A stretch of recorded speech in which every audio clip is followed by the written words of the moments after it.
back a little bit of this. See if that's enough to get it in the plug. If not, we'll strip some more off. Let's see. Oh, I think that's plenty. Well, the plug is going to want to close around this wire. It's really thick. It's toast. I'm going to make it work.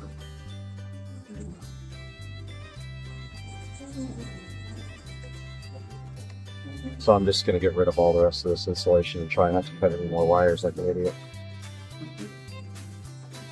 I'm going to make it work, man. Wire's a little thick, but happy.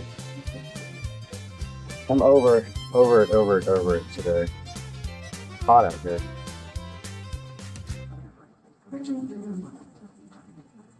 Okay, one thing I noticed immediately. Well, okay, we're going from this side.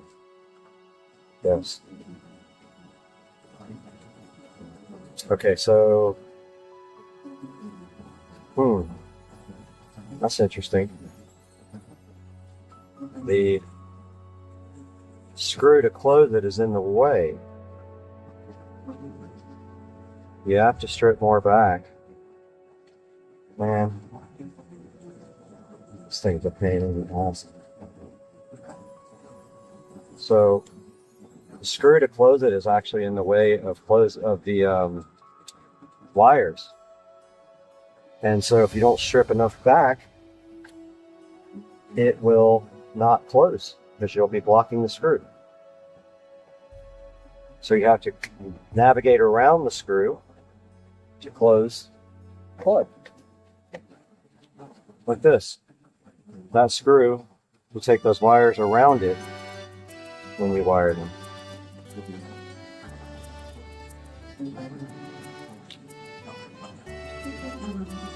Okay.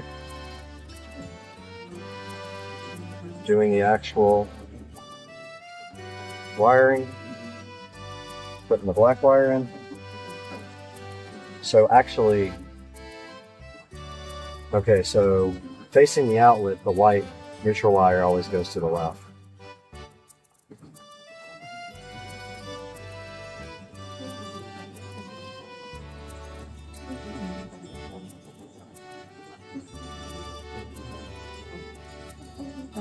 So neutral wire will be that one. Do not have enough wire still.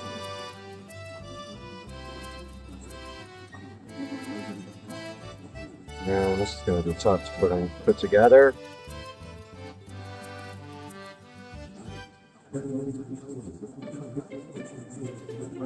Yeah, this is not going to be fun at all. This is going to suck to get together.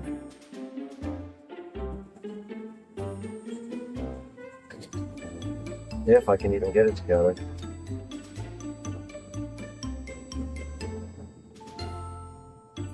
This is hard, guys.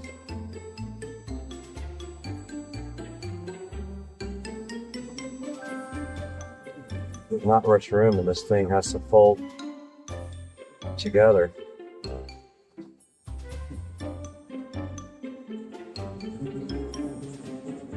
Great, screwdriver is like too big, too small for the too simple. Okay, I got one wire maybe in there, I don't know. As tight as I can go. Trying the other one.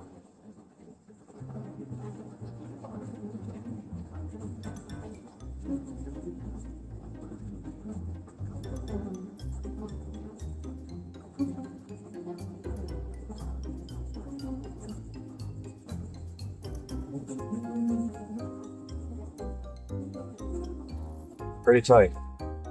And the wire's not being blocked.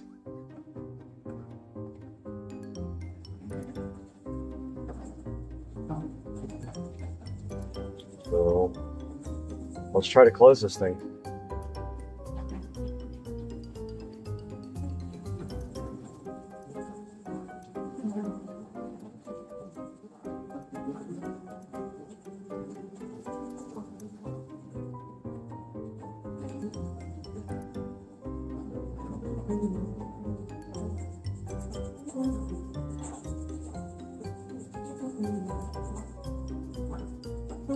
Screwdriver's too freaking small for everything.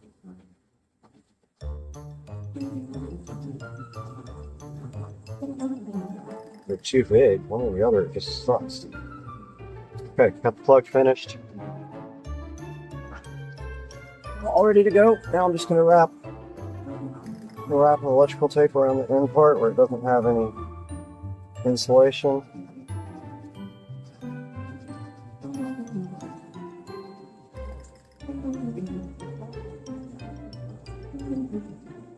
Call that done. Now this thing's going to run up like this. Come through here. And we got to bust out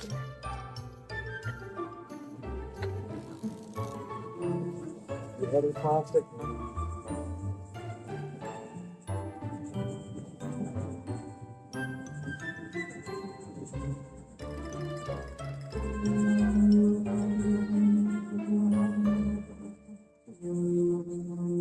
Almost got it all. That'll be enough. Oh, ouch. Have a boo-boo.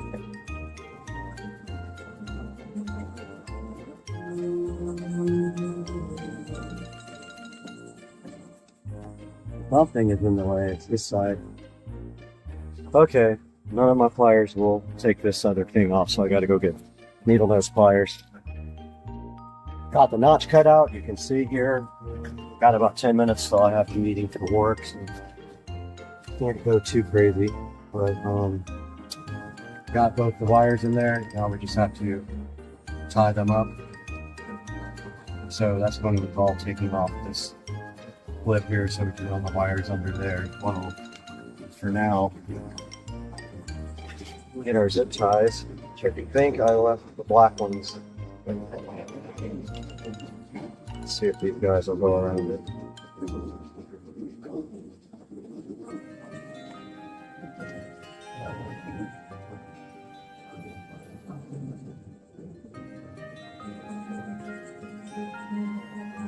Nope, those are too dang. Well, let's see white.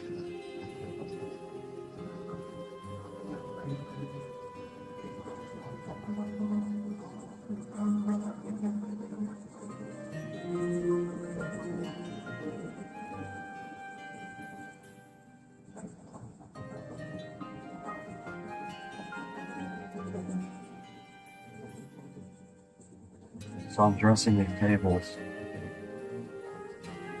but I want to take off this ball anchor so we can. No, we won't be able to fit the whole net, so we're gonna have to run down the side.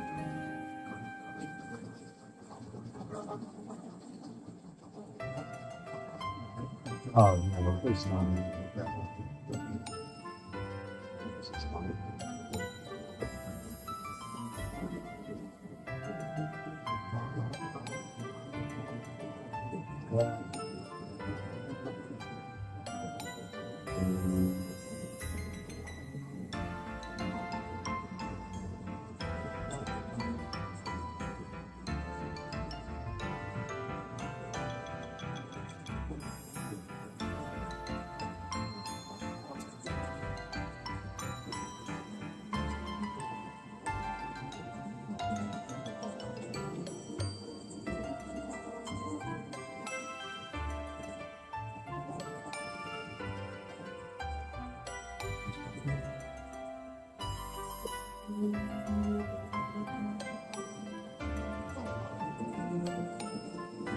All right, wrapping up this project, guys.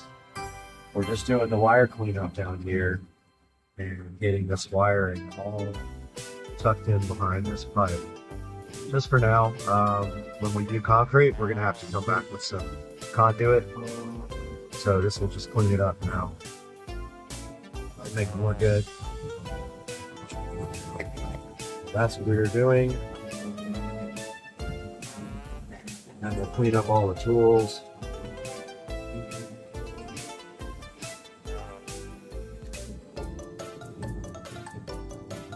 And all of our junk.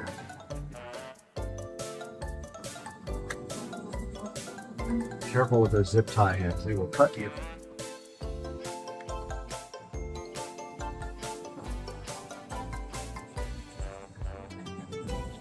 And I think we'll do one more right there.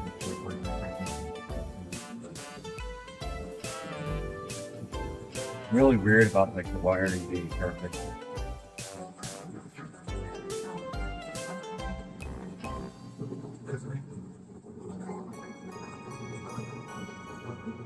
I mean, I know it's far from perfect, but I'm weird about making it like as best as I can.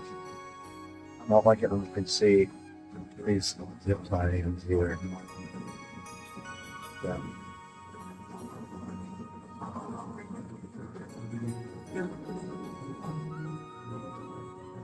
But yeah, guys, unless I need more power here, in which case I'm going to have to put a power strip there. Also, I did not test the power going to the fence over here, so let's do that real quick before we wrap the video up. Here's a good look at the pool, by the way. They're still working on the chemistry. So we got to check and make sure we have power here.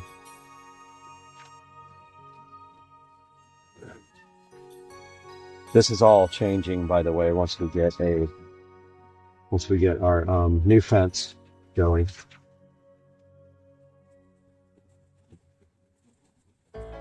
But yeah, for now, it has a timer on it.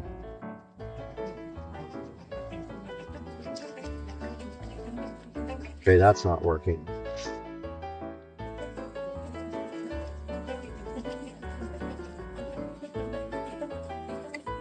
For some reason, this is not working. Oh, there it is. All right, we do have power. And so I'm just putting this on sensor, which means it turns on at dusk and turns off at dawn. I've got a lot of wiring now to rebury. I've got quite a task in front of me for this.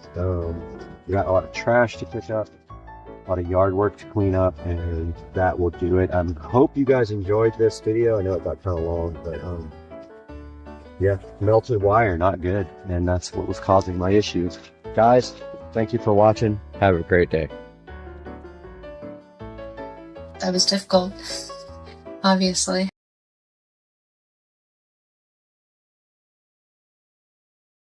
Alright, we got Joe in the car, taking a drive. I noticed it was cutting out a little bit on high boost. I didn't see how much boost it was making though.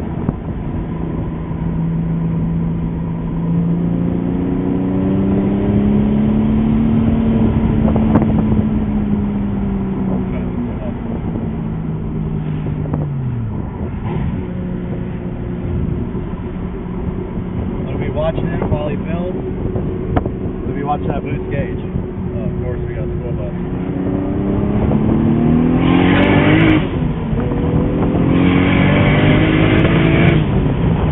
23. Ridiculous.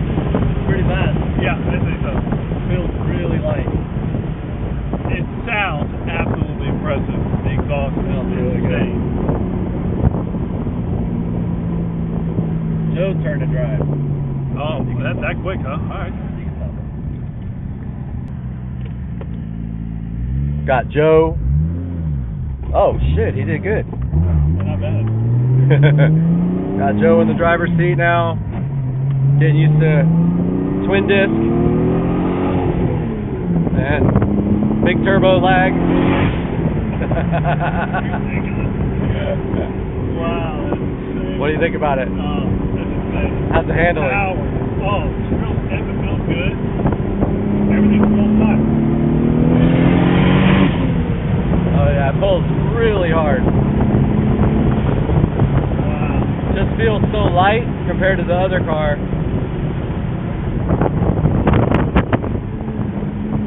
But that clutch grabs, man. It grabs.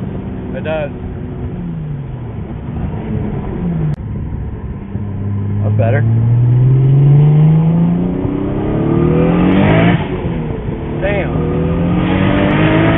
Oh my god.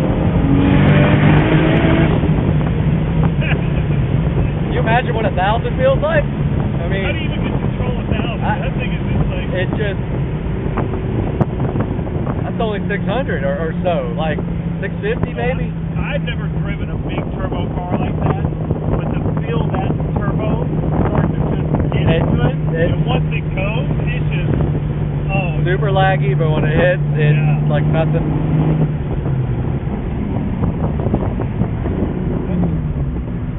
There we go. Take it a second. What's that? That's that 60. third. That's third. Fourth. All the way up. Back in. Just starts to Swirly. Oh yeah, I love it.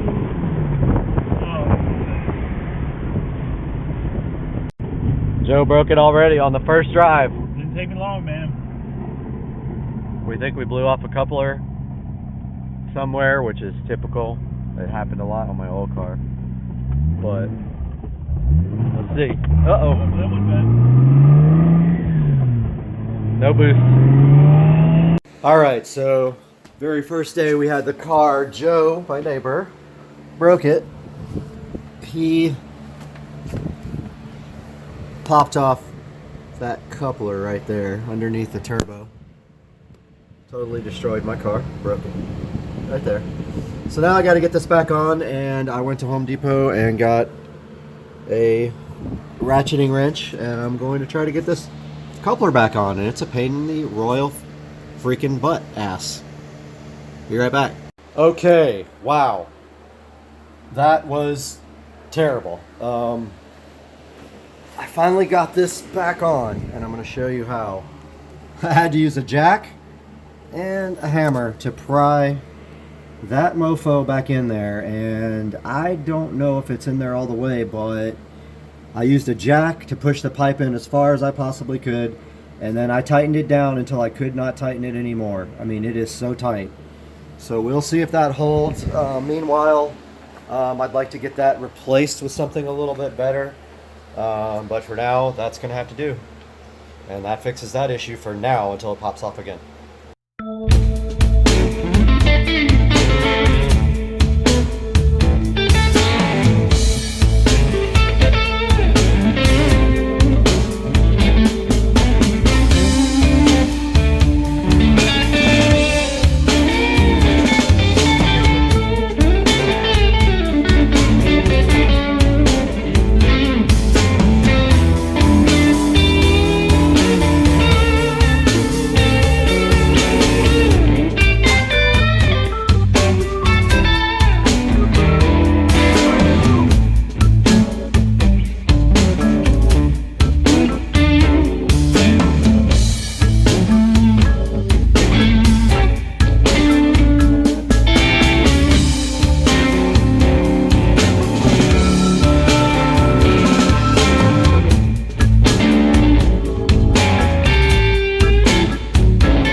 What's happening, guys? Got my BC Rich Warlock right here.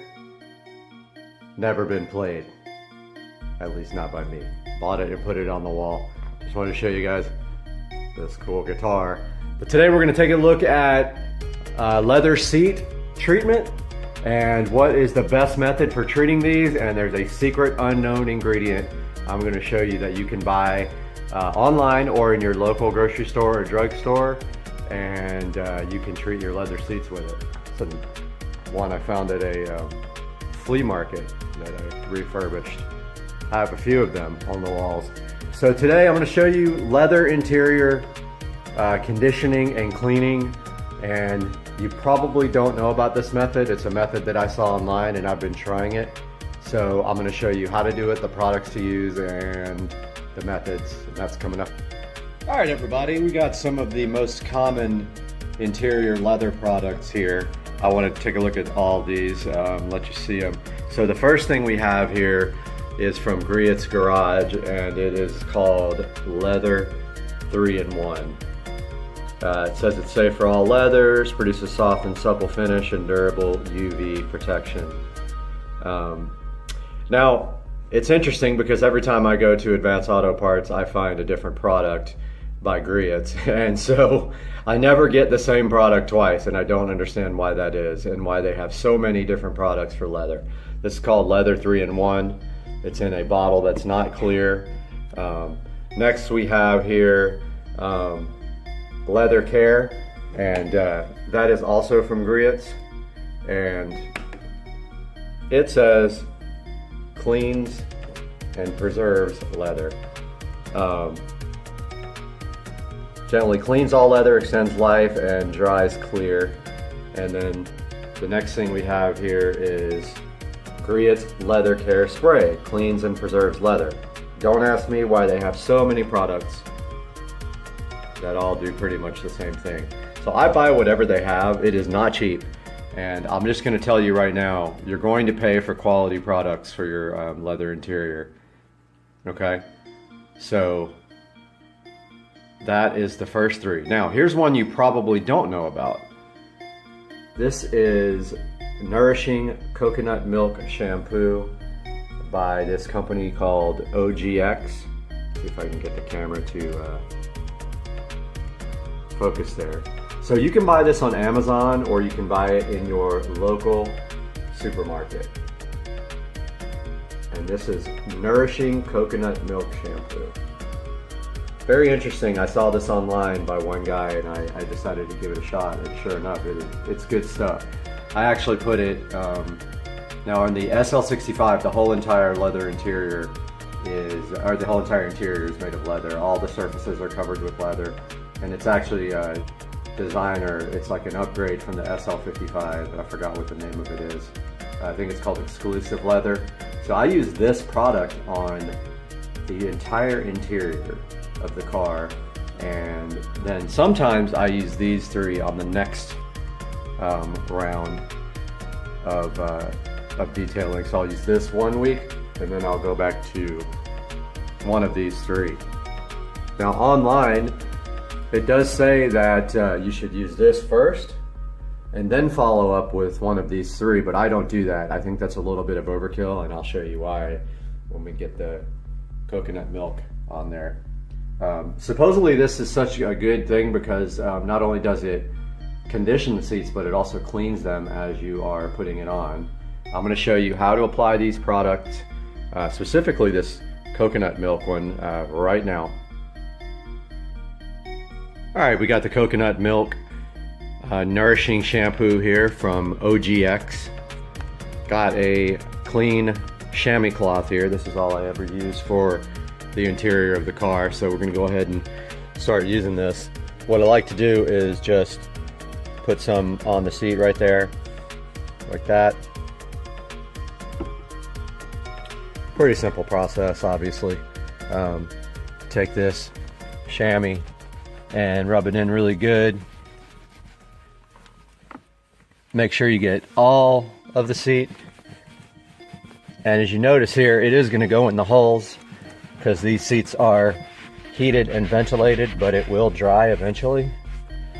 So don't worry about it if it gets in the holes of the seat, but if you're super worried about it, you can just like press in harder and they will all. Now if you notice, what that leaves on the seat is like a nice conditioned surface.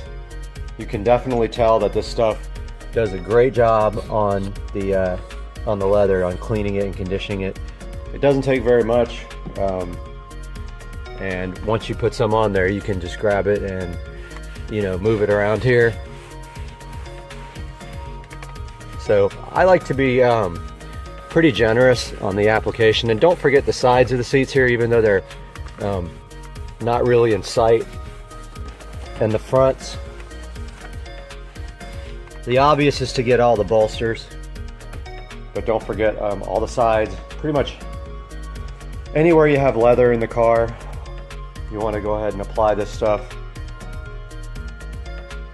So you can also just, if you want to, apply it directly to the rag like that.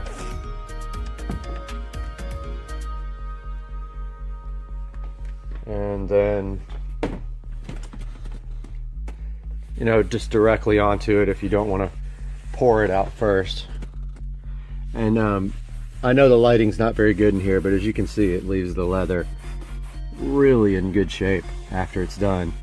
And even when it dries, you're going to notice that the leather is, you know, nice and soft and conditioned.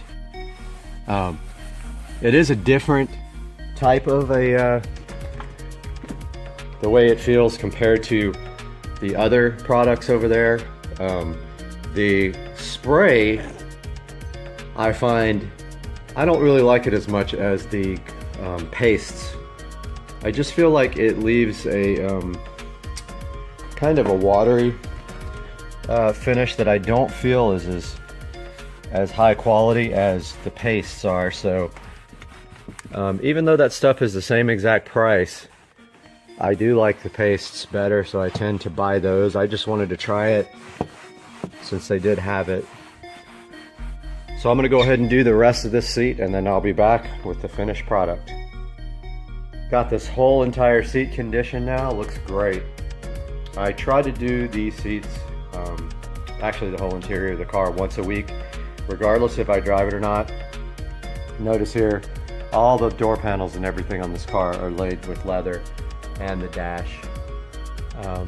The lights did go out. Let me get those lights back on.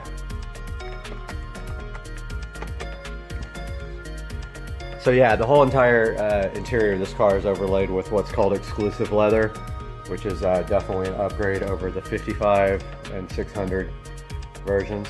So I'm going to go ahead and do the other side now and give you an update when that's finished. Alright, got the other side done. It's kind of what it looks like there. Sorry, the lighting's not that great in here. Yeah, both sides are done now. And then next time I do this, I will do the entire interior. I just actually detailed the car a couple of days ago, but I wanted to give you guys a little bit of tutorial on how to do this in case you wanted to do it this weekend. Get yourself some of the OGX coconut milk shampoo, and then leave me some comments and tell me how it turned out.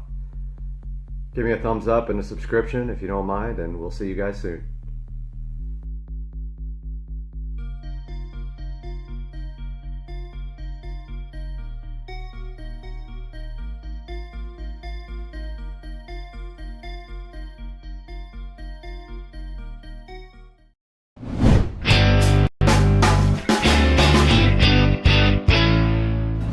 Welcome back, everybody. This is Supercar Street Racing. If you are new here, welcome. And if you're a long-time watcher, I really appreciate you guys coming back and watching the videos.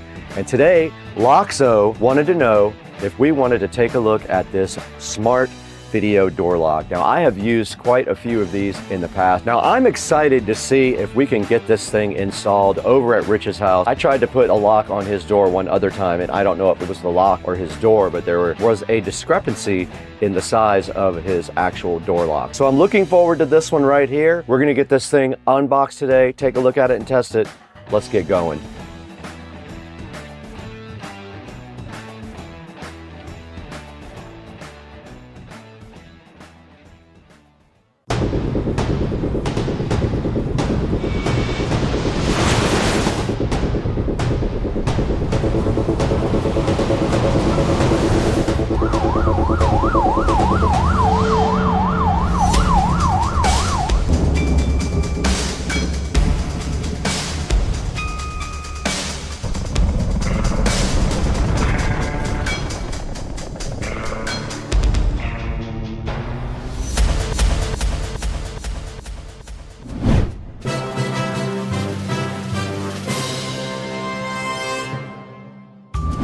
Today we're out in beautiful Studio A at Supercar Street Racing. This is our main editing facility and I built it myself not too long ago, and there's some interesting videos of that if you're interested to see how I built this whole entire thing. I did almost everything myself. But what we're working with today is this LOXO 3-in-1 security lock. Now what this is a video doorbell lock, and it is awesome. It has multiple different ways for you to be able to enter. You can actually use a keypad on the front of it. You can use the app, you can use voice control, or you can use a manual key. It comes with that as well, just in case something happens with the battery. And yes, you can have multiple people registered in it to do biometric fingerprint entry. And this is it up on the screen right here. You can see how cool looking it is. And this thing is actually rechargeable. So all you do is take the battery out and put it on a USB Type-C charger, and it will charge in a short amount of time. It does have motion sensors built in it as well, so it can warn you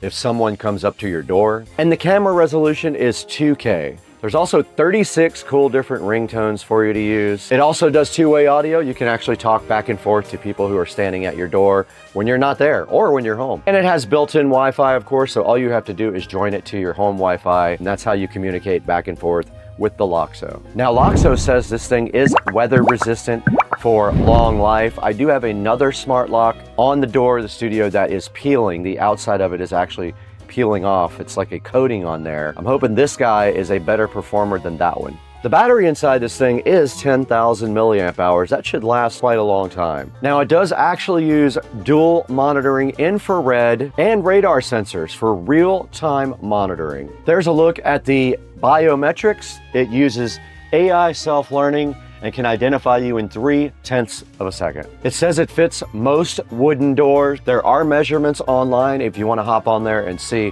if the LOXO actually will fit your door. I tried to put one lock on Rich's door one time and it would not fit, so I'm curious whether this one is the correct size for his door or we're gonna have to get it modified. All right, that's a quick overview of the LOXO 3-in-1 smart lock. Now all we need to do is throw it inside to Studio B. Let's get this thing unboxed right now.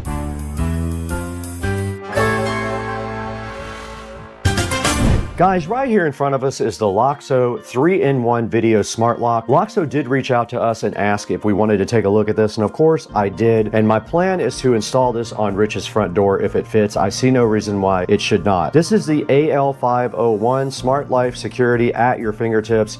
This thing has about 6 ways to open your door, and you can see right here it is also a video doorbell. It does touch unlocking as well. You can unlock it with the app, and there's not much on the front of the box, but on the back you do see all of the cool features that it can do. It has built-in Wi-Fi, it has auto lock, a privacy mode, two-way talking, a 10,000 milliamp hour battery, anti-peeping on the password. It supports 2.4 gig only, remember that. It's IPS65 waterproof. It can be remote controlled with the app. It tells you when the battery is low. It has a door lock with a chime and an emergency power supply. You can see up here how the whole thing about how it protects you and your family with comprehensive security monitoring. And that is all that is on the outside. Let's go ahead and get this guy opened up and see what we're in for when we actually install this thing. Nice packaging, and on the inside of the box here we have the user manual inside of a nice black thing, and we have a nice little contact us via email to get an extended warranty. Now there is a template in here for installing. Not sure what that is about. Probably fits in a standard lock, but we don't know until we actually try it.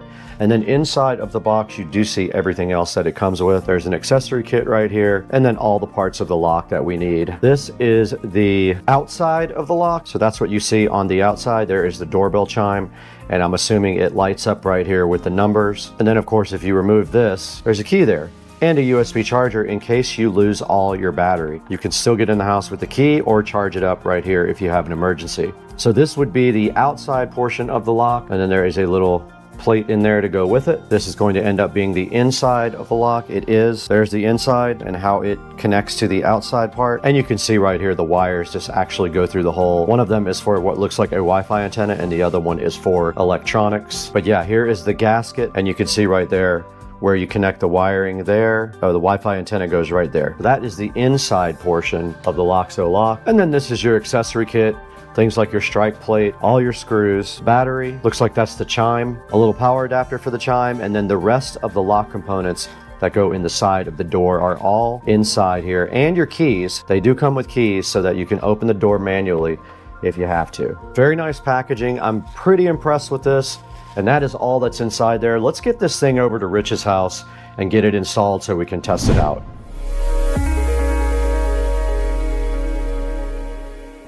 What's up, guys? It is Saturday morning and I am in the SCSR kitchen, and I am on my way over to Rich and Trish's house to get this LOXO lock installed. I've been wanting to do this for a while, but I've been feeling kind of sick, so I wasn't able to go over there till today. But we're gonna walk across the street. I have my bag full of tools right here. So I'm gonna carry my bag full of tools over in my tripod and all my camera equipment, and we're gonna go ahead and install this lock, hopefully over at Rich and Trish's house. And let's go do that right now. But first we got to get the lock out of the closet. It is in here in storage, ready to be used. The LOXO is right here. All right. I have not looked at the instructions yet on how this works, so I'm going to do it over there at their house, and let's get over there.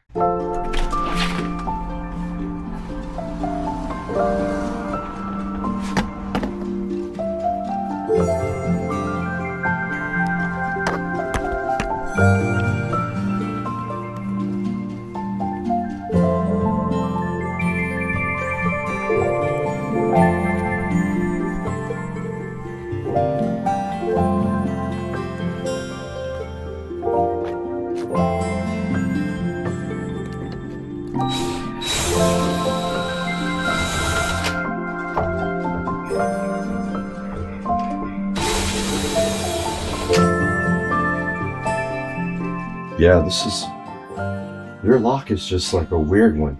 Same thing. Yeah, it's a tiny hole. I've never seen anything like this.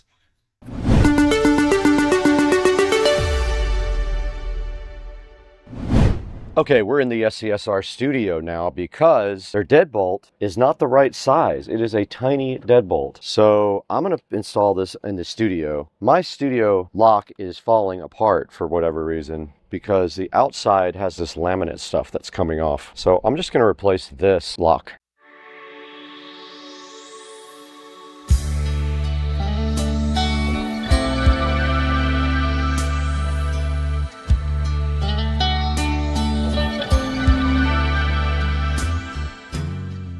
We are recording on both the phone and the camera, and we got to find the Tuya app. Tuya is installing now, and the lock will be ready for a nice hookup to Wi-Fi. I was finally able to get that working. I had to put a little bit of shade over the camera for it to scan, and now I'm going to name this the studio, and let's see if we can do anything with this thing. It says connecting this is the screen we have now for the lock, and we need to actually install the LOXO chime. Okay, so I plugged in the chime. Let's see if that actually works without having to pair it or anything like that. All right, the chime works, and we got another video call. Now we're going to add a password and a fingerprint. It said connection failed, but now it says put your finger on the fingerprint. Please move your finger. Please put your finger. Add succeeded. Number 050. Okay, we successfully unlocked our new LOXO lock with the fingerprint, and we did put in a code as well. This thing is done. This project is successful. We are done in here. Let's throw it into the studio to show you where you can get your own LOXO lock just like this one.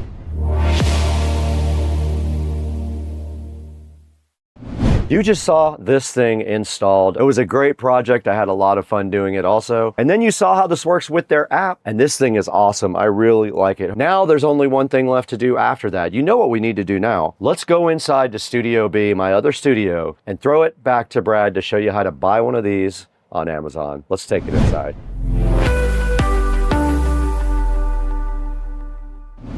Hey, what's up everybody? Welcome back to Supercar Street Racing, and we have awesome LOXO lock up right here.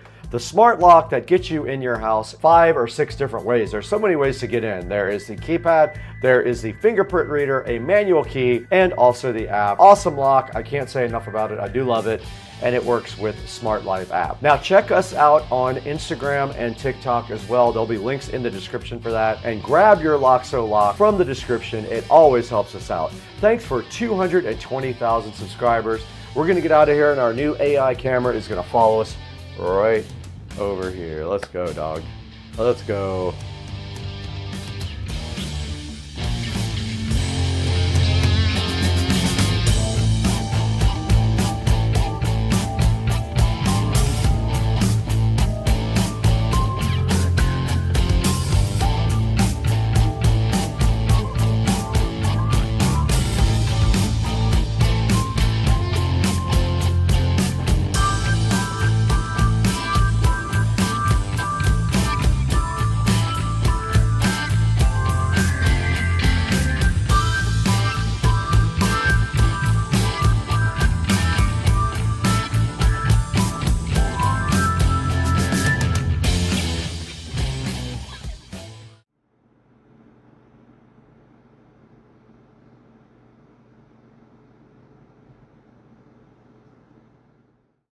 You got to see your bike, man. So here's your bike.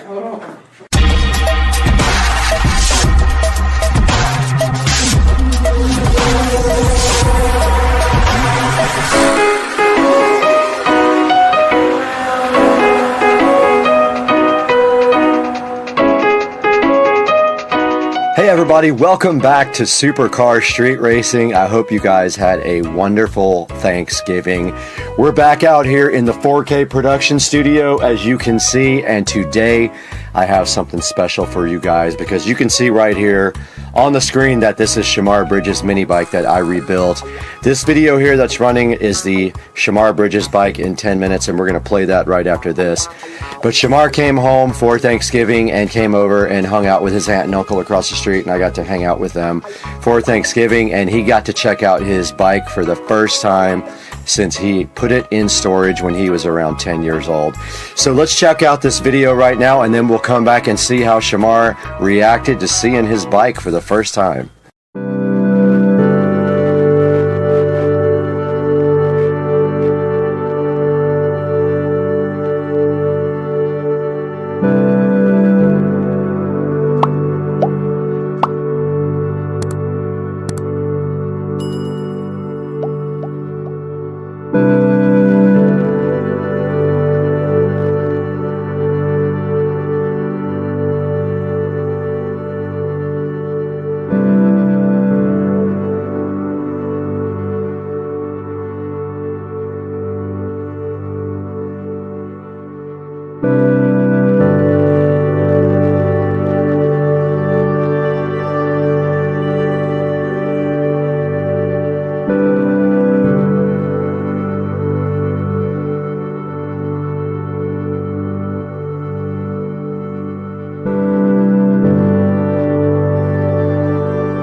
All right.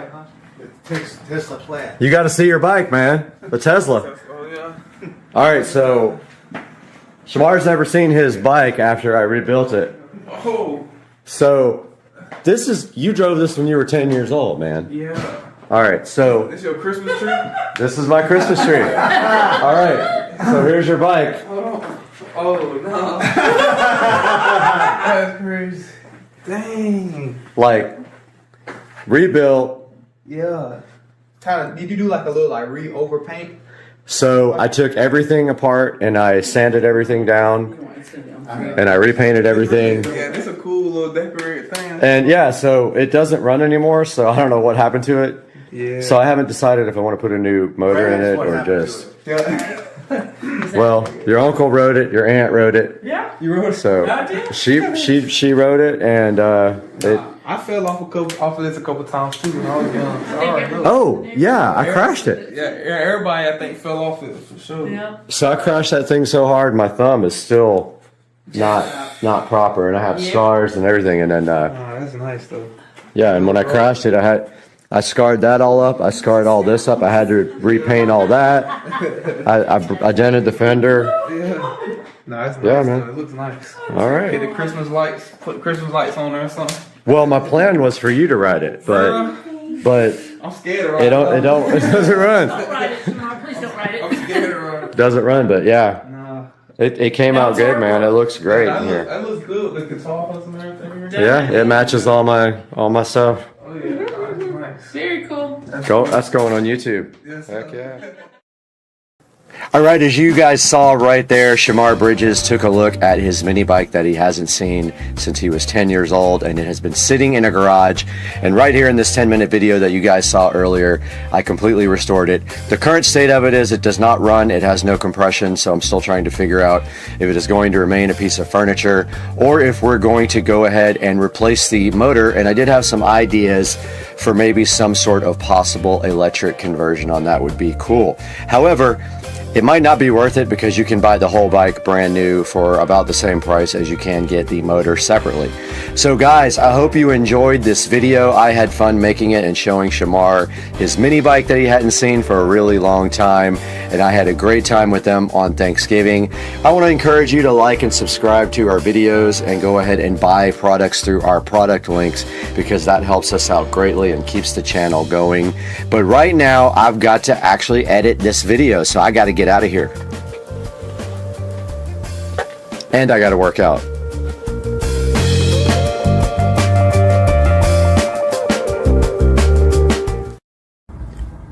Check out this dude. Oh man. Dude ruined my short hawkage. How much rain we got. Check out the pool. It's like to the very top. I've never seen it like that. So I just turned on the drain. And it does drain back into the pond over here. Crazy. I woke up to this.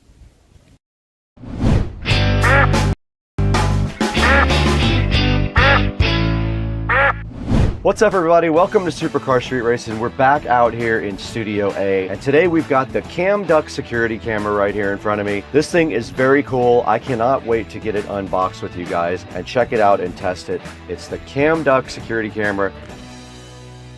It looks like a USB charger.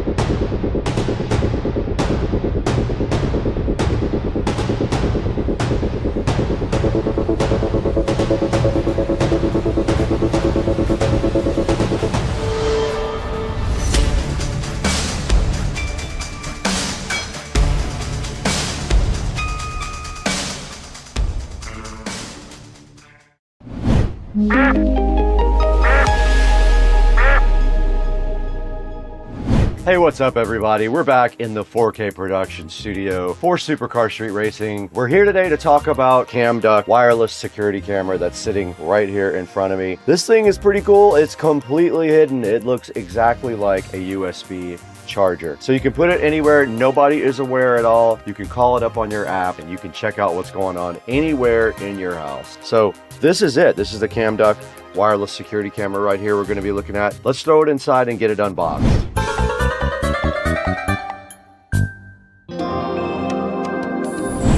Okay, we're inside Studio B now, and we have the cam duck. Now, I have worked with cam duck in the past, so they did reach out and see if we wanted to go ahead and take a look at their new security camera.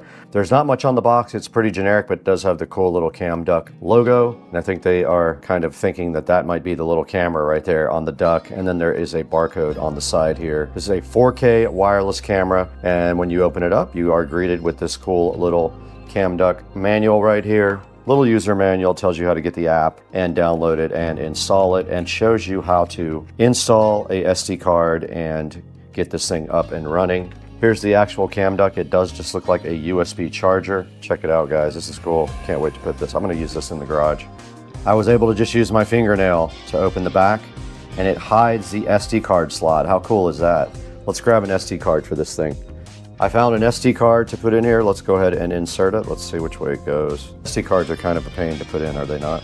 All right, I did put the SD card in, and then all you have to do is slide the plate over it to hide it. And there is a little warning label on the front and a reset button right there, but this is cool. It just looks like a power brick, right? But what you don't see is there is a camera right there on it, and also allows you to charge your USB Type A or USB Type C devices. Now here is how you download the app. It's right here in the instruction manual. There's a Android app. I already have it because I already have another device. All right, that's it. It's kind of an easy unboxing because there's not really much to see here. Let's put this back in the box there, and then let's go see how this thing actually works.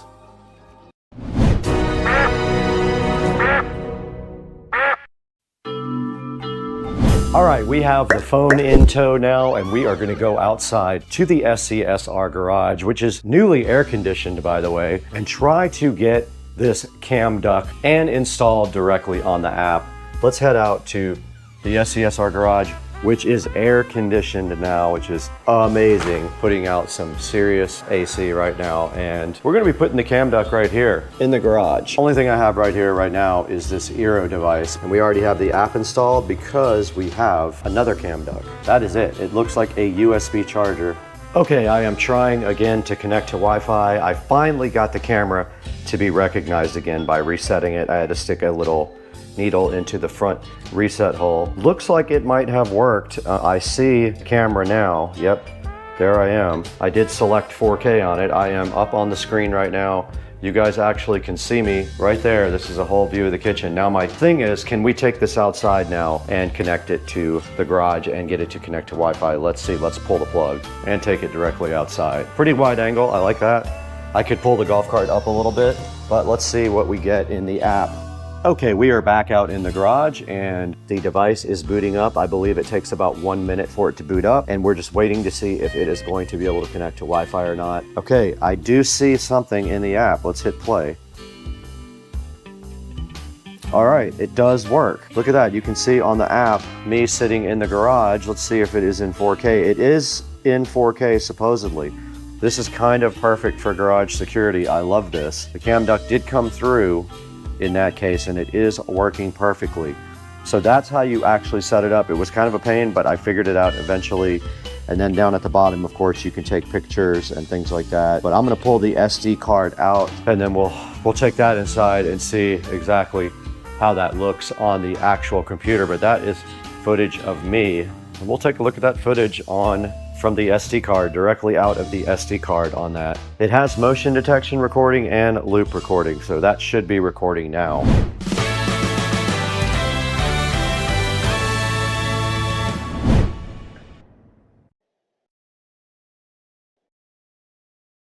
You said that I thought you had red flags. I don't remember talking about that.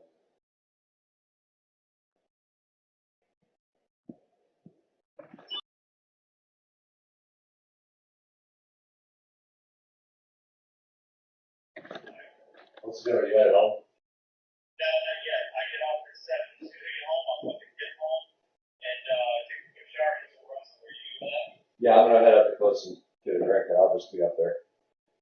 Alright, And then, yeah, just so you mess up. Yeah. Alright, I'll see you later.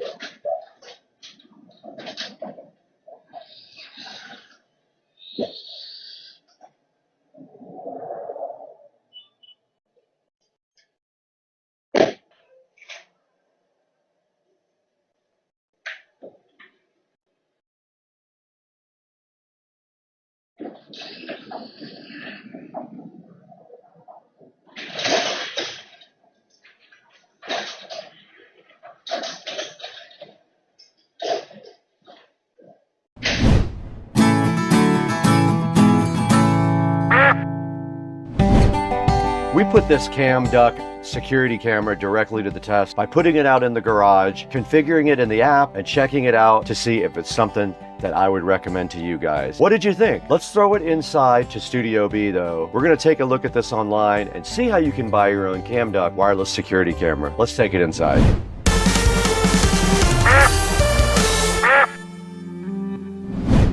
Hey guys, welcome back to Supercar Street Racing Studio B. We are out here every day doing hard work for you guys and showing you the latest cool product. And this is a company that had reached out to us before and they said, do you guys want to work together again? And I was like, of course I do. I want to show you guys this very awesome security camera. Now this is called the Cam Duck. That is the brand, even though it says Fox Scout right there. It is a Cam Duck security camera that looks exactly like a USB charger. Now I do have that thing sitting right next to me. Now here's the back of it. You take that off the plug part of it and there is an SD card slot sitting right there. And to put it back on, you just slide it back over like that. And that's all you have to do to load the SD card on it. And then on the front, you can see it has charging ports. And when you do go to start to set it up, you will see lights inside there indicating what is actually going on with the unit. There'll be like a red and a blue light inside there. I showed you guys the app. All you have to do is get into the app and add the camera and then also connect it to Wi-Fi and it does the rest for you. Now this guy does do 4K. It does loop recording or it can do motion detection. We put some video up of it in real time there that it recorded onto the SD card. I will also upload that to YouTube and have that available as a link that you guys can check out as well. But this thing is 99 bucks and it has 4 5-star ratings. I like the thing personally. I'm gonna put it back in the garage, reload the SD card in it and go from there. But I really like the way it looked. Its night footage is okay, pretty good. It's a little noisy, but there's hardly any light in the garage at that time. It is very dim. So there's almost no light for the camera to even operate on. And you kind of saw what that looked like. Now there's a few of the features right there: 4K hidden data security, Wi-Fi access, and a wide angle. And you can see here that it's completely hidden. If you want to keep tabs on your children or someone else, you can easily hide this thing in their room. They will never know. They think it's a charger. It does do 4K and 1080p. You can take your pick from either one. And it is 160 degrees of wide angle. And this thing does connect to the internet when you go on Wi-Fi, so you can use the app to connect to it and view from anywhere. And if there is no internet available, you can connect directly to the phone and look at the footage locally. There's the motion detection and loop recording. You can choose that in the app. If you do loop recording, the app simply starts over when your SD card does get completely full. And motion detection, of course, just records when there is an event. And like I said before, it does have 5-star reviews, 4 of them right now. I have worked with Cam Duck before. Now I have 2 of their devices in the house, so that is super exciting. Go ahead and get your Cam Duck. I will put a link in the description. Please always click through the affiliate links that I provide because it really is helpful to Supercar Street Racing. That is the only way we make any money for the channel, and the channel does lose money. You don't have to buy the Cam Duck here even. If you want something else from Amazon and you click on that link, you can go ahead and buy anything you want and I'll get an affiliate share of that revenue, and I would be so grateful to you guys for that. And this is the Supercar Street Racing dashboard. You can see we have 214,654 subscribers. We couldn't have done it without you. The channel is built on you guys. You are the main part of the channel, not me. So thank you so much for all your help and support and watching and liking all of the videos. I got to get out of here though. I have to go to happy hour.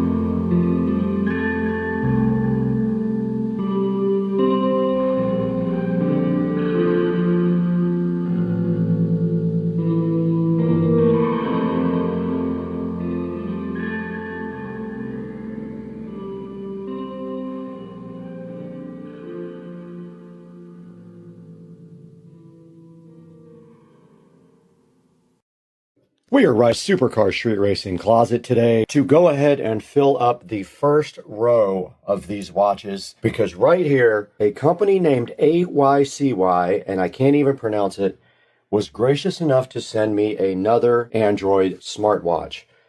Now I am going to be taking this Android smartwatch today and opening it up, looking at some of the menus with you guys, and then we're just going to go ahead and put it right in this watch holder to add to this nice watch collection right here. So hang out and let's have some fun.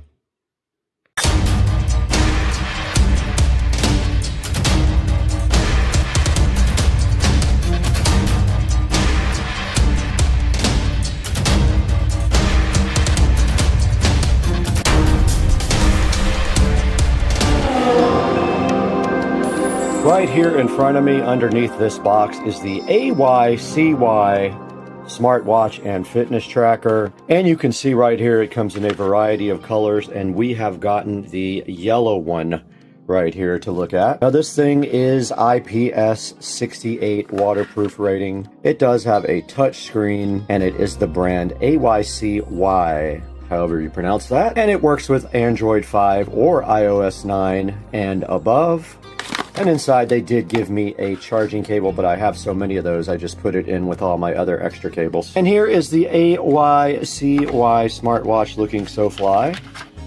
Taking it out here, you can see the form factor here and the band. A good look at the back of the smartwatch, and it is just like most other smartwatches, except the peel set.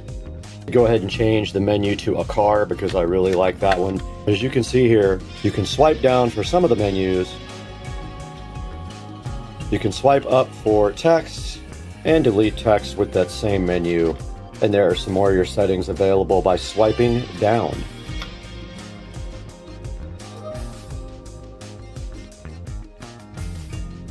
Now, being that this is a fitness watch, of course, it does keep track of all your fitness stats. It does do music and weather for your area. It can be an alarm clock. It does training, voice assistant, SOS, and you can go into the settings here and set the watch time, the brightness, the sounds, the vibration, the password, and it raises to wake when you lift up your arm. Now you can change the front screen to any number of screens that they have available, presets. Now here's a look at the themes here, and you can see that I have the car on, but you can also set it to any one of these, and you can also do it inside of the app. Now you do require this app called GloryFit to use with the smartwatches. I'm going to show you guys that now.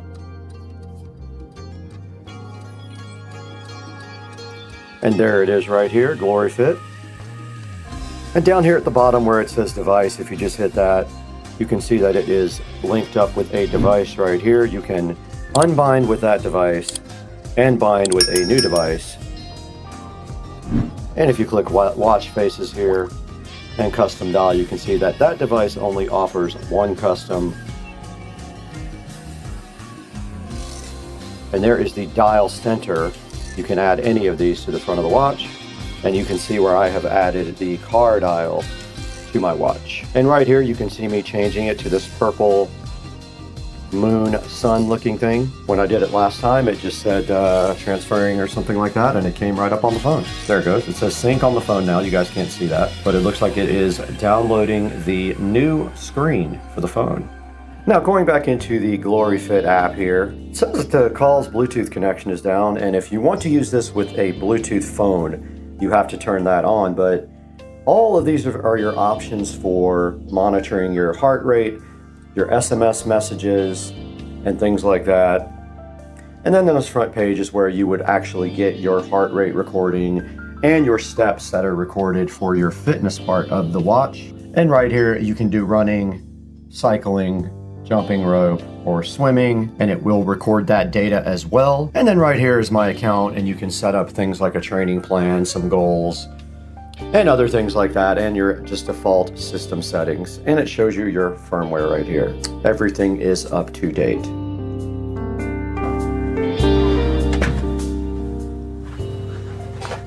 Another visit to the Supercar Street Racing 4K production studio, and today we are offered this smartwatch from a company called AYCY, and I don't know if that's ICY or ICY, but we did get this new smartwatch courtesy of them, and we wanted to just let you guys take a look at it real quick. And here it is right here on the front of the screen, and it has a 4.7 star review. Now I really don't like doing these watch reviews just because they're all kind of the same thing. I have other reviews for other watches, and they pretty much all do exactly the same thing, and they all use the same app, which is GloryFit.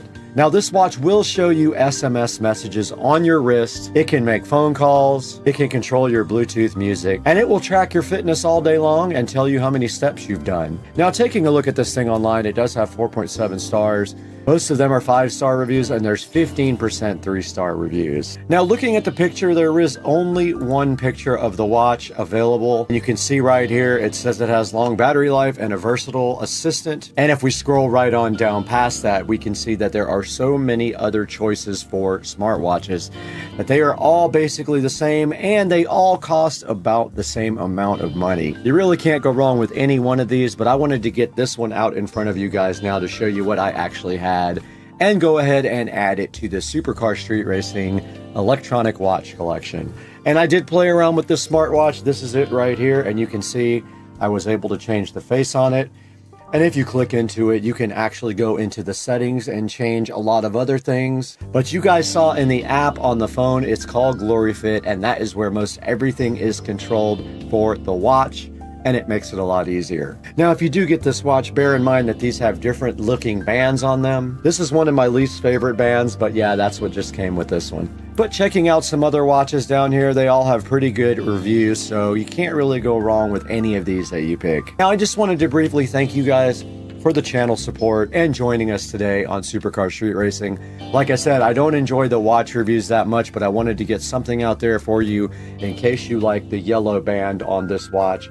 It gives you a choice for that particular style. And it means so much to us when you click through our links and order products through our links. It gives us a little bit of cash, and it doesn't matter if you order the exact product, order anything you want through any of my links.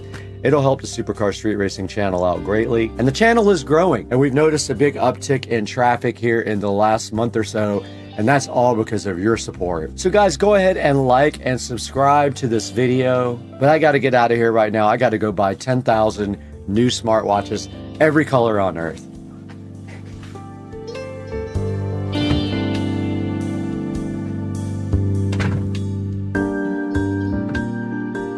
Back in front of the watch now in a little bit darker room so you can see it. And you can see we transferred this new watch face from the phone to the watch, just like that. There you go. It's upside down though. Yeah, I know.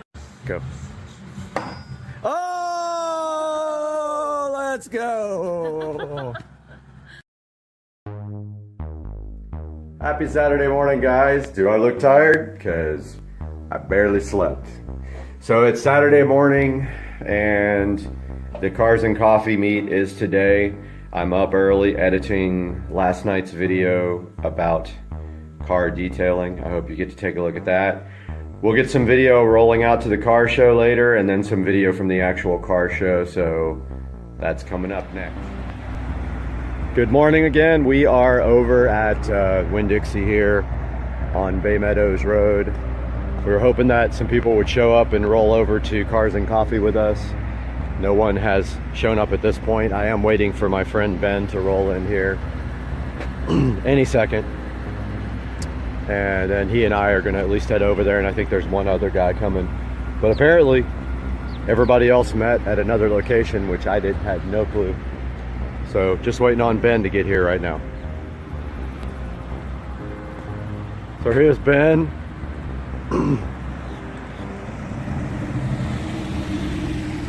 We're the only two idiots here. What's up, fool? Car looks good. Not bad. May have some streaks. I'm not sure. You want to talk about this car a little bit and tell me what it is? Sure. It's a 991 Model 1. So it's the 2014 Carrera S convertible. Right. So 400 horsepower base, rear engine. So tons of traction. 0 to 60 in 3.9, quarter mile in 11.9, about 118. Top speed's around 192. Very nice. So pretty quick. Yeah, absolutely. So we're waiting for one guy. I guess everybody else met at the town center. I had no idea. Fair enough. But some guy's supposed to be here in a minute in his Mustang, if he doesn't crash first. He's somewhere on 295 in pieces. Yeah. That'll be after Cars and Coffee when he leaves. On the way out. out. Yep. Call the paramedics on the way out. Okay, guys, we showed up at the meet, taking a look at some of the cars here. Parked over there with the Mercedes right here. Pretty sweet. There are a lot of cars here. So me and Ben are checking everything out, but as you can see, there are some sick cars here. There's Ben enjoying a cigar, but where's the Hennessy Venom? Where's that? Where's the Hennessy Venom?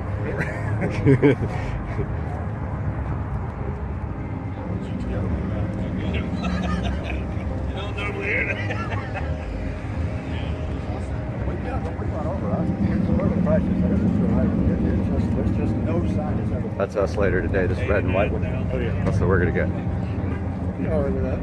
Hell yeah. 50 something? Is it a 56, 57?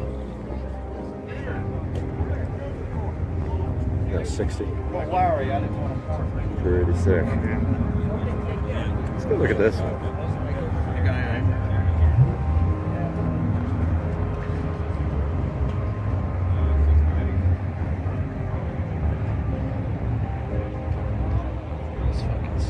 Lambos are showing up. Are they? Where are they parked? Oh yeah. Wanna go check it? Yeah, okay. Think anybody's gonna have to door S?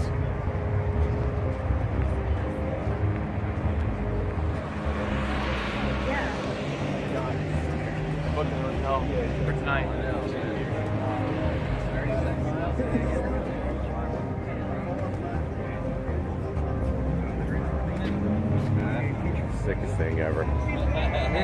Anywhere between money and help me finance the cheap. So sweet. They smell like fresh paint.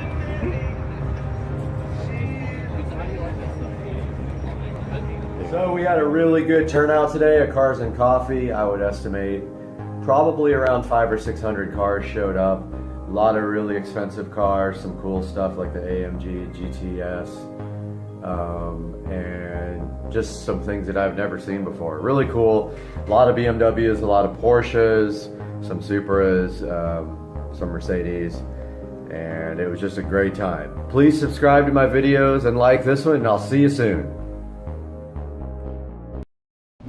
We are back in the beautiful Supercar Street Racing bathroom, where we have been granted access to the Neperal Magic Pro rechargeable light bulb. Now this Neperal Magic Pro does work in any regular light socket, and you can charge it there or with a USB. Now this takes 2 hours to charge. It costs $1.81 a year. You can do warm white, neutral, or white light, and it can be adjusted infinitely on the brightness. So let's see what they had in mind today when Neperal was gracious enough to send us these Magic Pro light bulbs to check out on Supercar Street Racing.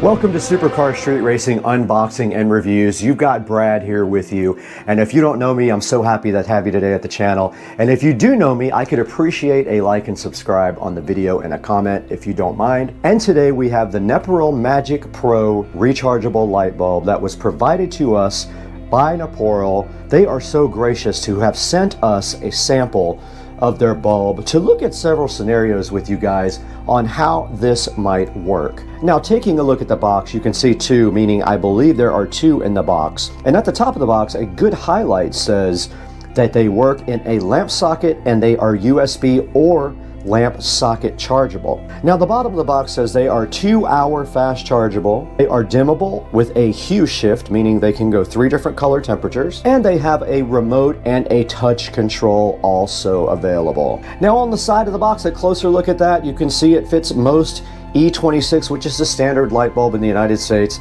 and other places as well. It works with wireless lamps as well.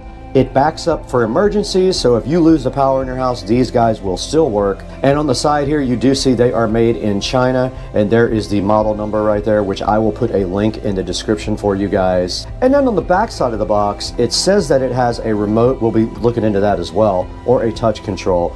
A 3-hue shift, meaning they do 3 color temperatures. They are dimmable.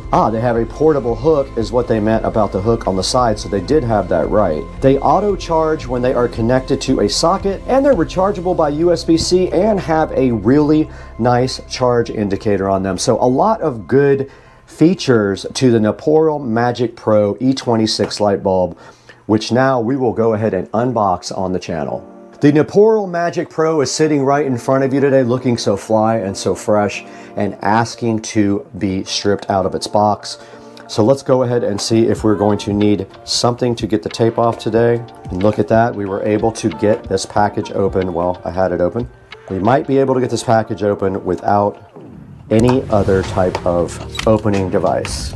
Here is the Naporal Magic Pro about to be unboxed here on Supercar Street Racing, and right on top inside the box we do see that we have a nice instruction manual here. It's a little small for my eyes, so I can tell you that it has highlights at the top, instructions in the middle, commonly asked questions there, and so there's a FAQ at the very bottom.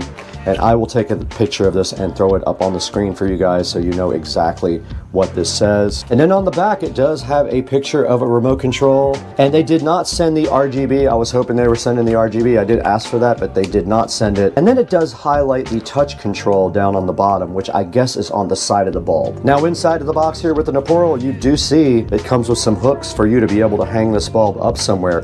So you don't actually have to have this thing connected anywhere. It could be totally and completely wireless, which we will demonstrate in a little bit. And then also inside of the box, they give you a USB charge cable. So it is a USB type A on one side to a USB type C on the other side. Moving forward, there is another hook here for these guys. It does not charge, but you can charge it while it's on here. This does not charge it.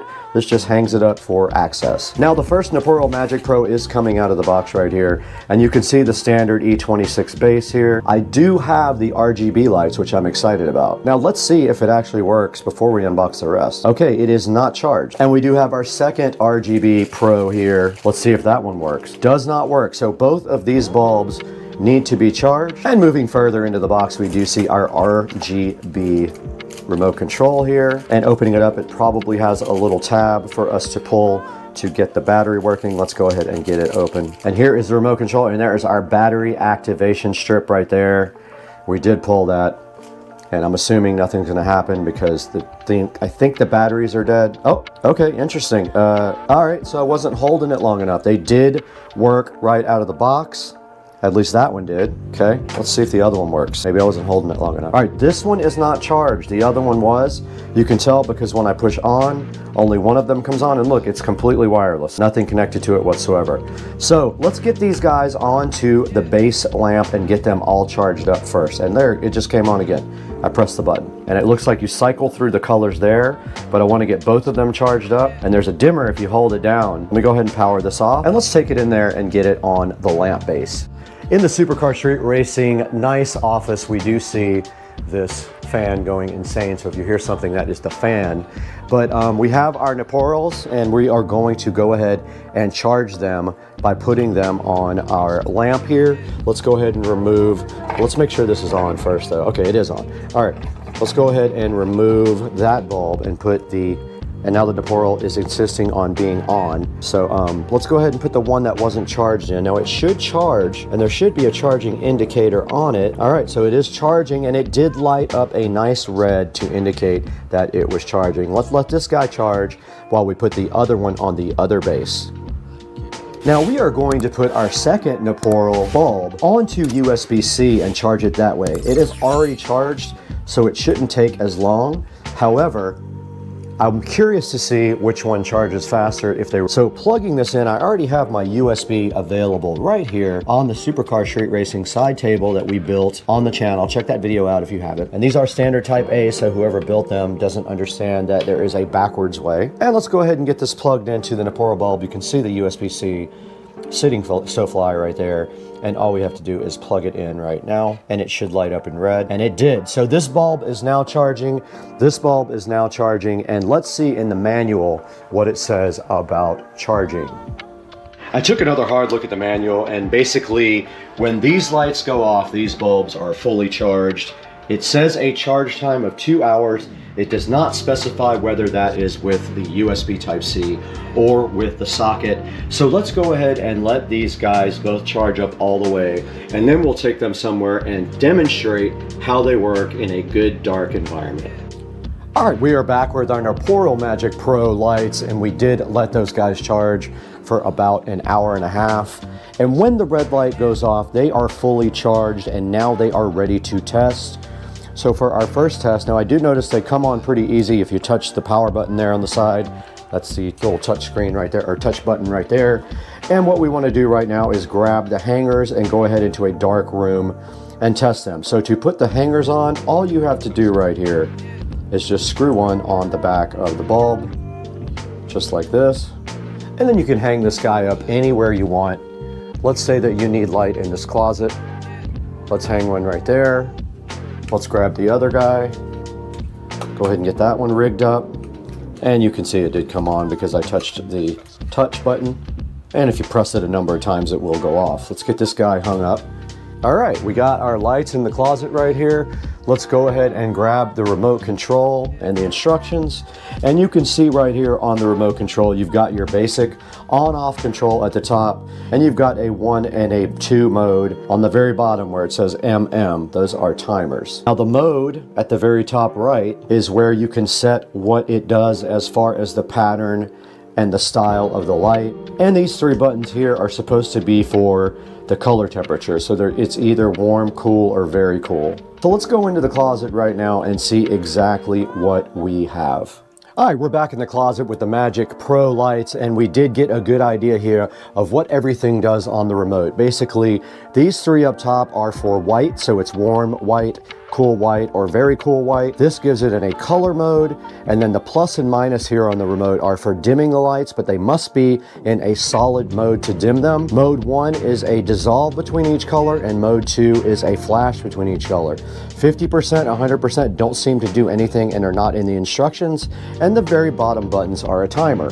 So let's take a look at these, how cool they are. If you went camping or something like that, and you needed some light where you don't have batteries, let's go ahead and get them on a same color and sync them up.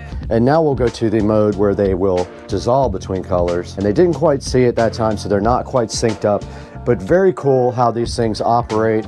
And then if I go into a solid mode here, I can use the brightness control. You see I'm dimming it, and I'm raising the brightness there with the plus and minus.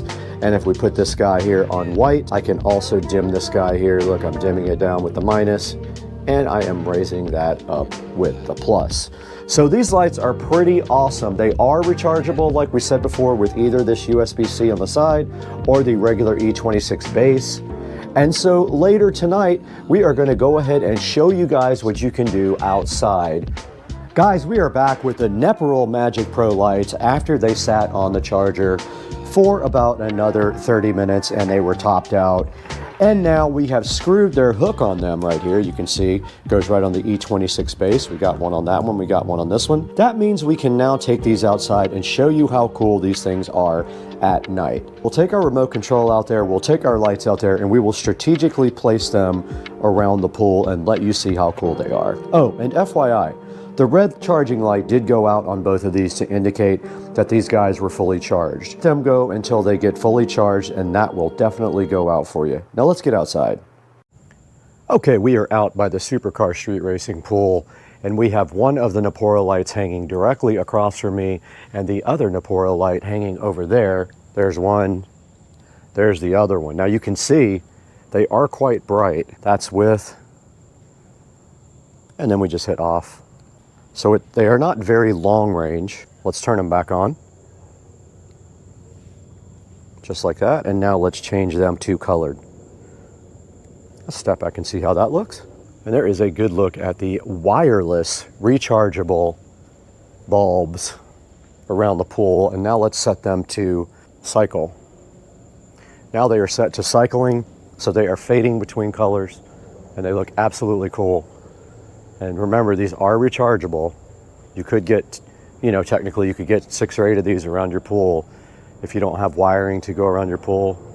And these make a good amount of light. As you can see right here, it's lighting up the entire side right here. And then if we want to go back to white, we can go warm, cold, or very cold. Warm, cold, or very cold. So those are lighting up the edge of the pool now, and you can see how good they look. And there is one single remote for both, and that is on pink, purple, red. And then you have a brightness control. I just dimmed it, and then I just raised it. So guys, I hope you enjoyed this video. Let's throw that into the studio now with Brad to take a look at these very cool wireless colored rechargeable bulbs.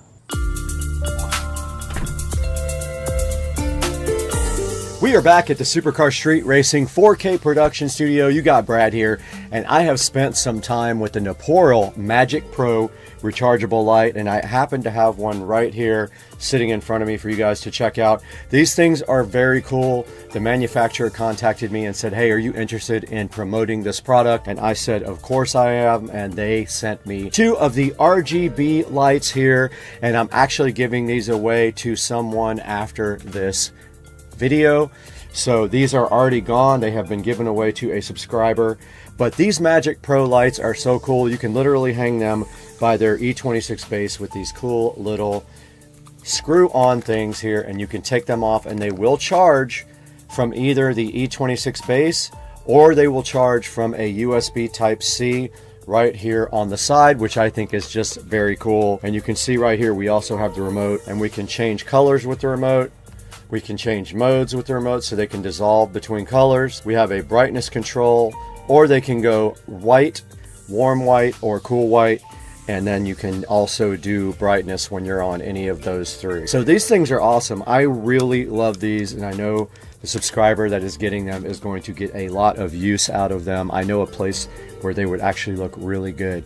So pick up your set of Naporal Magic Pro lights today. There is actually 3 promotions going on right now. They have a 15% coupon available, a 5% promo code, and if you buy any 2, you get 10% off. It is absolutely insane. And I am going to be putting a link in the description for the Magic Pro by Naporal. And guys, please like and subscribe to Supercar Street Racing. Your support is what keeps the channel going. We don't make money off the channel. The little bit of money we make barely covers any of the costs on the channel. So go ahead and like and subscribe, leave a comment for us, and tell us what you think about these really cool. Look, you just press this little button or use the remote. There it goes. You press the little button and it does come on the side of the bulb. So tell us what you think about these Magic Pro bulbs down in the comments. They have good reviews. I have a 4.3 star review, and I plan on giving them a review myself because I really love the way they work. Guys, thanks again. We got to get out of here though. We got to get this over to our subscriber who's waiting impatiently for it.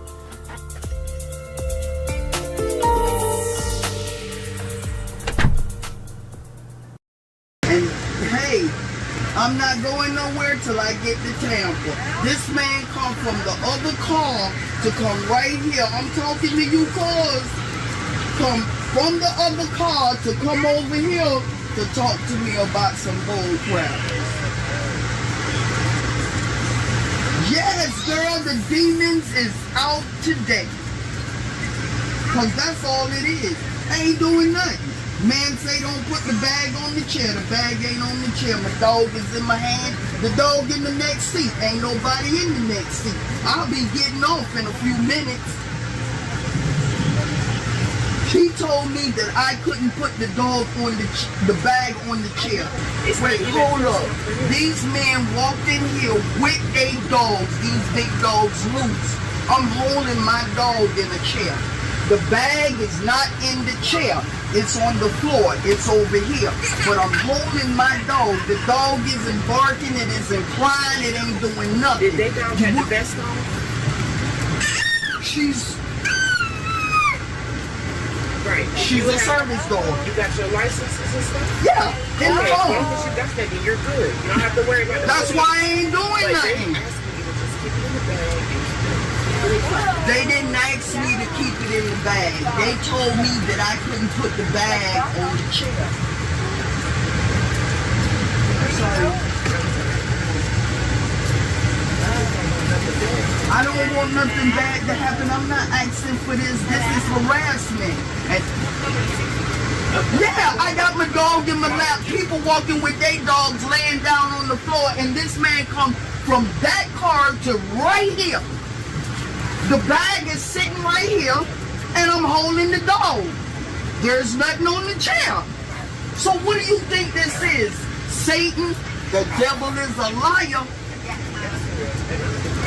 The devil is a liar. But you see what I'm saying here? There is some really bad energy going on in this target towards me.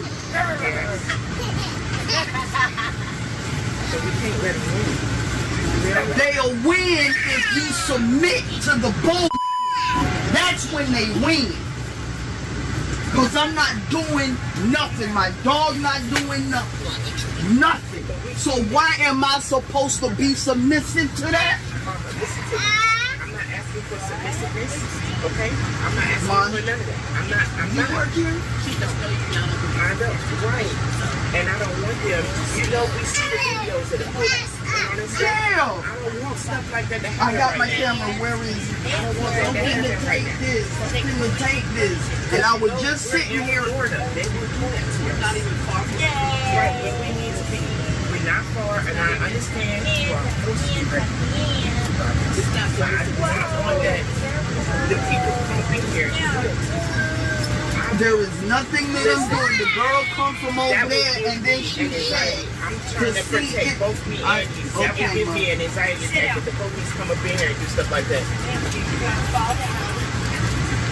Talking with passion, they're going to think you're being aggressive. They're going to think that you just being outright and insubordinate. Those are the words that they're going to use. You feel me? It's not about submitting. It's just that sometimes I don't own the train, so we can't control their rules. I'm finna put this on film and hit it on TikTok. TikTok. This is one of these things that's going on, and then I'm gonna take it to this is Ron DeSantis and show it to him. This is your train, Amtrak. Bring it, cause I will film it. And they can't say I can't film nothing because you can film wherever you want to be. I'm filming this. But you understand what I'm saying? I do understand, Ma. I'm trying to. I'm trying to get to a funeral. They're going to take these off because they're going to separate you from me. The moment you get the heart, they're going to take the bill, send your dog to the county, you got to get it back. You got to take another train, and they won't reimburse you. All they're going to do is pull you off the this to the city. You don't have to wait out there. They're going to take it off. What she's talking about is going now. It's got to stop right now. It's not going to stop. And the police is going to wait for the crunch you off. Just like they do on the plane, because you're really separated from the dog. That's what they do. These black artists, the moment they put you in custody, they're going to separate. So you gotta take that foot and go on to the side. Or you go to the dog. That's all I'm saying. I'm a dog person. I breed the hug. I do too. And they will interrupt your life on an emotional level. So for that, be a dog, you gotta remain. It's not about submissiveness. It's not about submissiveness. It's exactly.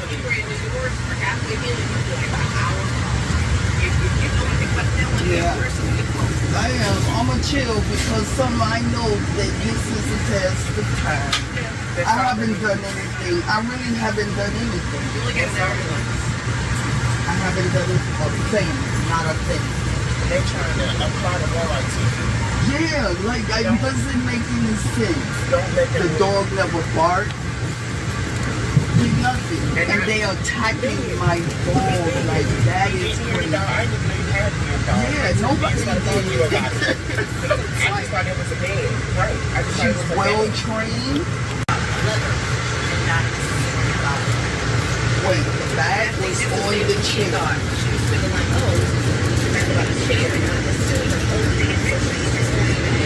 Yeah. It's the principle.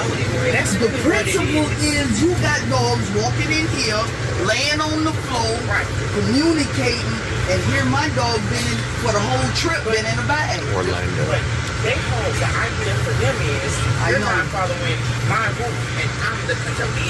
What you say Yeah, I know. As you know, there is a conductor though that he see what was going on and he took the complaint, but he came back here and he sat down, he talked, you know, so I get it, like I really get that, but you know, I'm at a place in my life where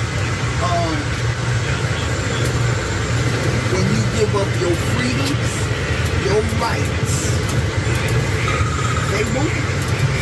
I haven't done But that. you already see exactly when they stop and they ask you, is she trained? I mean, is she trained? She trained. You be showing them the paperwork and that's enough. The only thing they should say after that, you don't have to show me, I believe you. You don't have to show me nothing. I believe I'm you. a psychiatrist. I believe you. You don't have to show me anything. But as long as you got your paperwork,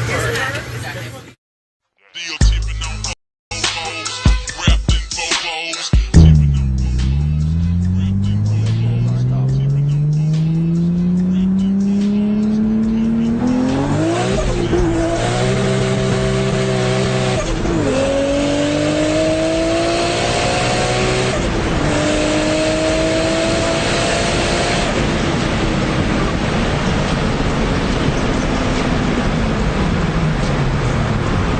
Jesus Christ.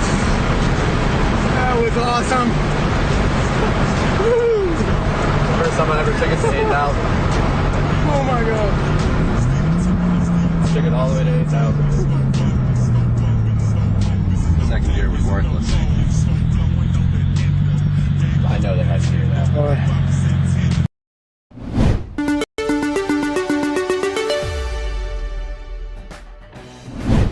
Alright, what's up guys? Welcome back to Supercar Street Racing. Today we got Dukes of Duval in the studio today. We're out here in Studio A. We built this studio from scratch. You guys can see the whole thing on the channel. And what are we taking a look at today, Joe? Yeah, so we had an opportunity to get some new batteries for a awesome project where I put in a new trolling motor on my boat. This is awesome. I can't wait to show you guys VESA batteries today. So today we're going to be taking a look at that. Why don't we kick it off? You got a lot of video that you took that we're going to show these guys, right? Yeah, exactly. So Brad was pretty busy on a couple of projects, so I kind of took the lead on this particular one, so you'll see me most of the video. But basically, it's me installing all the new setup for this trolling motor. It was quite the process. So included in that, we did the trolling motor, we did new wiring, we did breaker, along with the new charging system, as well as these new VESA batteries. All right, well, let's get started. We got a lot of ground to cover today. Let's do it.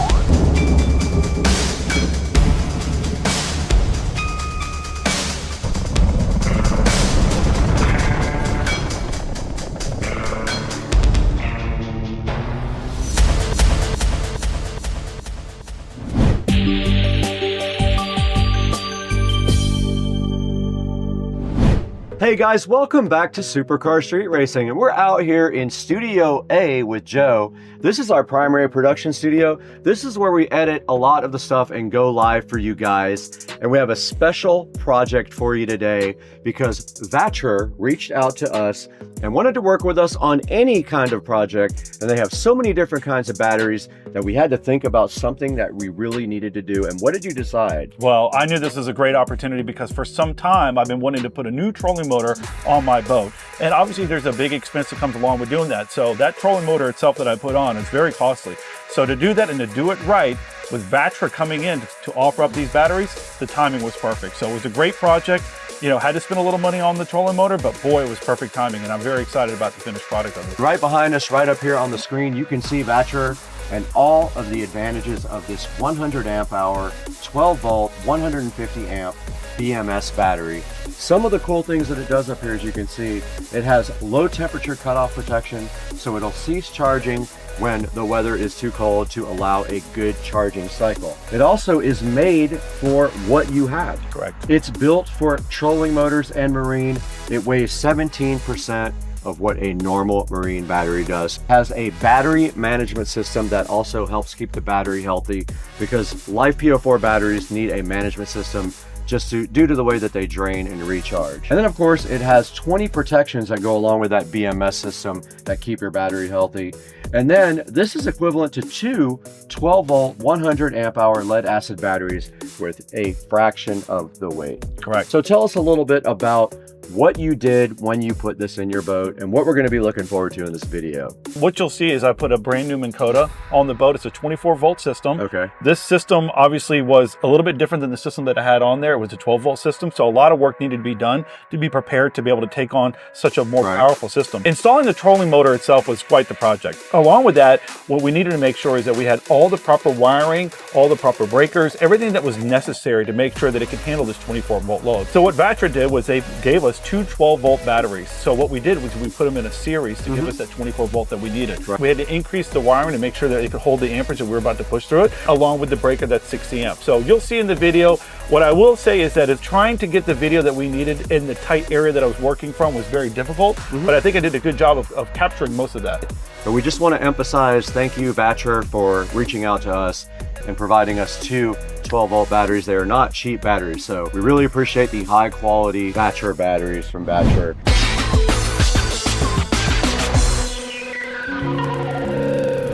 All right, so I'm going to take a couple of minutes to show you some of the things that we're going to be installing today. The first one is the trolling motor itself. This is a brand new Minn Kota 24 volt Tarova trolling motor. My prior trolling motor was a twist style. This one is a lot newer, a lot more technology. So the good news is that it's got a remote that you'll be able to use to be able to position it wherever you want. It's got another feature that allows you to do spot lock, which will be able to hit a button and lock the boat in position, which is really, really nice. So with that, we're going to be doing a couple different things. One, we're going to start by installing this new quick release bracket. This is very important if you're a boater and you have a trolling motor and you keep this outside your house or you travel with it. This is a great feature so that you can remove that trolling motor easily to put it in your house, so that in the event that somebody walks by and doesn't walk off with it, this will stop it from doing that. With that, I'm going to be upgrading the charging system. So I found this particular charging system on Amazon. It was a great deal. I think I spent about 150 bucks on that. I'll find the link and we'll put it on the description. What I currently have is a 4-bank charging system. It's a much older charger and it's time for a refresh in that department too. If I'm going to go ahead and spend the money on this nice trolling motor, I want to go ahead and make sure I've got a nice charging system to go along with it as well. So with that, we're just going to do a 3-bank system. The 4 was too much last time. It allowed you to charge 2 house batteries and 2 trolling motor batteries. I really only needed to charge 1 house battery because the other one is being charged by the alternator, so it's not necessary. So with that, what's great about this particular charging system is that it does a myriad of different types of batteries, including lithium. So my thought process is that I have these 2 12 volt lead acid batteries that are currently in the boat now, and I'm thinking it'd be a whole lot better if I upgraded to lithium. I also have a quick connect here. The old one was in bad shape, so we're going to go ahead and replace that. With the new 24 volt system, the wiring that was in here currently on the boat is not enough to support 24 volts through it. So I went ahead and sourced through Amazon a marine grade 6-gauge wire, which I'll be going into the boat, tearing the old wiring out, putting the new wiring in, making all the connections, and then also adding in a 60 amp breaker. Very important to have that on a system like this for sure with that much voltage. One of the other things that comes with this is that it does have a brain that they add to the box with the particular trolling motor. I'm not sure why they're adding this, considering that this particular model, the brain is now built into the actual trolling motor itself. So if you wanted to add a second layer, I guess you could install this, but I have done my research and I'm told that this can go right in the trash. So that will be the plan. It'll save me some time and energy and less holes in the boat. So from there, the only other thing is to make the decision on whether or not I want to stay with lead acid batteries or go to something much better. But I think that I want to do lithium. So let's go see if Brad's got some lithium batteries at his house that maybe I can borrow. We'll be right back.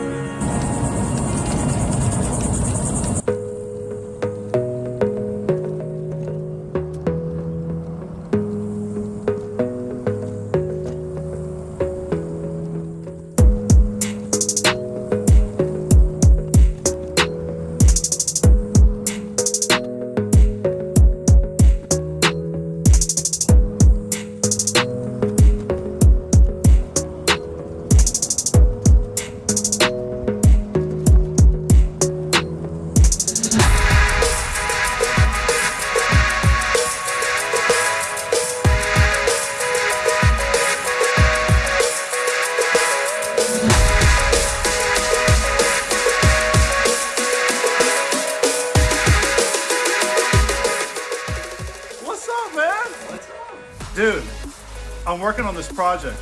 I bought this trolling motor and I got 2 old batteries that I don't want to use anymore. Do you happen to have any marine grade 12 volt lithium batteries sitting around by chance? Let's see, I've got some home theater chairs and these lithium batteries. Dude, I knew you'd have some. We have these Batcher reliable power empowering lives batteries. There's some information here about Batcher.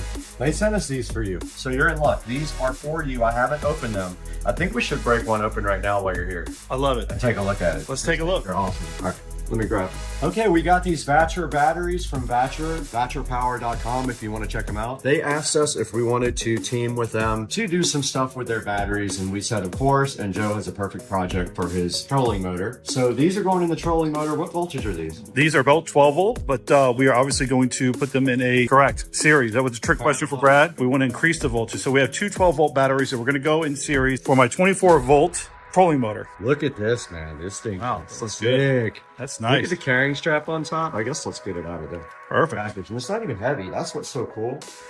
You save so much weight on all your vehicles when you go lithium ion, because this battery probably weighs 20 pounds if I had to guess, compared to a regular battery that probably weighs 50. And look on the front here. So it's a 100 amp hour Life PO4 12.8 volt battery. It's used in houses for like solar applications, RVs, and in boats. And there's all the certifications and the warnings on it. It's got low temp cutoff protection, and it's perfect. It even says trolling motor on it. Love that. It's perfect for that. So we have 2 of these to wire up in series to make 24 volts. And back of the battery just says, there's a caution, there's a model number here. So if you guys are interested in the same battery, there's the model number, DXD. We'll put this in the link in the description. DXD C00206X. There's a URL here, and then it tells you again that it's 12V100 TM US, and some warnings here. And so this is going to be cool. We have a new partnership with these guys. So if this works out, we might be able to do another golf cart or something like that with their bigger batteries. Yeah, because they have a large selection of lithium. They do. They have so. 72 volt batteries too, so we could do that.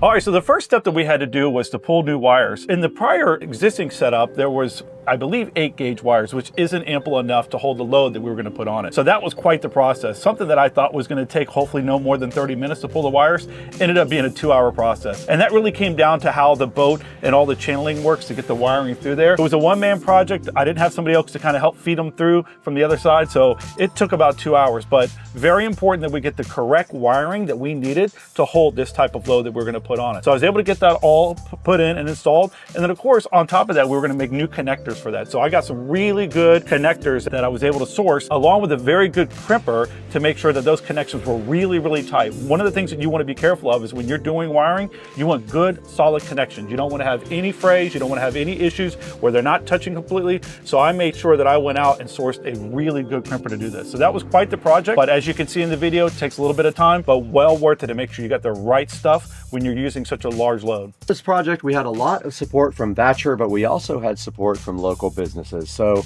tell us about who helped you out locally. So I was able to reach out to my buddy JB Mitchell that works over at St. Augustine Marine Services. That's a great group of guys over there that do quality work for electronic works on boats.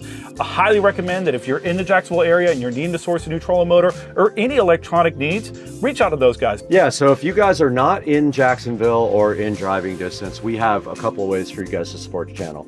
You can buy it directly through our Amazon affiliate link, or you can use the YouTube affiliate link as well, and that does give us a few dollars here and there to turn the power on at the house, because look at this.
All right, I took a quick break to grab some lunch, got back and started working on running this new 6-gauge wire. Admittedly, this was quite the job. It took me about 2 hours to figure out the best route to get this from the console area down, around, back up in front to where the quick connect's gonna be. Worked through a couple of shirts and a couple of hats already. It's pretty hot out here, but ultimately I saved you guys a bunch of time watching me try to work this wire all the way down, around, and back it up. So I've got plenty of slack on both sides to do what I need to do to start making connections.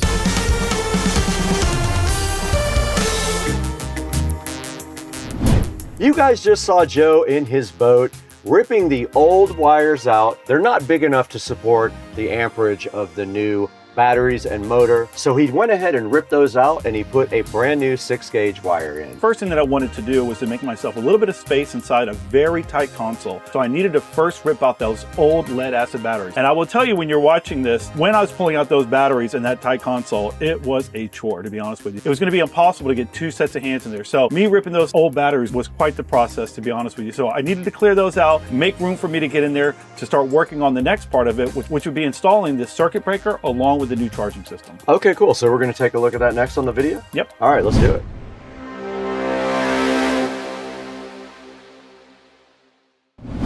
All right, so here's a little update from inside the console. So one of the things that I was going to attempt to do was to remove this old charger. Unfortunately, I did everything I can to figure out how to get inside there to get what appears to be nuts on a bolt. I spent probably 15 minutes alone trying to figure out what size, what to get in there, and I could not figure it out. I just cut all the lines off of it, or all the leads off of it that go to all the batteries. Then I cut off the power supply that I will be reusing for the new one. I also took out the 2 old batteries in the trays. I'm going to clean those trays out and put those back in and get ready to seat the new batteries in there. I have this 6-gauge wire here. This is going to the trolling motor. This is what's going to feed off of those 2 batteries for 24 volt. As you can see, there's a chase down here that goes through here. That was part of the fun, is getting it through here amongst these other wires. And over the years, you know, between the manufacturer, other people installing stuff, it has just become quite the mess of wires here. So that's going to be one of my projects in the very near future. I'll work on a little bit of it while I'm in here now to get that all organized and put up. So one of the things that happened was, I mentioned this earlier, was that the hole was cut too big. So they had to make a plate so that the actual quick connect could seat to the plate, and then the plate would seat and be screwed down to this part of the hole here. Luckily, I was able to keep some of the old plate. It was starting to fall apart, so I was able to use partial of it to create a template with a new one. I already made a couple of cuts and got it identical. I just need to drill some holes for the new one, so that's what I'm gonna be working on next, and we'll get you set up to watch that.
right, what you just watched was me installing the new quick connect for the trolling motor itself. So from here, the next steps are going to be installing the new 60 amp breaker. This is very important for anybody that's going to be installing a trolling motor.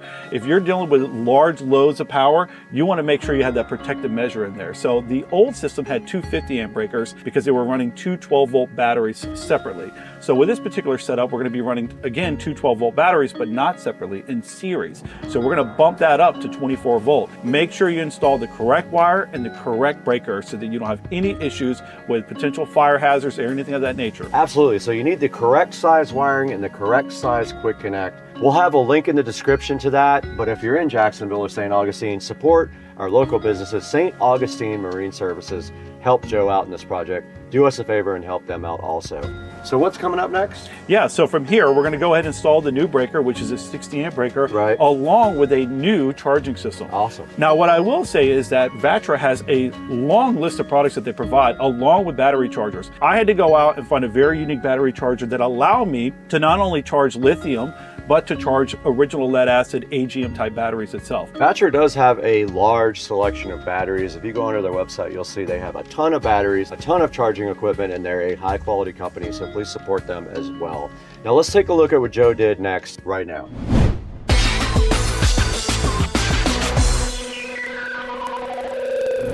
All right, we're back. This is day 2. Yesterday we made some pretty good headway. I was able to install the 6-gauge wire through the boat. Like I said, that was a real pain trying to get that run through the chase through the boat. That was completed. I also got the quick connect, for the most part, about 90% done. I need to get it screwed in and caulked in, and that'll be completed. For today, what I'm going to try to concentrate on is getting the 60 amp breaker installed along with the new charging system. This charging system, as I mentioned, is going to be able to give us the ability to do normal lead acid batteries plus these 2 new lithium batteries. So pretty excited about that.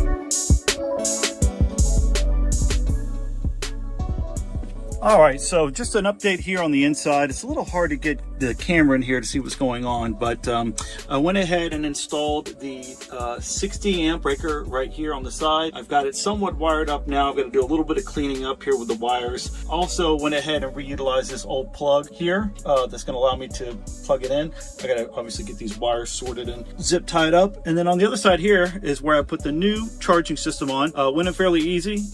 As you can see, it's all powered up and working, which is good. And then I'm going to start working on now is getting the 3 batteries connected that are going to be on this system and installed now.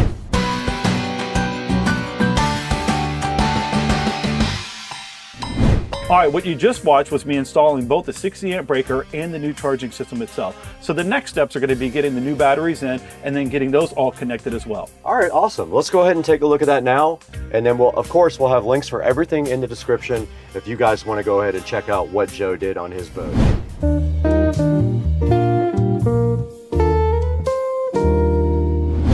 All right, everyone, today is day 3 of this project. So basically what I'm going to concentrate on today is I'm going to try to finish wiring up the quick connect for the trolling motor. And then lastly, I'm going to install the lithium batteries that were provided by Vatra.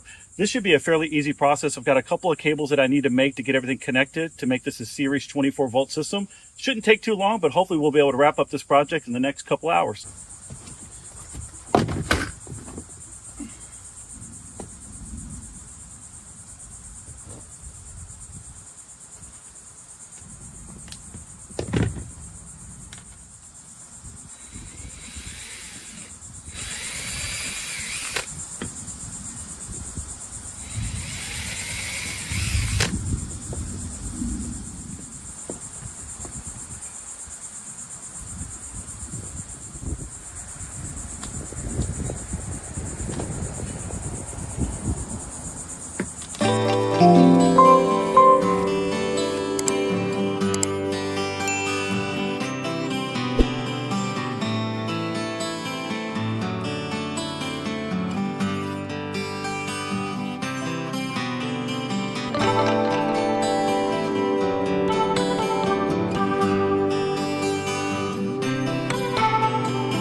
All right, everyone, I got the batteries installed. Very easy process from the standpoint that moving these batteries inside of this little tiny entryway to the console was much easier than taking the old batteries out. They were more lightweight, easy to maneuver, and that made it very easy.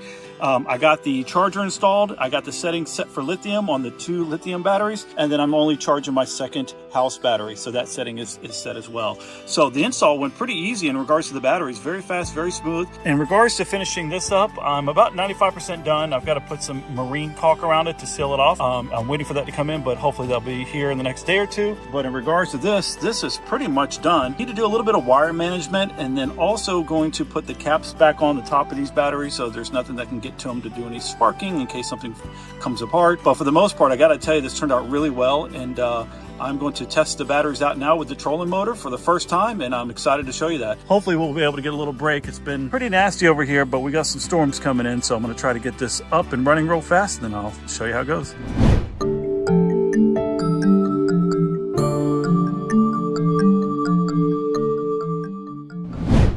All right, so what you just watched was me putting in those new batteries. I will tell you that there's a lot of benefits to lithium, but the biggest thing is the weight. And just me putting those batteries in was about as easy as it can get. It was just super simple. I was able to put them right in. I had to do a little bit of maneuvering because how tight the space was, but because of the weight, it made it so much easier to get in there, manipulate it. Very happy with that part of this whole process. So once I got those batteries in, made the final connections to get everything complete as a whole, ran a quick test to make sure that I was getting power back to the trolling motor, and everything looked great.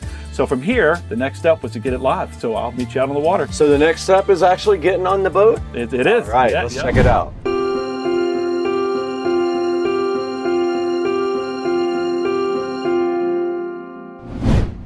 All right, here we are out in the middle of the St. Johns River underneath the Dames Point Bridge. We have it locked in. It is working perfectly. Right now, if you see, it self-adjusts depending on which way the current of the wind is taking it, but it is keeping us perfectly locked in. Plenty of power. We are not going anywhere. Gotta love it, man. Thanks a lot to Vatra for those awesome batteries, man. They are working perfectly.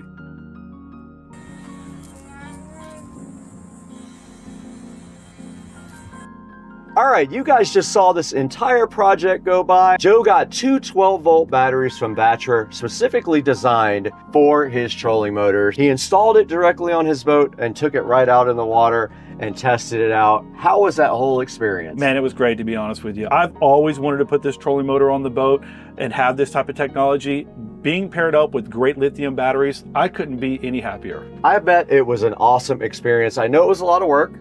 I had the same experience across the street recently putting in lights over at Rich's house. It was a lot of work, but it was worth it in the end. Now, we want to stress to you also that Vatra has a lot of different types of batteries. They have golf cart batteries as well. Right here is the Club Car 72-volt lithium ion. We'll throw that up on the screen right now for you as well. Make sure if you need any kind of battery, go to Vatra first and check and see if they have an appropriate application for what you need. And chances are they have it, because they have literally probably 50 different types of batteries on them. They have a long list of every type of voltage that you need, every application when it comes to batteries. So it looks like they got golf cart batteries. They have marine grade batteries, solar batteries. Yep. They have about everything. Very impressed with their website and the amount of products that they offer. They do have everything, and we're actually looking forward to working with them on some other projects as well. So hopefully Vatra wants to work with us again. I'd be excited to work with them and do some more projects with them. I can think of a lot of different cool things we could use their batteries for. Absolutely. All right, guys, thank you so much for watching the video. Thanks for liking and subscribing. Always click through our affiliate links to buy anything you want from Amazon.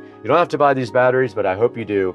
But if you click through that, you can buy anything you want, and it helps out the channel greatly. Thank you for 200,000 subscribers also. And we'll see you guys on the next one. We got to get out of here.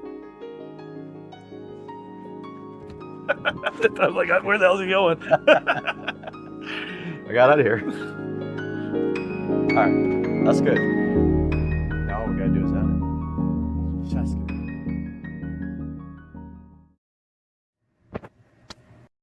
Happy Monday morning, guys. And today is a holiday, but unfortunately, you can see here, I am actually at work. Today we're going to talk a little bit about how to get your crud, black, soot, and just terrible exhaust systems looking polished and brand new. So Saturday morning, we took the SL65 over to the exhaust shop, and the technician who was working on the exhaust was going to polish up the exhaust tips for me, and he showed me this very cool thing to use. It's this stuff that usually is used for freeing up bolts and nuts that are stuck, but he was using it for polishing the exhaust. Take a look at this video. This is a combination of that stuff and metal polish to get your exhaust tips looking fresh again.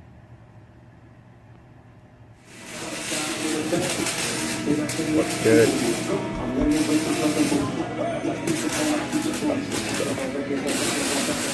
Open shut.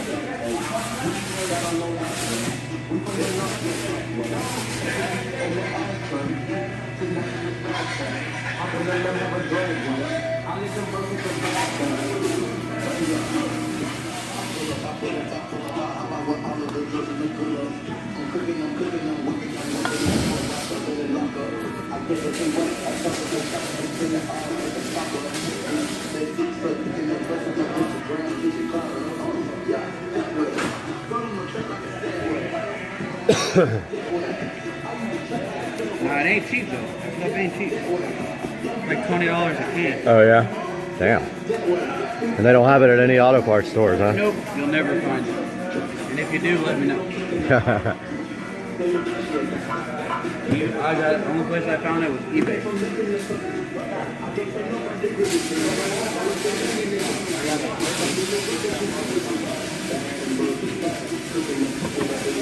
Came out good, man. But the cool thing is you can use it on a lot of stuff. Right. A lot of stuff. And what it does, it can't, like, say, now that we're doing it like this, you get water spots on it next time, oxidation or anything, you just wipe it off. It leaves like a oil film on it that protects the tip.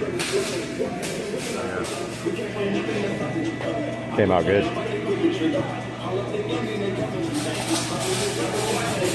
Now I might use a little bit of that to help get off the rest of the black.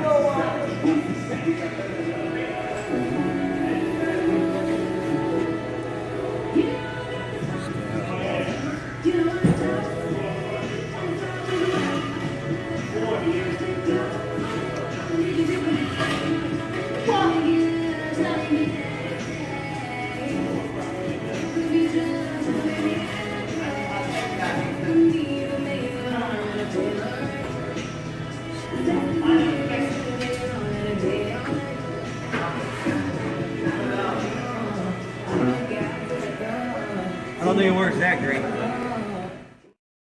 Here we are today taking a look at the Venstar Color Touch thermostat.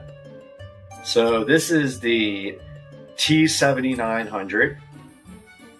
I believe this one does have humidity control in it. It is Wi-Fi. And here's a good look at the box there. So let's take a look at what's in the box.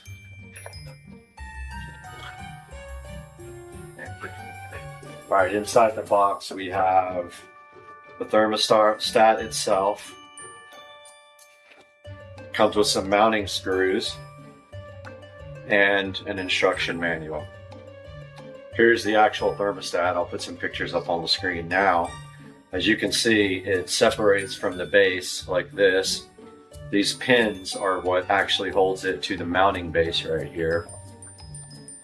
Inside of the thermostat, you have your wiring diagrams here, and then there's a sticker right in the center that you punch out just the middle so that it keeps the wall, the inside of the wall, the draft or the temperature from inside of the wall from affecting the actual readout on the thermostat. It does have a SD card slot on the side, which actually this one has an SD card in it, which is interesting. Don't know what's on it. But what that SD card does, that allows you to transfer pictures from your computer from the Color Touch Assistant program on Windows to the thermostat so that you can use the color display as a wallpaper. So this thermostat does have Wi-Fi. You don't have to use Wi-Fi with it, but if you do use Wi-Fi with this thermostat, you are able to use the VenStar Cloud skill to then set the temperature of the house, which I will show you guys. So I've installed several of these. I would say that it's pretty straightforward depending on which AC system you have. If you don't understand it completely, I would recommend getting a AC company out to put this in, because you need to know how many stages of heat and cool that your system has and what type of unit it is. Other than that, it's not too difficult. And so there's a good look at that guy right there. SD card slot. Make for a good video. It probably doesn't work anymore. But anyway, there's the back of it. So we're going to move on, and I'm going to show you guys now. Well, let me show you the box again first. But yeah, it just snaps right back into place there. And this is what's on the box. VenStar Color Touch T7900. They have a couple of different models. Supports up to 4 heat and 2 cool stages. And you can see this one has humidity control. Well, they are ones that do not have humidity control as well. You can find these on Amazon and eBay. I will definitely put a link in the description. And now we can take a look at some of the other features of the VenStar T7900. All right, taking a look at the VenStar T7900 thermostat actually installed on the wall. So basically, this thermostat is all electronic. It does have a color display. If you notice, it's a little bit, a little bit iffy. I think maybe it's a capacitance screen, and those are a little bit less sensitive to touch. But yeah, to turn on heat and cool, you literally just press the little star, and you see it's 68 in the house right now, so we can just turn on heat. And it's already set to heat to 70. Now notice it says heating there. And any minute now, the unit, since it's heat, it takes a minute to, actually spin up the unit. I believe it has to like preheat a furnace. And now you can hear the actual heat coming on here. Up here, it shows you the temperature and humidity outside. So right now it's 45 degrees in Jacksonville. Shows you the time and the date right there. You can actually name the thermostat. And I'm going to attempt to put some video up of the app here in a few minutes, but I got to get the screen recorder working. So yeah, so you can set it to an away mode where it can do certain things when you're away. Mode is just, again, the heating and the cooling. You can set it on schedules, and you can do that in the app. Now when you go to menu, there's also one place where you can set up your schedule. If we go to alerts, so you can set up alerts for your UV lamps and your air filter, so that it can warn you when they are old.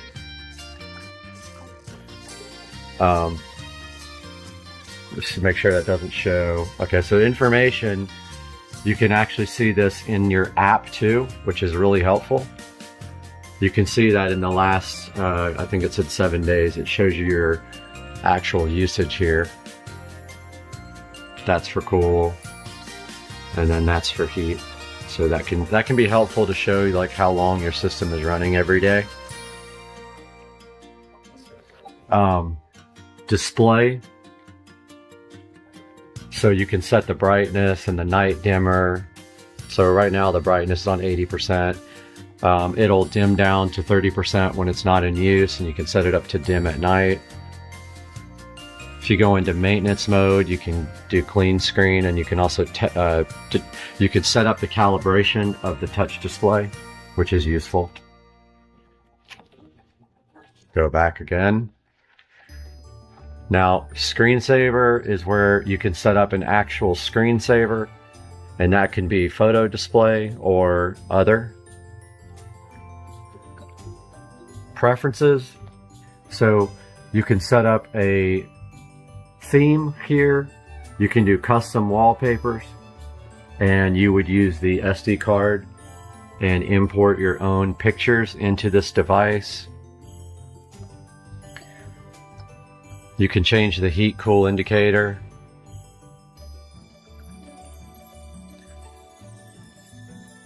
You can change the beep sound to either off or other.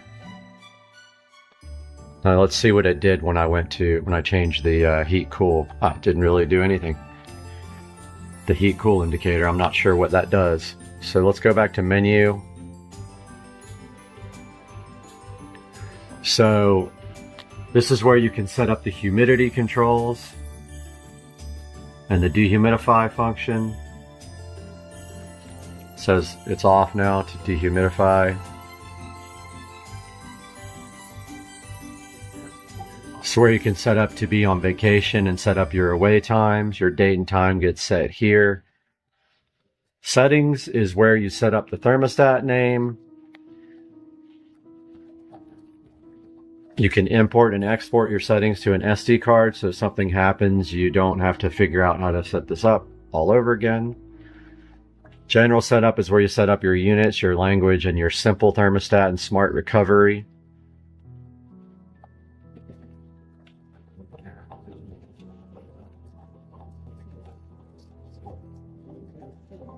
And then your installation settings is basically where you go in and you have to set up your number of heat and cool stages. Mine has 2 compressor stages with 1 auxiliary heat. All the rest of these are kind of like for installation. You can test the output, so if your guy doesn't know, your AC guy doesn't understand the wiring, you can actually test the outputs and he can measure. This is where you upgrade the firmware. You can see there's no firmware updates. They do release firmware updates every once in a rare while. You can factory reset it or restart the thermostat. And then one of the more important functions here is this is where you set up Wi-Fi. In the past, I've had issues with it not connecting to a Comcast router on channel 6, but they have since improved the Wi-Fi performance on these newer models, so I've had no issues now. Okay, so this is where you set up the Venstar Skyport, and I will show you guys that. It is basically the cloud account for controlling the device via smart or with the app. So you have to put your information in here and log on to Skyport. And then there's some security features here.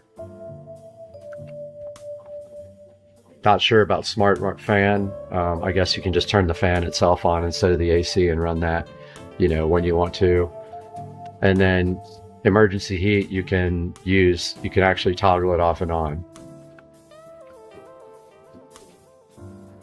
So if we look on the front screen here, you see this little globe with a Wi-Fi symbol. That means we are connected to the Venstar Skyport, and I'm going to show you guys a little bit of that right now. All right, taking a look at the Venstar cloud here, you can see here my house, and then you can see Susie's house. You can send messages to the thermostat. You can select heat or cool, change the temperature. So right now I'm going to put it on 72, and you can see that it sent that command to the thermostat. Over here on the side, you can do schedules, send messages, set permissions for your profile, change your account settings, and other things. And so this is a pretty useful application, and it is just like the one on the phone, but allows you to do more things. So I highly recommend this thermostat just because of this part right here.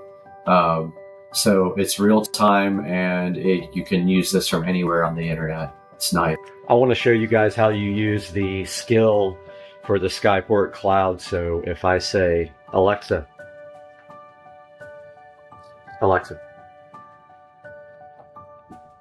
interesting, she won't wake up. Alexa. Thanks for the feedback. Awesome. Alexa, Huh, this thing is not working. I'm gonna have to reboot it. Alright, so I powered this thing off and back on. Let's see if it works. Alexa, set Brad's house to 72 degrees. The heat's set to 72. So there we go. So there is the smart home skill for the Venstar Skyport Cloud. You can also, you know, go up and down on the temperature from here. The only thing you can't do is it has to be switched on already. It doesn't understand how to switch the actual heat or cool on. It does whatever the current setting is on the thermostat, but you can use the app for that, which I will show you. All right, everybody. Good morning. It's a new day. I just wanted to do a quick little outro to this video. That was a look at the Venstar Color Touch thermostat, which I highly recommend. I have purchased over 10 of these in my life. I really love them. They do a great job. They are smart, capable.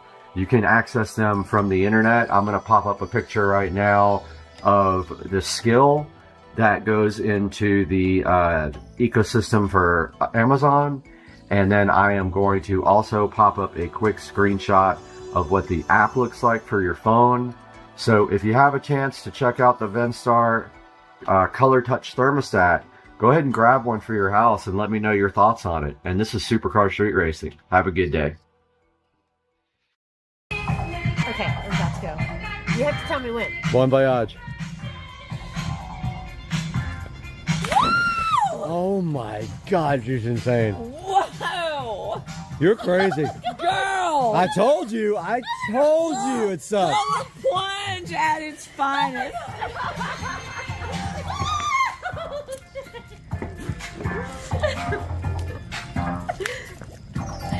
Oh, you need way more than this towel. You need to take that damn shirt off. You need to take that shirt off. That was crazy. I am so proud of you. Oh my God.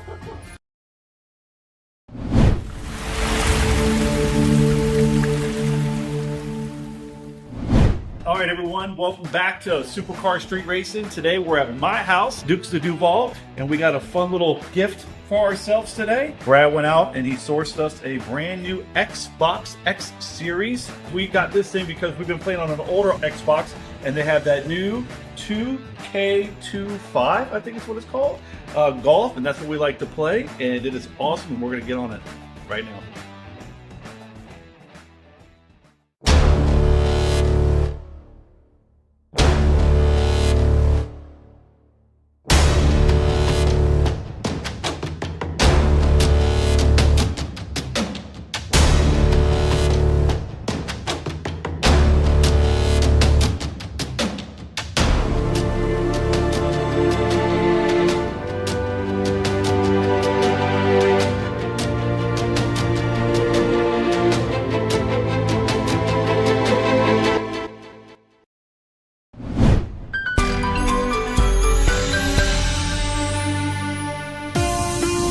All right, everyone, welcome back to Supercar Street Racing. Today we got myself and Brad behind the camera, and we have this nice little Xbox X Series that we just picked up. Brad and I, on our fun time, like to play Xbox, and we have a golf game that we play, which is the 2K23 PGA. We've been having a lot of fun with that, and I know that Brad's been working really hard behind the scenes and wanted to surprise himself. I think he's reached about 70,000 subscribers, so that's kind of a big deal. So I think that's a little bit of a gift to himself and to me a little bit. So pretty excited to open this thing up. Apparently the graphics and everything are so much nicer on this, and we're going to take a few minutes to get this thing unboxed, looked at it, and plug it up and test it out.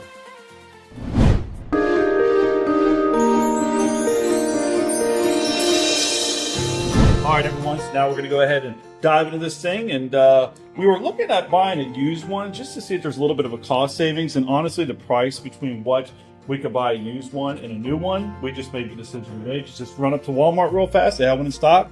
We're able to go to the drive-through and pick it up in a matter of minutes. So it worked out really well. So look at this boxing on this. This is sick. Wow. All right. This is sick. First level there.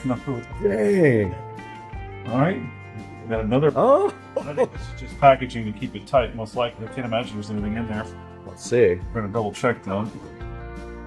Oh, that looks like just packaging. Okay. Double check that later. Oh man, that's the actual. It fits perfect, like inside there. Oh, that's the base there. Okay, so that's the actual device. Oh, look at that, dude! Oh my god, huh? That thing is so sick. All right, so this is the front, mm-hmm. and this is the rear. Here, ripping Joe's golf cart. I got Joe's cart, and that's Joe. I'm gonna try to pass him.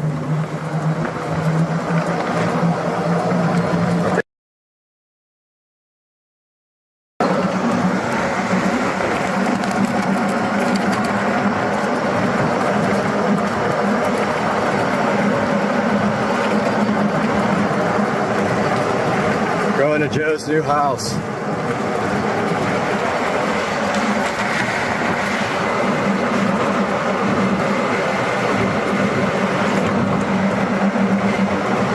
I think we got, yeah, this thing's dead.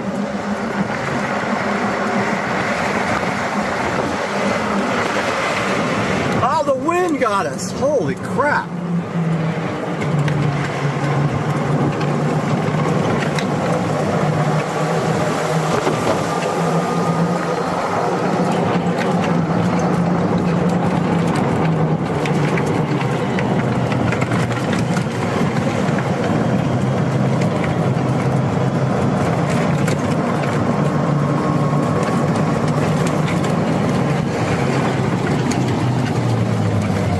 Joe's new place.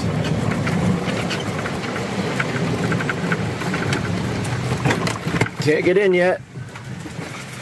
Your batteries are almost dead. Yeah, it was like 37 volts. Oh, that's weird. Yep. That's surprising, actually. It's 45 stopped and then about 36, 37 when you're floored. So it needs a charge. Guys, welcome back to the channel, and you can see right here that we have a bunch of parts for the golf cart. This is the 70 volt lithium ion conversion for the club car, and also the AC motor conversion for the club car. We're going to be unboxing all that today. But first, before we do that, we need to get this motor and controller out because it is sold. So you're going to see that next when Dukes of Duval and I take the motor and controller out of this beast on Supercar Street Racing.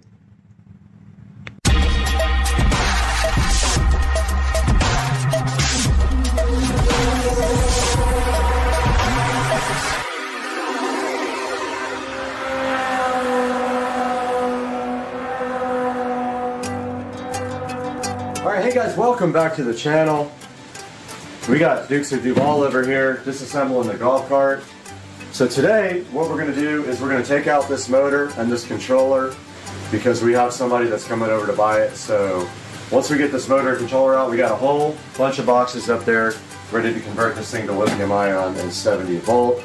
First things first, we'll get the subwoofer out, we'll get the motor out, we'll get the controller out, and in about an hour, we'll have someone here coming to pick up the stuff, and we can put that, however much money he's going to give me, towards the $6,000 worth of 70 volt lithium ion sitting right up there. So what do you think? Should we get to work? Let's get it done. Let's do this. All right guys, so we got this Curtis controller. So this is probably the original controller and solenoid, and most likely had been programmed because the cart would do 30, 32, 33 max. So we're gonna go ahead and get this out of here and document what we're doing, and then hopefully figure out how to put everything back in the future. We'll be taking out the charge port. The entire charge port and the charge port housing will come out, so we'll have to remove these hex bolts here. This whole panel will loosen up. We'll be able to pull that controller or that charge port out, and then there'll be a male plug for a standard extension cord. You plug your extension cord right into it, and you have an onboard charger that sits here, and this bay will be mostly empty, and we'll shed a couple 100 pounds. We'll be able to do whatever we want with the bay. So what do you say we get the controller out of here, man? Let's do it. All right, so what do we need? 8? I think it's, well, 8 mil? Yeah, try an 8 mil. All right.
Guys, we are back in the garage at Supercar Street Racing, and you saw a few minutes ago that we have removed the controller here. You saw us do that in the video, and we have also removed the motor, which was not fun. That thing is very heavy. Getting that new one in is going to be interesting. But over here now, we have the Eco Battery 70-volt conversion kit for the club car, and we have already picked it up and figured out that it weighs a lot. It is something like 105 pounds, and here is a look at the massively expensive Eco Battery. Let me take you guys out of the tripod so you can see the 70-volt Eco Battery conversion here. There's a good look at it. We aren't sure about mounting it yet, but the guy did say it would directly mount to the club car, but I haven't seen any way to do that yet without modifying the club car battery tray. But regardless, it's going in there either way. So that is the Eco Battery 70-volt lithium-ion $3,700 battery, and the lights just went out. All right, so we took a look at the Eco Battery here, the 70-volt Eco Battery, and we can get that thing back in here, maybe.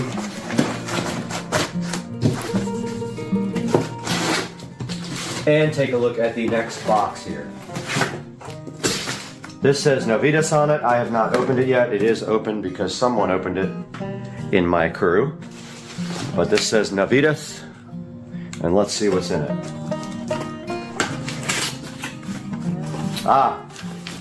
We have the Novitas AC motor controller here. So this is for converting the cart to AC, and then I don't know what's in this box.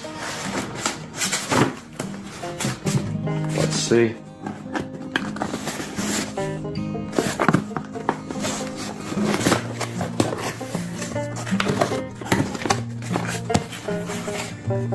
Oh, nice cable,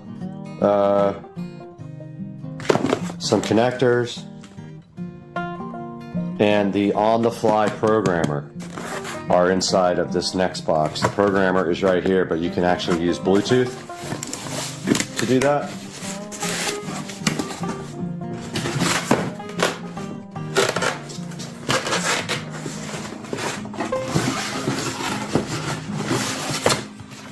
And we will package this back up.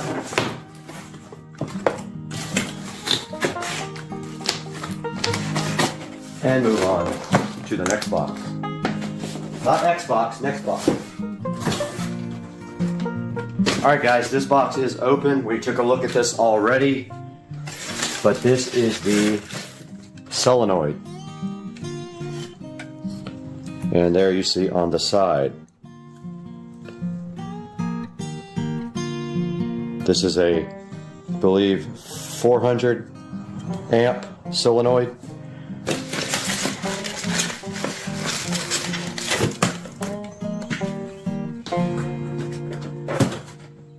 This is the Eco Battery install kit for the Precedent.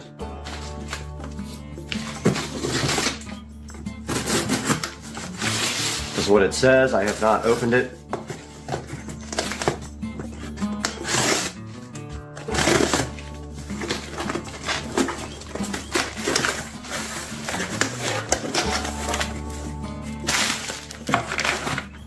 We have something inside of this bag. I'm not sure what. That might be the battery mounting kit. That's probably the battery mounting kit that we didn't know about. All right, we have the Eco Battery mounting kit opened here, and I am just popping open this plastic condom here to see what this is, because we were wondering how you mount it. And it is definitely a rail kit for the Eco Battery. There are the mounting rails for the battery. It looks like very nice powder coated pieces.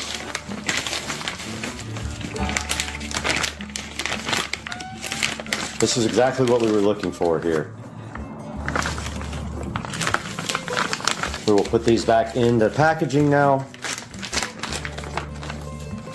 Keep everything nice for the install process. And what is next in here?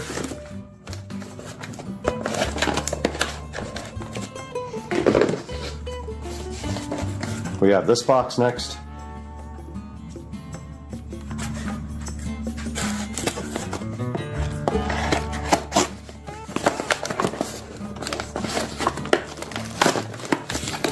And this is the charging port. So it converts to onboard charger.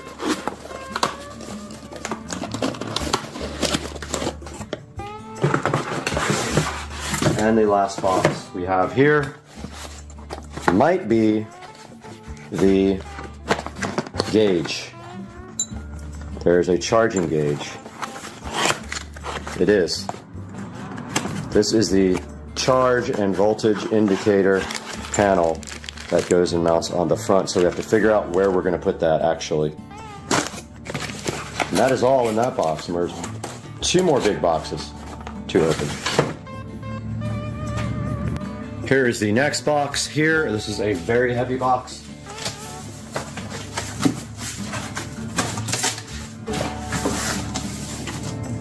There are some screws.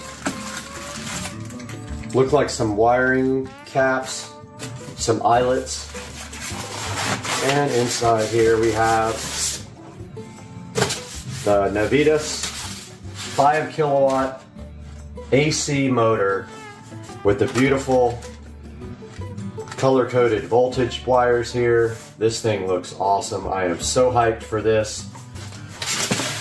Hopefully you guys can completely see that. Let's zoom in. But there is the Navitas. This is the best motor you can buy from Navitas or Navitas or however you want to pronounce them. 5 kilowatt motor. This thing is going to absolutely rip. And is that everything? Oh, we have one more box after that. Put this thing back into its box.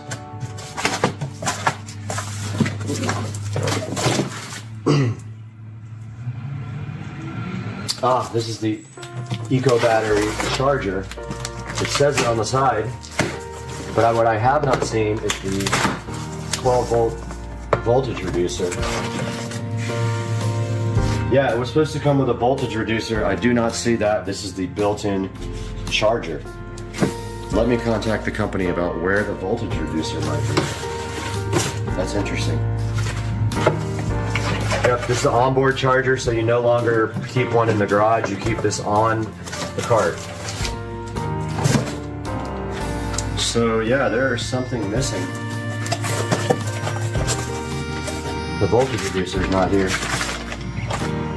So I'm gonna give them a shout and see where that is. Just got off the phone with Ryan about the missing item, and apparently Eco Battery has been neglecting to send this part out for the last couple of orders he did, so he is going to get the voltage reducer to us. We already have one. I'm hoping it will accept 70 volts. It says 60 max on the, and this actually says 48 on the input here. I'm hoping it'll go up to 70 because it does say 60 online, so I don't know. We might burn it up, and I don't really care. But the new voltage reducer, the 70 volt voltage reducer, is a 30 amp. This is a 60 amp, so we might have to buy a 70 volt voltage reducer for the stereo system. So we are missing a part, and we have to go get the cables today. They are in the mail to the wrong place, just like all this stuff was shipped to the wrong place. So I'm keeping an eye on the mail for that. And guys, this has been part 2 of the 70 volt lithium ion conversion video on Supercar Street Racing. I hope you guys subscribe, and I will make a playlist for this, and we will see you guys next time. Yo, it goes down. Robert, it goes down. No, it don't. It do go down. It do go down. Welcome back to the, and I know we started on this delicious steak, but today we are actually going to be taking a look at the Mission Carb Balance flour I guess they're just tortillas, more or less, but they're supposed to be carb friendly for a keto diet.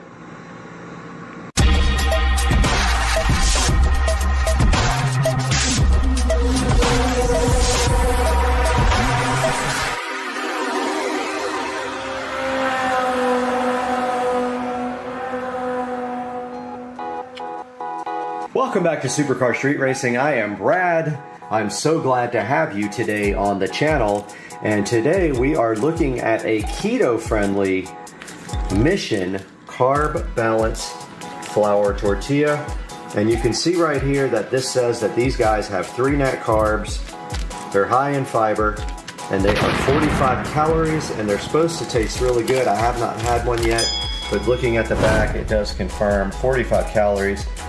2 grams of total fat. You want fat in a keto diet and 12 of regular carbs, but that does not indicate total carbs because that would come from your sugars here. So your net carbs here are good. Usually you can have between 25 and 30 net carbs a day in a keto diet, depending on your exercise. I do exercise for an hour and a half every single day, so I can probably have more.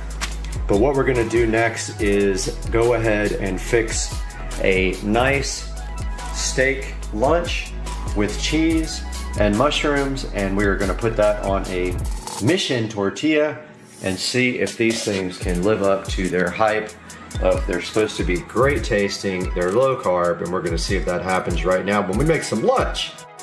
All right, Supercar Street Racers, we have a grilled portobello mushroom here from last night over at Rich and Trish's. We made burgers and we threw 3 of these on the grill. I'm gonna go ahead and slice these up now and get them prepped for putting on the nice steak quesadilla.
Okay, we are over here at our air fryer now, and what we are going to be doing is creating this delicious steak quesadilla. So the first thing we're gonna do is cook our steak. I'm gonna go ahead and spray our air fryer down. I have our chopped steak here, quick steak. We go ahead and throw it in the air fryer, spread it out real nice. Make sure you spray everything down. Air fryers need like something on the meat to let them cook well, so just put some fat-free stuff on there. I have some garlic salt here. I'm gonna go ahead and generously coat that with garlic salt. And I like these to be rare, so I am going to go 3 minutes.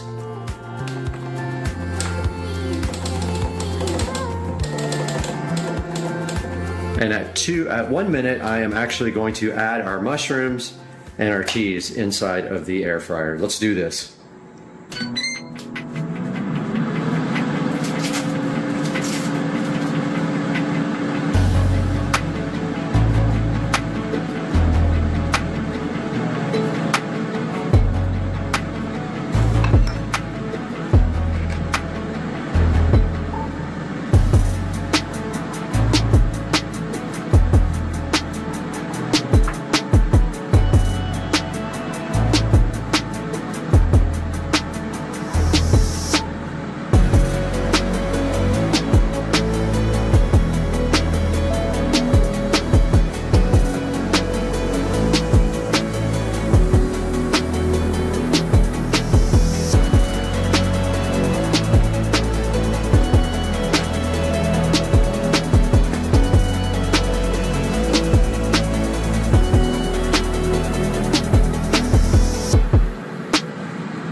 Okay, I'm gonna go ahead and pause this and flip over our our steak.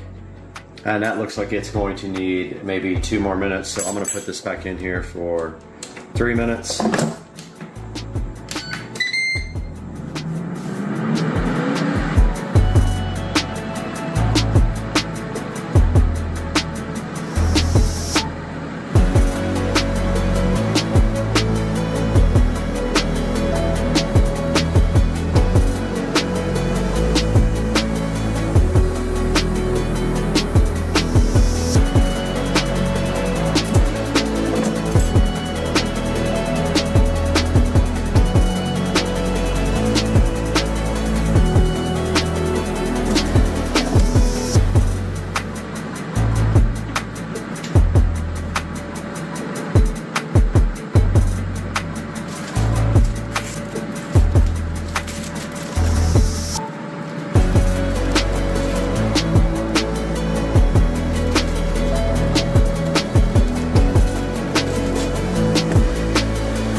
Okay, that's cooked enough for me. I'm gonna go ahead and add the shrooms.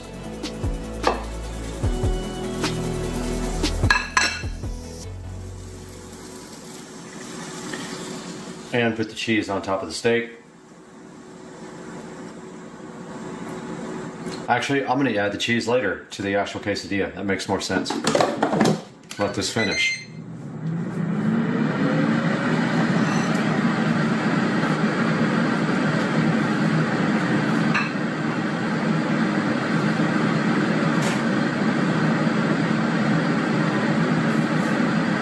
While this is going, I'm gonna nuke this for, actually no, change my mind on that too. I'm gonna nuke it once we get everything on top of it. That might be better.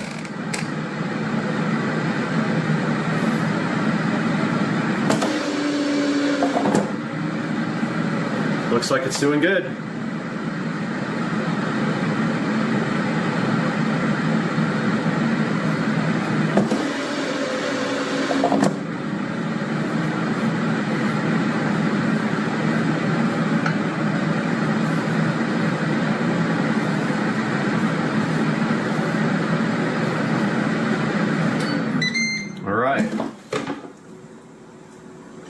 So let's go back over here. Okay, we're back over here on the other side of the kitchen now where we're gonna prep our lunch. First we have our steak over here that we need to cut up. So we need a different plate for that.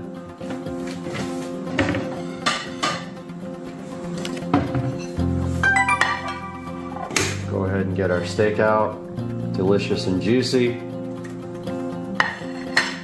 And I do like it rare. Hopefully you guys don't mind that.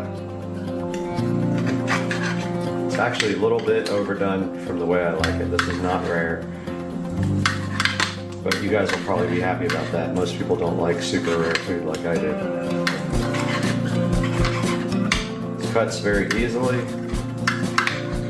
Kind of just pulls apart. It's a lot for one quesadilla.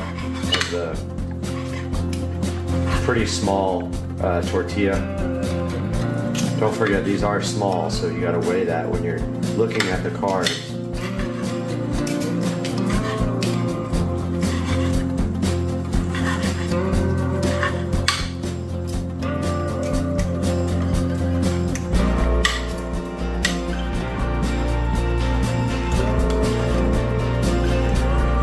Okay, let's build our tortilla. That's just from the mushrooms, no big deal.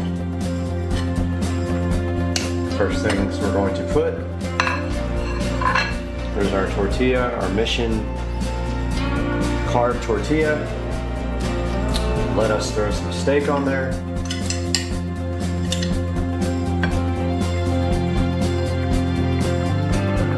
So we'll eat most of this not in the tortilla because there's a lot of steak here. We want to make sure we can wrap it.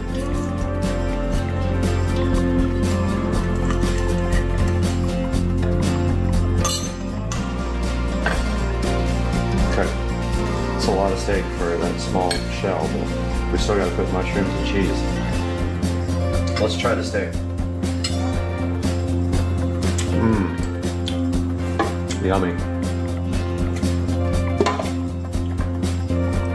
Throw some mushrooms on there.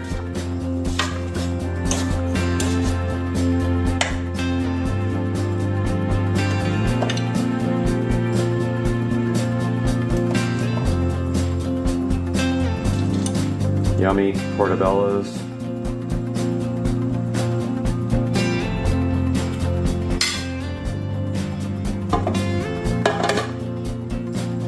And our cheese, which kind of melted.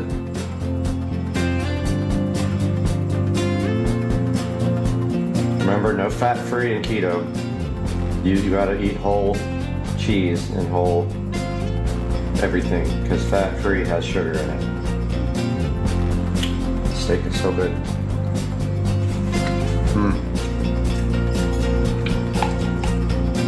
Some mayo. Mayo is important in a keto diet. It's fat.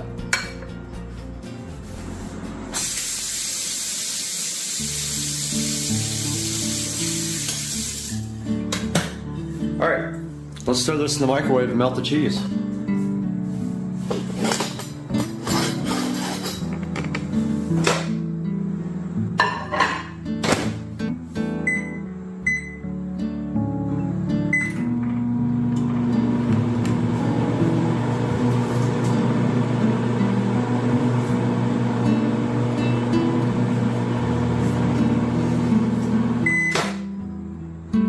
A little bit more.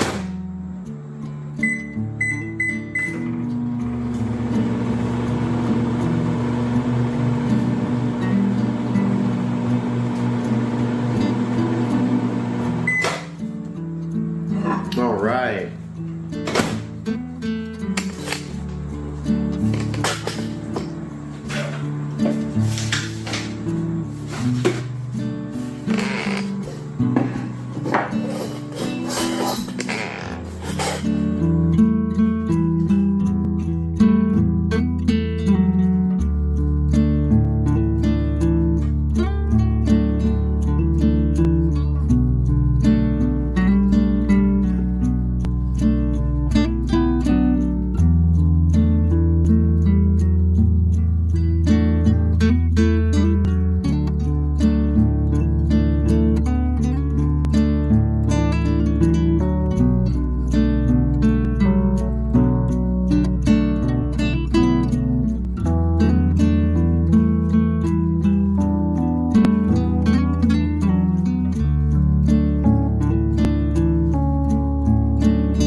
Here we are back with our Mission Carb Balance Flour Tortillas. And as you saw in that last clip, we just sat down and had a delicious lunch with these guys. And now I'm going to tell you about my experience compared to some other products that I've tried.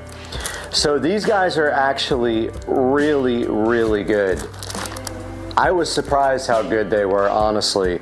I tried another brand. I actually already got done with that brand. They were more thin and almost would fall apart because they weren't soft. They were just hard. These guys actually look, feel, and taste like real non-carb balance flour tortillas, in my opinion.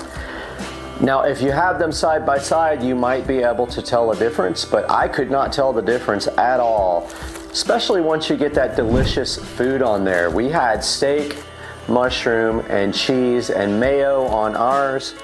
Completely carb-friendly lunch for keto. Our total lunch carbs was very, very low. these have 3 grams of net carbs. Now how that is calculated is it has 12 grams of total carbs. You subtract the fiber, which leaves you with 3 grams of net carbs. It is right here on the back of the actual package. Now, going by the list of ingredients here, it has 2 grams of fat. It has no cholesterol. They have 210 milligrams of sodium, 12 grams of carbs, 0 sugar, so that's great, and 4 grams of protein, which is also important for your keto diet. So you can check these out on missionfoods.com. We will go take a look at that here next. But this actually comes with quite a few in the package. Don't know how many actually it comes with. It looks like about 10.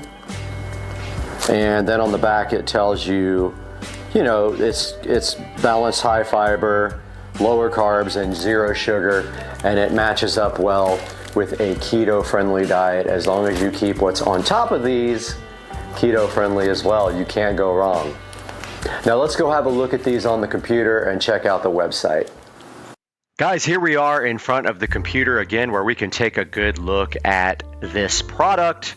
These Mission tortillas that are carb balanced and only have 3 net carbs per tortilla. So here is the missionfoods.com website. And if we go on the website, here is the Mission carb balanced tortillas. They have 4.7 reviews.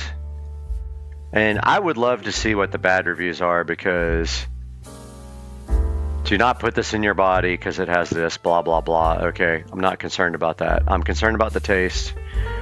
And these guys have so many good reviews here.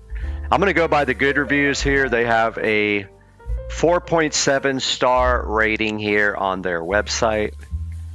Go back to it. So this thing says they are low carb, great taste, taken to the extreme with these Mission carb balanced flour tortillas. Okay, so they are 4 grams of net carbs, not 3. I said 3 a minute ago, but they're 4, as I stated earlier. And the full nutrition facts are right here. As I stated earlier, when we were sitting over there doing our actual review of the product, these guys actually have 70 calories. Mine says 45, I thought, on the container. Huh. I'll have to go grab that and check and see if I made a mistake over there. I thought mine said 45. But yeah, here we go. Carb balance Mission tortillas with great reviews online. Shows you here how to make some air fryer chicken fajita wraps, which looks absolutely fantastic. It's kind of like what I just made. I don't have any avocado, but that's actually a good idea for next time. Throwing some avocado on there would actually spice up this meal quite a bit. And down here they have all kinds of cool recipes for you to try with these Mission low carb tortillas. And you can actually put in search terms here, or just come down here and look at all their delicious recipes, like this breakfast quesadilla with fried eggs, which sounds fantastic. Tostadas, Chipotle nachos, just all kinds of great ideas. Oh, Eggs Benedict breakfast wrap sounds absolutely fantastic. Chicken and eggplant quesadilla. Just come on to the missionfoods.com website /recipes. You can check out your own recipes and get some Mission balanced, carb balanced tortillas in your life, where you will cut down on your carbs and you'll be right keto friendly with all the rest of your low carb dieting needs. Guys, I really hope you enjoyed today's video. I love it that you guys come and check out all my videos. Leave me some comments. Make sure you like and subscribe. And also, make sure you check out The Incredible Universe, my other new channel, which has a lot of topics about the universe that I really enjoy doing some research on. The Incredible Universe. I'll have a link down below in the description. Please like and subscribe my new channel. We'll see you guys soon.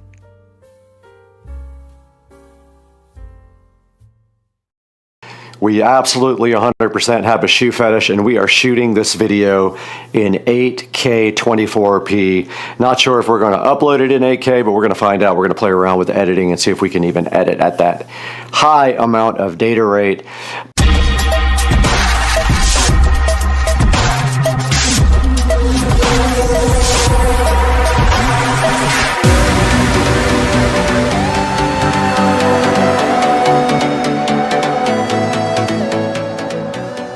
Guys, welcome back to Supercar Street Racing, where today we absolutely 100% have a shoe fetish, and we are shooting this video in 8K 24p. Not sure if we're going to upload it in 8K, but we're going to find out. We're going to play around with editing and see if we can even edit at that high amount of data rate. But today we do have that shoe fetish I was talking about, and I am hyped about getting my brand new On Cloud 5 sneakers here, because On is one of my favorite things to own. They are very high quality shoes, not cheap at all, and I have a ton of them in my closet right now. But today we've got a brand new pair of On Cloud 5s right here in this box for the channel Supercar Street Racing.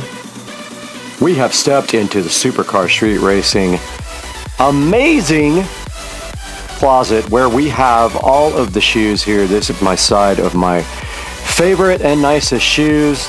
It goes from some very nice Huck and some very nice flip-flops here from Cobian. I've got two pairs of Cobian here.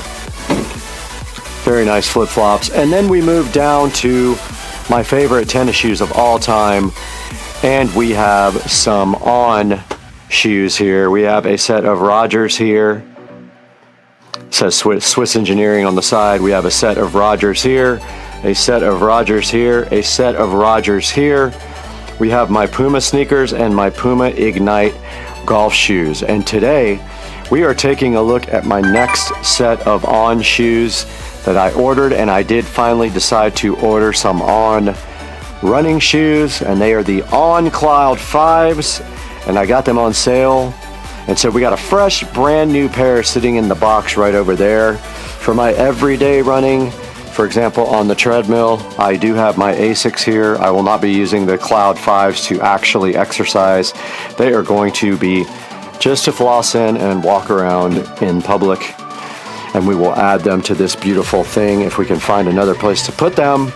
And let's go outside right here, right now, back to the box with the Cloud, and see what they look like coming right out of the packaging.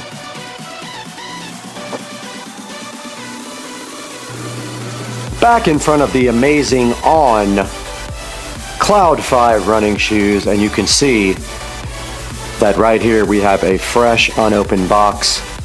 And online, these go from anywhere from $159 to $205 on Amazon. I got them cheaper from the actual Swiss manufacturer On, and it does look like a chicken right here, right now. But let's go ahead and open these now and see what we have. And we are doing this in glorious 4K. So let's take a look at what's in the box here when we get it opened up. And inside the box it says, you're thinking about what's inside the box, but what about the box itself? To reduce its environmental impact, the box is made of 100% recycled cardboard. And speaking of that, the actual On Cloud 5 is made of 44% recycled material, I think is what they said, or either 44% more recycled material. But inside here we have these beautiful On Cloud 5s. And they do have this technology for lacing. And look how nice these are, guys. Oh my goodness. If I can get them out of the packaging.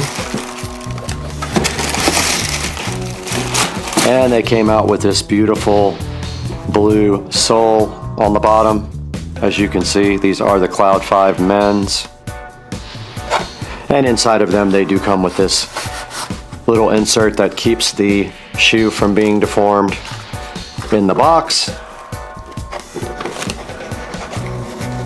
Get that out of there. And there you see the Ons in all their glory directly out of the box, and man, do they look cool. I get a lot of compliments on the shoes for sure. So let's go ahead and take an up close look at these Ons now, where you guys can see exactly what you're getting with the Cloud 5. Back in the Supercar Street Racing office / guest bedroom, where we are shooting this video in stunning 4K 24p, where you guys can see all the details of the On shoe with higher clarity and quality. And here is the Cloud 5 looking so fresh and dope. And look at the bottom of it where you have all these ridges. And this says that it has 44% more recycled material, and it says on the bottom it is using this technology called Cloud Tech, and that must be what these are for. And if we look on the side of the box, we see that we did get the color Frost and Indigo, which I really dig, and we got the 9s, and we got the men's size here. And taking a look at the top of the On Cloud 5, this is what the shoe actually looks like all the way down the front. And it does have this lacing technology that automatically laces up, which we are going to be trying on here. And if we look inside, it came with strings. This is the first set that I had that actually came with strings. And then here's a look inside of the On Cloud shoe. And taking a look at the back here, this is what we get with the On Cloud in Frost and Indigo. And you gotta dig the Indigo. Really, really looks good.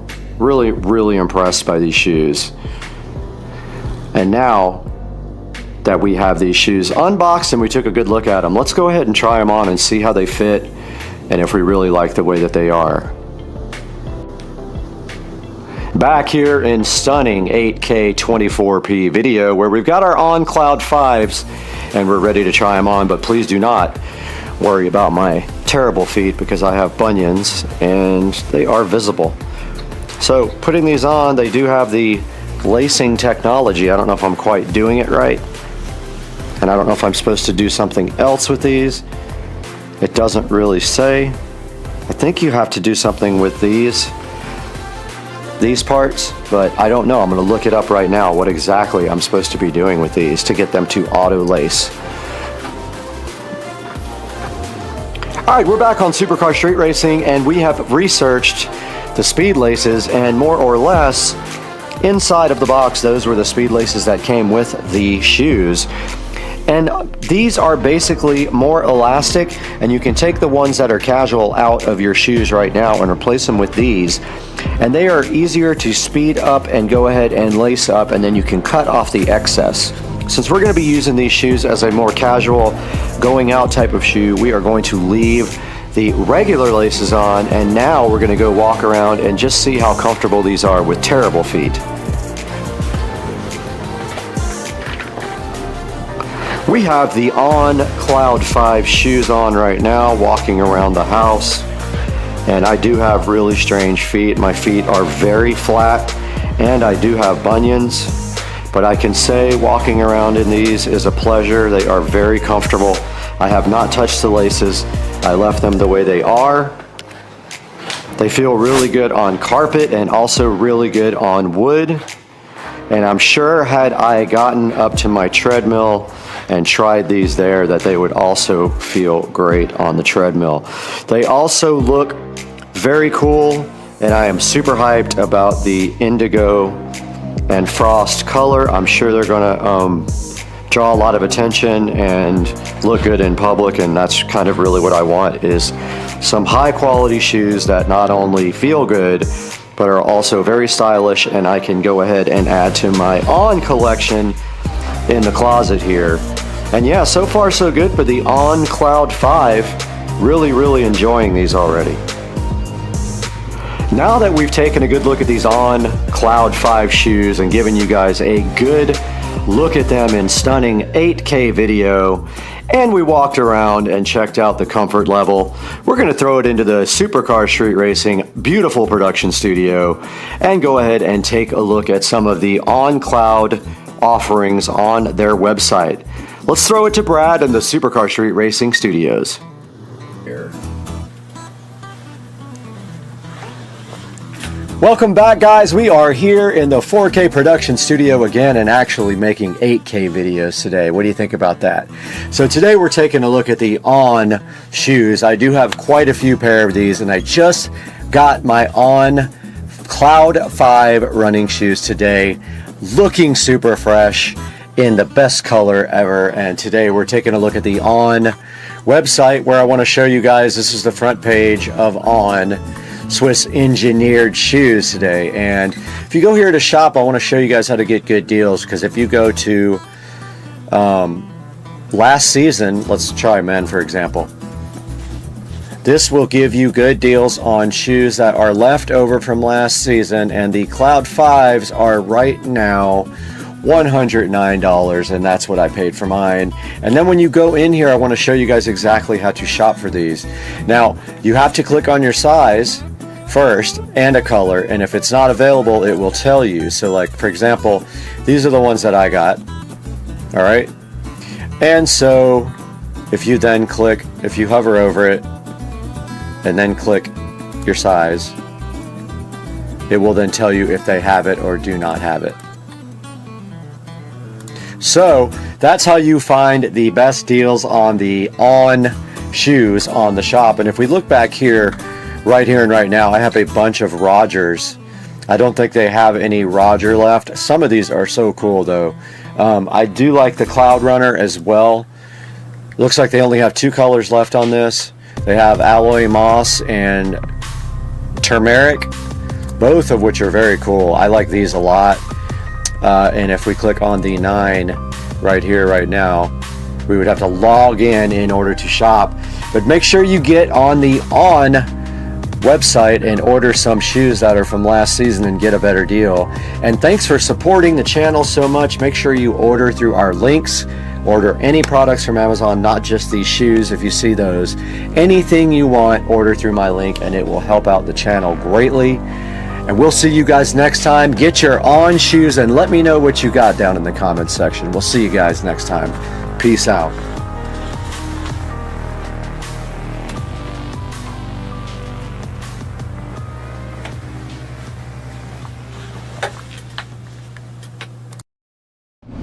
Okay, I just got a notification that this package was delivered, and sure enough, here is the Marantz Cinema 70S. So let's get this thing inside and get it hooked up.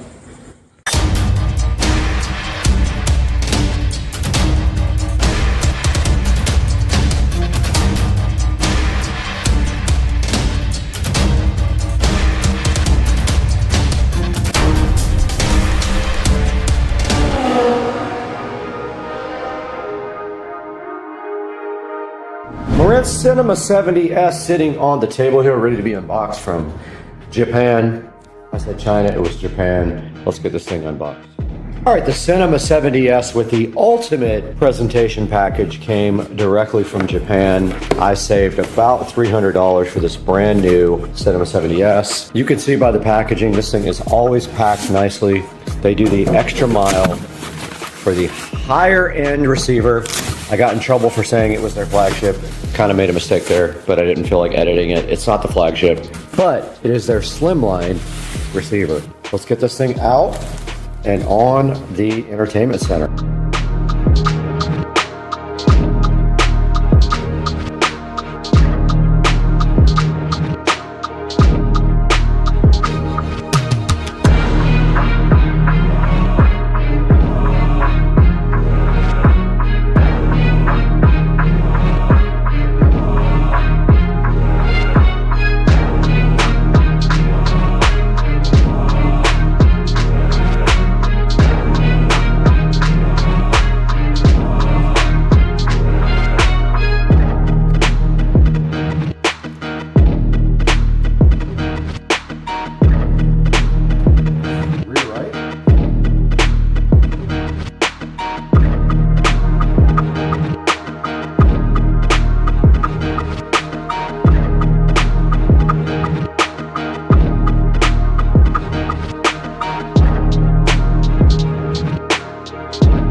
All right, we have a short patch cable here. We're gonna do Ethernet to the switch. So we will tie up the extra, but it's gonna go right in here. So we're gonna tie this down below so it doesn't poke up. And it does kind of fall down because of the weight. So I'm just gonna cut this off, and this thing was connected in less than 5 minutes. There is the Cinema 70S. Here is a Cinema 70S completely connected. We don't need any of this. They give you labels and all that, but I had already done that part with my label maker.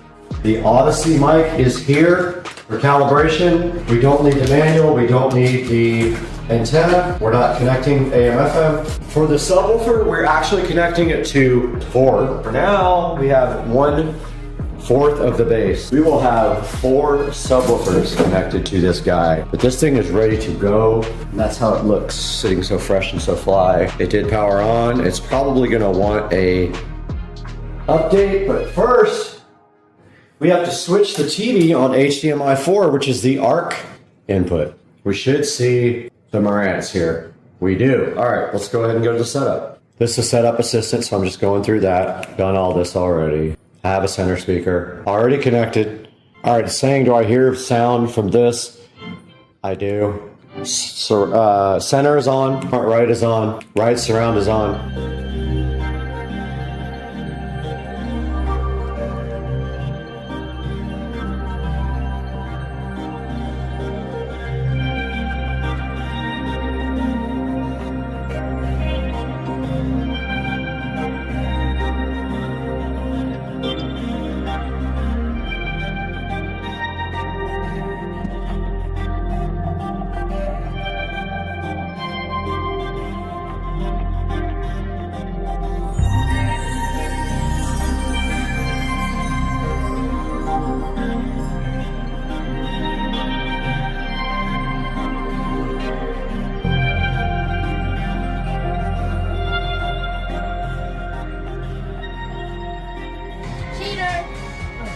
I went all the way down, dog.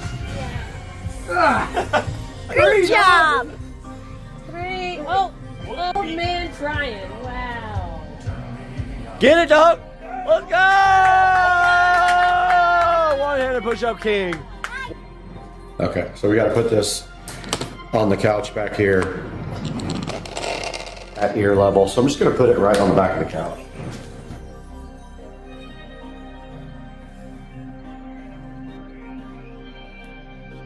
Guys, we are wrapping up this project now in the Supercar Street Racing living room, but I wanted to show you guys how this looks with nothing on.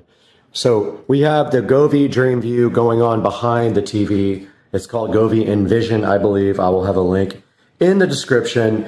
The TV is off right now, and you guys can see how that looks. And then I haven't adjusted the light for when it's completely dark in here. It's the first time I've seen everything in the dark. Pretty bright, so I'll probably bring the level down on the background.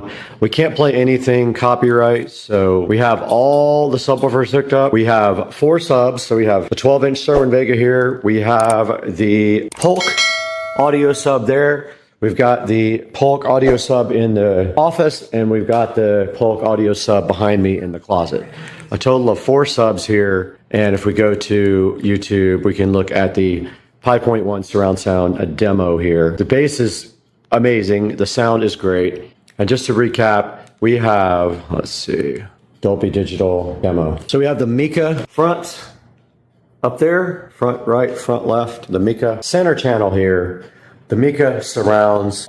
The ones in the ceiling are 8s. These are 2 5.25s and a tweeter. We have the Sherwin Vega 15-inch sub powered subwoofer. We have the Polk 15-inch powered subwoofer. Sorry, that's a 10. We have the Polk 10-inch powered subwoofer. And we have the Polk 10-inch powered subwoofer back there in the closet. And this is the Dolby demo. And you can see the Envision Center channel. Oh, right, is really. Right surround. Left surround.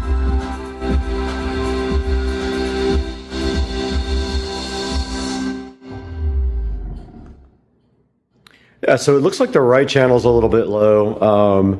I ran the full test as you saw in the video, but I've also done some adjustments to it since I did that because I added more subs and I needed more level, so I jacked up the subwoofer level to make up for the fact that I added more subs.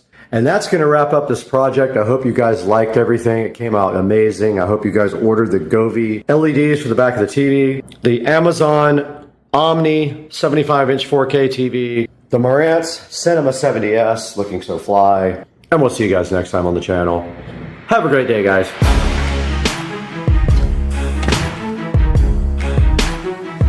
Hey guys, welcome back to Supercar Street Racing. You got Brad here on a Saturday morning. Just got back from breakfast. Shout out to Jared over at Broken Egg. He's our guy and he always hooks it up. Had a great time with my friends, but now it's time to talk about this project here for the Living Room 5.4 surround sound system. Now the living room had no TV in it whatsoever except a old 52-inch, I think it was, old school TV that only did 1080p. Now what we did is we went ahead and bought a new television. We got the Amazon Omni. When we did that, we also decided to go ahead and put surround sound in the living room. Now we could have done 7.1 or 7.2. Decided to only do 5.1, but we can always upgrade that later in the future. And sitting right in front of me right here and right now is the Marantz Cinema 70S, and it's my second Cinema 70S. The other one is sitting in my bedroom looking so fly and fresh, but now we have one for the living room as well to do the 5.4 surround sound there as well. Now the Cinema 70S does everything that you could possibly need in a home theater receiver. It is the entry level of the Cinema series, but it's also slim, so it fits in places that other ones don't fit, and it looks pretty cool sitting there on top of my entertainment center in the living room. Now the Cinema 70S supports all the popular digital audio formats for surround sound. It does DTS, it does Dolby True HD, Dolby Digital, and of course other formats as well. And this thing has plenty of power. I'll be honest, when it's cranked up, it's pretty loud using the surround sound speakers up in the ceiling. And you can see right here, it puts 75 watts out for the front two channels. It does Wi-Fi, it does Bluetooth, and it does HEOS so that you can stream audio to it from another device. It's also 8K, so if you have an 8K device, it will support 8K video. This thing also has multi-zone and multi-room streaming. And honestly, I think it looks pretty modern. I love the look of it. Compared to the one we have, the Marantz we have here in the 4K production studio, is much more sleek looking. Now this thing is sitting at a healthy 4.3 star reviews over here on Amazon. And taking a look at the pictures here, it does say it fits anywhere. It would not fit in my home entertainment center, but I have only 4 inches. This is like 4 1/4. It would have been pushing it with the legs off even. This thing has 6 HDMI inputs and 3 of them are 8K. I don't know anyone who has 8K equipment yet, but it is possible that you could use 8K with this receiver. So you can see right here, it has multi-zone capability, the second zone output, a second B speaker connectivity and HEOS built in, make this Cinema 70 a whole home audio oasis, is what it's telling you right here. And also one thing that most other receivers don't have, it has full preamp outputs for all of the outputs, so you can add external amplifiers. It does say right here how pretty this thing is, and I'll be honest, it does look good sitting on that entertainment center in the SCSR compound living room. Now we do have some other things to show you from this build. We've got the Mika M-8C two-way in-ceiling round speakers. They have a 9.4-inch cutout diameter, but they are considered an 8-inch speaker. Now one thing you should know about these, the tweeter will move so that you can position it towards your listening experience. Now we put 4 of these in. We have 2 in the fronts up for left and right front, and then we have 2 in the back for left and right rear. And I like these. I've bought them before for other places in my house. I do like the way they sound. They have a nice bright sound. And taking a look through the pictures here, you can see that they do have a paintable grill. They are easy to install. Basically, you take their cutout, and once you cut the hole out, all you have to do then is just throw the speaker up in there, and you make sure the tabs are tabbed back so that it can catch on your drywall, and you drive them up there with your electric drill. Here you can see them nice and flush mounted in the wall and painted so that they kind of blend in with your current environment. So these guys do have a 1-inch tweeter and an 8-inch mica woofer and a 6 decibel crossover. And right here you can see the overall dimensions of 10.7 inches. They're 3.5 inches deep, but they're 4.2 with the grill and the magnet counted together. And your drywall cutout is a total of 9.4 inches. Right here's the whole line of the Mikas. We do have the M-CS. We're going to show that to you momentarily, but here's a good look at all their media series drivers.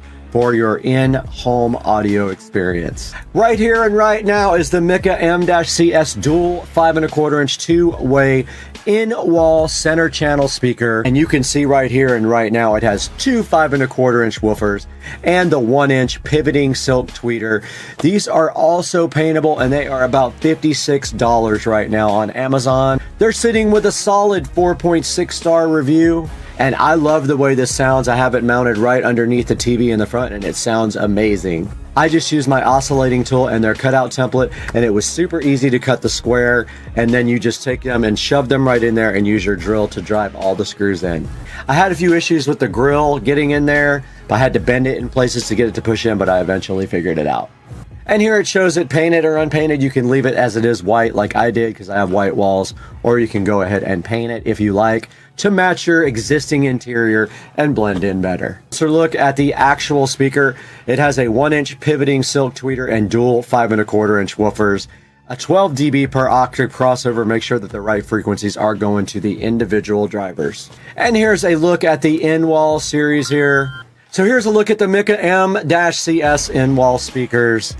And you can see a diagram right here. Your total cutout diameter is 15.4 inches wide and 8.3 inches tall. And your depth's gonna be 3.5 inches with the grill and everything else. Once again, here's the whole line of Mika Media Series speakers. Now there's gonna be a link in the description to all of the items that I use for these videos. Please purchase through my links in the description. It helps me out just a little bit, and it gives me just a few dollars to keep Supercar Street Racing still running. And we'll see you guys next time. I got people blowing my phone up left and right that are trying to party.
Oh, yes!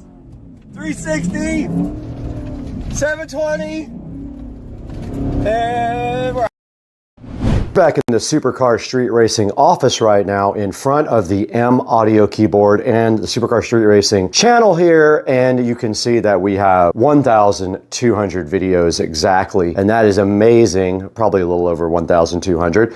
But right here also in front of us, we've got the Z's security camera that was sent to us by Z's to go ahead and check out. It is the model CA49, and it does pan and tilt, and then you can see on the back it says anywhere, anytime. It's all about your smarter security. And there's some specs on the back here as well. But our first mission today, besides playing this keyboard, is getting this camera unboxed and seeing what is inside. So let's do it right now.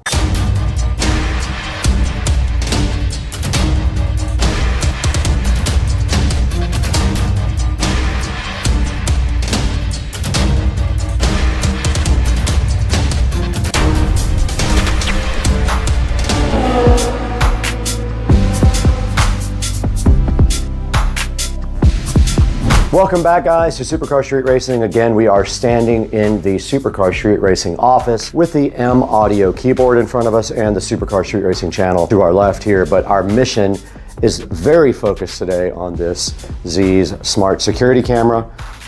And you can see right here that it uses the app, and there is a barcode right here on the side for you to scan the Z's home app. And then there's a picture of the camera. It does pan and tilt, apparently. And then it uses a 5-volt USB power supply to work. It is only a 2.4 gigahertz Wi-Fi camera, just like most of them. I don't know when they're going to start coming out with 5 gigahertz cameras and other devices, but they are not yet. And it does use USB Type-C, which is awesome. So this is the CA49. If you're looking for it, I will put a link in the description. But now let's go ahead and get this opened up. Pretty simple packaging here, nothing amazing.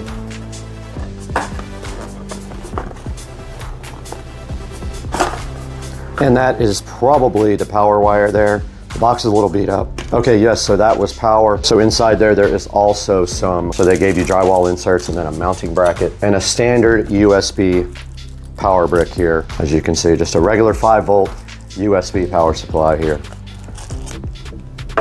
And then inside of the box right here, we have the actual Z's smart security camera. Okay, it does not say on the box, but clearly it does say in the manual that it is an indoor camera only. So it is only an indoor security camera. So the ideal position for this would be probably looking at a door or something like that. But I do have power in the garage, so we might just set it up as a Tesla cam on the garage and see what that looks like, but I'm not sure yet. In order to get this working, we do have to go ahead and get the Disease app downloaded. So it's called Z's Home. So we're gonna switch to the phone right now and go ahead and get that app downloaded. Okay, before we get the app downloaded, actually, let's go ahead and power up this camera real quick. So it does have a pretty long cord here, and you do have the peel satisfaction right there that we could do a short with, but I don't have time. So we got that peel, and there is a USB Type-C connector on the back for power, which is great. You can use any USB adapter for this. And then you simply just plug in the USB Type-A to the little power brick. Or I could power it with this laptop if I really wanted to. All right, I did apply power to the camera, and there goes the camera spinning around and making a lovely sound there as it initializes. And it did go ahead and tilt up and down and spin around to prove that it does work. Now let's get this app. Nice. It's making noises. All right, we're in the Z's app, and we're gonna add a camera now. It says new device found. There's a serial number. Now we have to go ahead and put in the Wi-Fi information.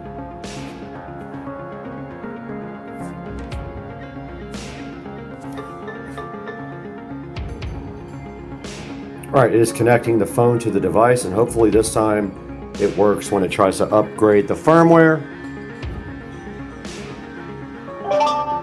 All right, it is connected. It just made a noise.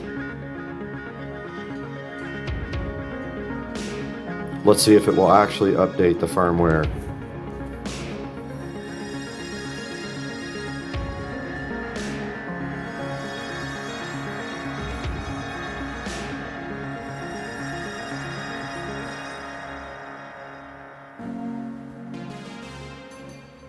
All right, it says update.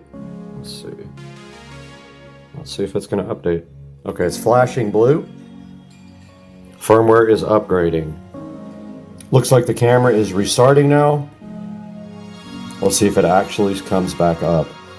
And it is blue again. And the camera looks like it is back online. And yes, it is. And here is me on the camera. A little slight delay, but not bad. Picture quality. Let's go ahead and move this somewhere else. Oh, and you can pan it like this.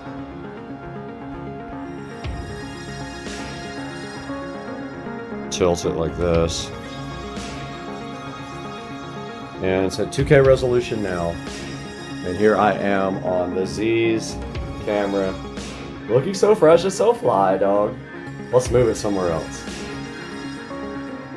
I'm gonna mount it up in the corner there where there's already power and you can see the entire garage from this side.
All right, we did get the Z's home camera, pan and tilt camera installed right here up above the garage door, hoping that the garage door doesn't hit it, but it looks like it's got plenty of room here. You can pan and tilt throughout the entire garage here and see the garage door, and also do live views when I do detail the car, which is awesome because I can use that camera as well.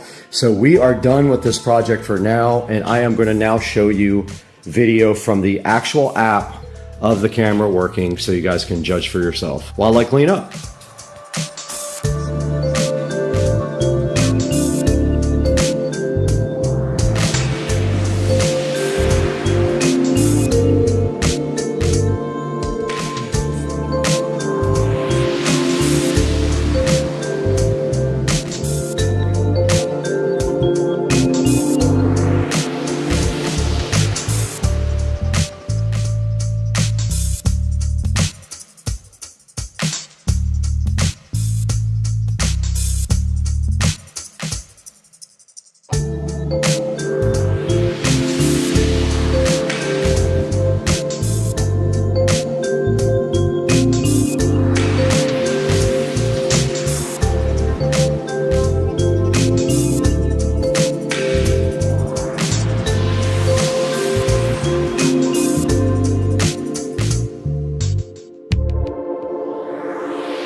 Hey guys, welcome back to Supercar Street Racing, and you've got Brad live in the 4K production studio with Grape Juice, and today we have the Z's indoor security camera, and this security camera has 2K resolution, it has a 360-degree pan and tilt field of view, and it is a two-way audio camera with motion tracking, and it works on a 2.4 gigahertz network.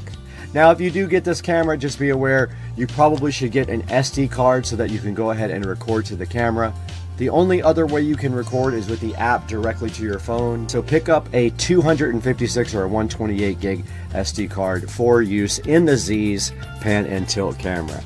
Now you can see right here in front of me, it has 209 ratings with a total of 4.2 stars. Now I did have some freezing up in the video, and you did see in the video there that it was up converted from 2K, which is the camera native resolution, to my timeline resolution of 4K.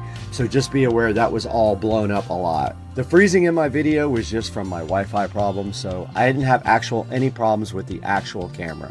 And you can see right here and right now, if I open the Z's app and I hit play on the camera, we have a live view right now of the SCSR compound, and we can go ahead and pan and tilt all around there also if we want to. And this camera is $19. It is very cheap right now for the next 3 hours. I will put a link in the description. I'm going to publish this video ASAP so you guys get this deal. It's 50% off right now. Check out my description and go ahead and buy the Z's pan and tilt camera. We can't stay here anymore. We got to go to the garage. Somebody broke in.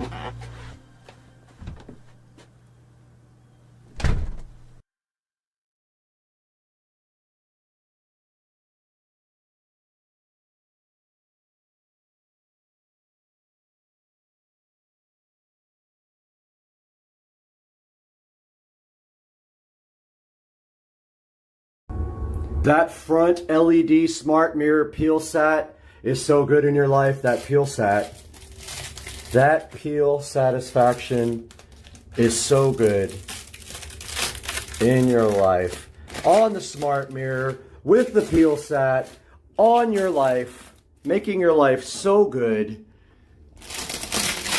with the peel sat. Without breaking the mirror off the wall, hopefully.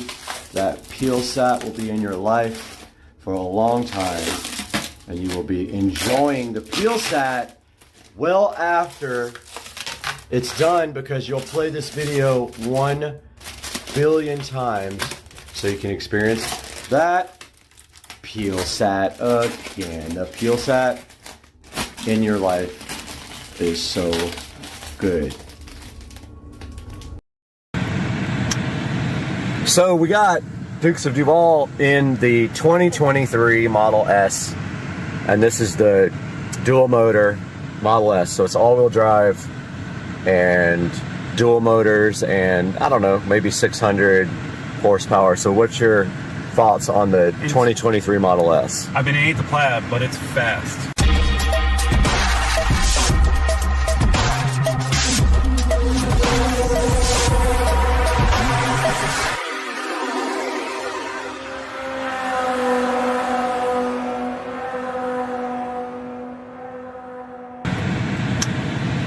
So we got Dukes of Duval in the 2023 Model S, and this is the dual motor Model S. So it's all-wheel drive and dual motors and I don't know, maybe 600 horsepower. So what's your thoughts on the 2023 Model S? I've been ate the plaid, but it's fast, like extremely fast. Would you own this? I would own it. Okay. But I'm not going to pay $80,000 for a vehicle. I'm a little cheap. What would you buy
Hey everybody, and welcome back to Supercar Street Racing. And today we've got another unboxing and review for you.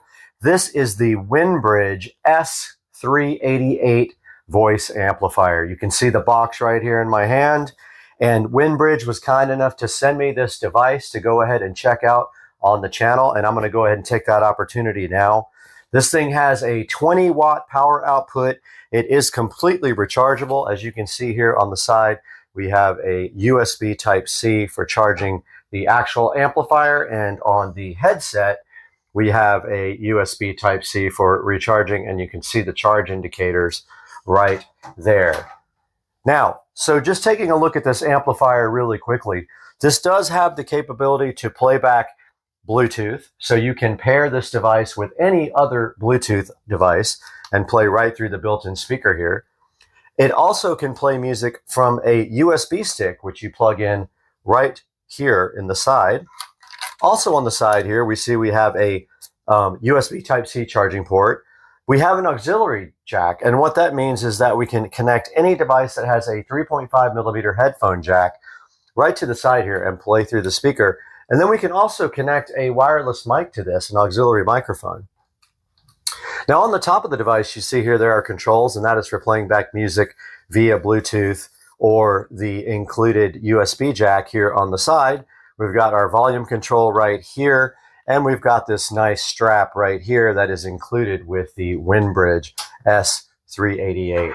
Here's a look at the headset. There is no earpiece on the headset. This is only a microphone, and you can see here the charging indicators on the side, and the microphone is adjustable here on your head and fits quite nicely. And that part goes in your ear, even though there is no earphone in there for you.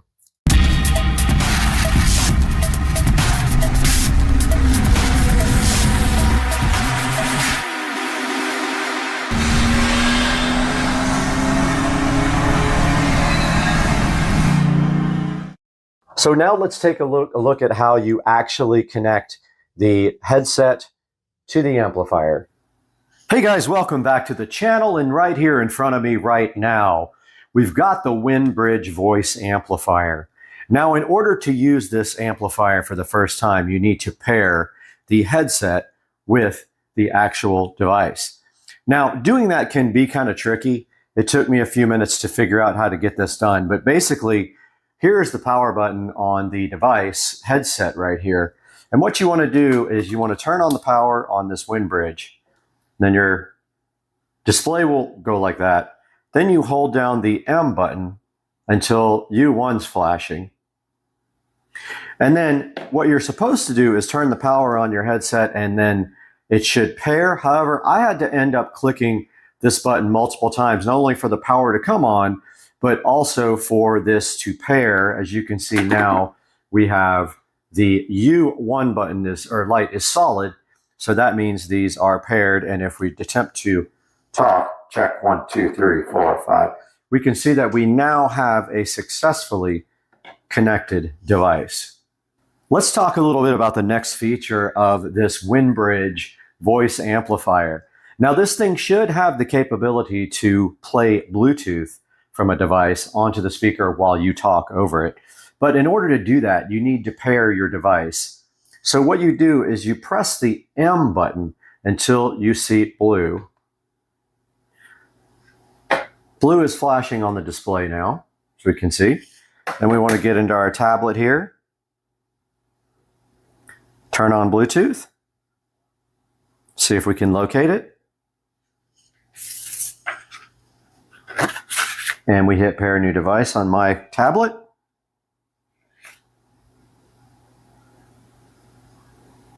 And looks like this S388 is right here.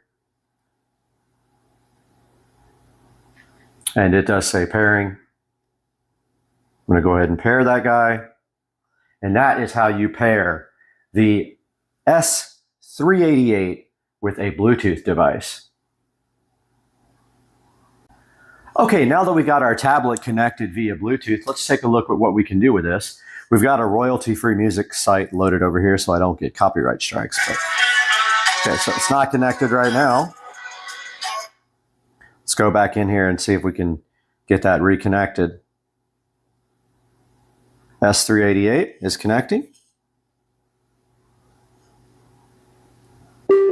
There we go. Let's go back to our royalty-free music site here. Now we've got music playing through the amplifier from tablet.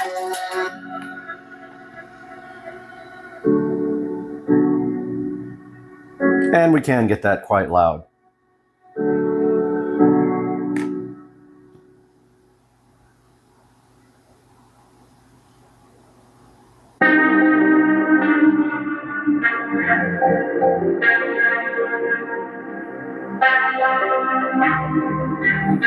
And we have our volume here.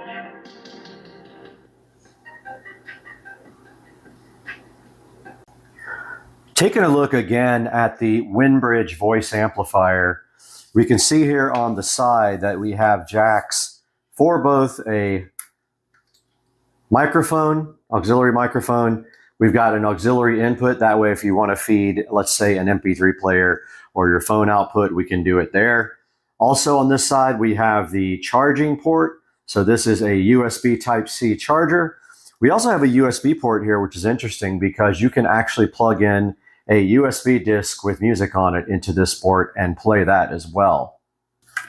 We are taking a look now at the Windbridge capability to play music directly off of a USB stick. Here we've got a FAT32 formatted USB stick. And if we look on the side of the Windbridge amplifier, we've got a port here for USB. We'll go ahead and plug our device in there. And it went ahead and started playing. So now we are playing royalty-free music, of course, off of the Windbridge. And at the top here, you can actually go to the next song. Now, you cannot speak over the music with the headphone. It does not support that capability, and we can prove that here by testing out the headphone. It does not work. But that is the capability of this guy to play USB right there.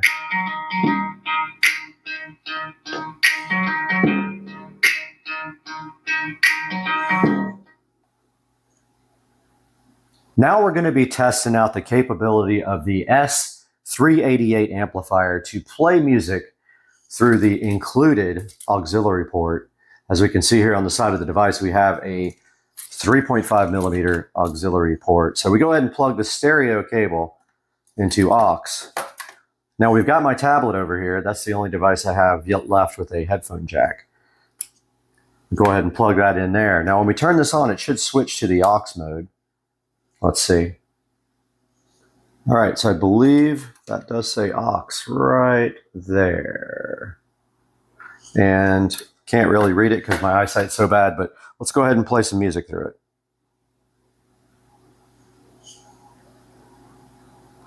Okay, I accidentally switched it off. We got nothing. So it said it would switch to auxiliary automatically after you plug it into the auxiliary jack. And it should say aux on this. It does not. I'm going to attempt that connection again. There it goes. So I had it off when I made the connection. There's our auxiliary. And we can switch songs here.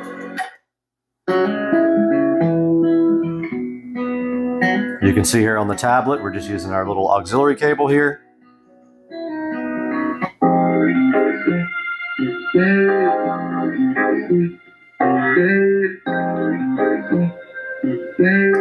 So that is how you actually play files off the auxiliary port.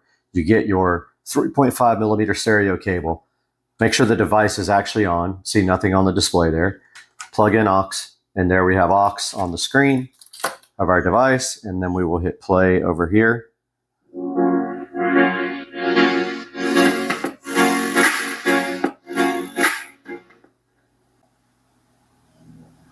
Taking a look at some of the accessories that come with the S388 voice recorder. First thing they give you here is a USB Type-C cable. Looks like it might be, I don't know, 4 feet long here. So that is included with the device. They also give you a nice mini headphone stereo cable. So that would be useful for hooking up a phone with a mini headphone jack output or a MP3 player to the port on the side here that says auxiliary right here on the S388 voice amplifier. They also give you this nice strap that you can, I guess, hold around your shoulder. And then they give you a USB Type-C charger here to go ahead and charge. So those are the included accessories with the S388. Okay, now we're taking a look at how to actually charge the S388 headphones and the S388 voice amplifier. And first, let's take a look at the voice amplifier here. On the side, we do have a USB Type-C charging port here. They give you a USB-C cable here. If you'd like to charge it with the one they included, you can simply use their charger and put that directly into the charger there. And we will go ahead and plug that into the wall up here. And now on the side of the device here, there is a USB Type-C. We're going to go ahead and plug that in. And you can see here the little battery indicator is lit up on the front of the device, indicating that it is charging. And it does show you, I believe that is the percentage of battery charge here, we can see. And if we take this same USB Type-C and unplug it, you see our display disappeared. Let's plug it into the headphones here. It's actually a microphone. I keep calling it a headphone. So I noticed right away that it does not show you the state of charge when it is off. And it did this to me a little while ago. I could not actually get the lights to come on until now it's on right there. So to me, that looks like a single dot for state of charge. So let's see what happens when I put in the charger. Okay, now we do have our charging indicator. I was trying to figure out how to get that on. So what I did was I pressed power first till the green light came on, and now the charging indicator is on. Back with the S388 amplifier, and we're taking a look at the strap that is included with it and how to install that. So pretty simple. You honestly just have to take this thing here, either side, does not matter, and clip that directly onto one side or the other. As I say that, it's tricky. Got that on one side, and there is an adjustment in the center of the strap here. Go ahead and make sure the strap's not twisted, but it doesn't matter because it has these things that spin around on the end and keep it oriented. And then there is your strap for your S388 voice recorder for convenient carrying around. And if you have some presentations or anything to do, it'll make it easier for you to put this on your shoulder and just makes its ease of use much, much, much better. Okay, now that we've shown you some of the capabilities of this device, how you actually connect some things to it, let's go ahead and test how this thing sounds. Okay guys, welcome back. We've got the S388 voice amplifier connected in auxiliary mode here. And now what we're going to be doing is testing the sound from across the room. Not very scientific of a test, but it still will tell us kind of an idea of how loud it is. So we're going to go ahead and hit play. Turn the volume up. And step back to the back of the room. So from about 6 or 7 feet away, this is more than loud enough to, let's say, entertain a crowd in a room. A little bit of distortion, but I mean, it is usable. Moving closer to the device now. And now I'm going to back up even further. Okay, we are probably 20 feet away now. It probably would still work for a small crowd in a big room. And that gives you an idea of the capabilities of the speaker in the S388.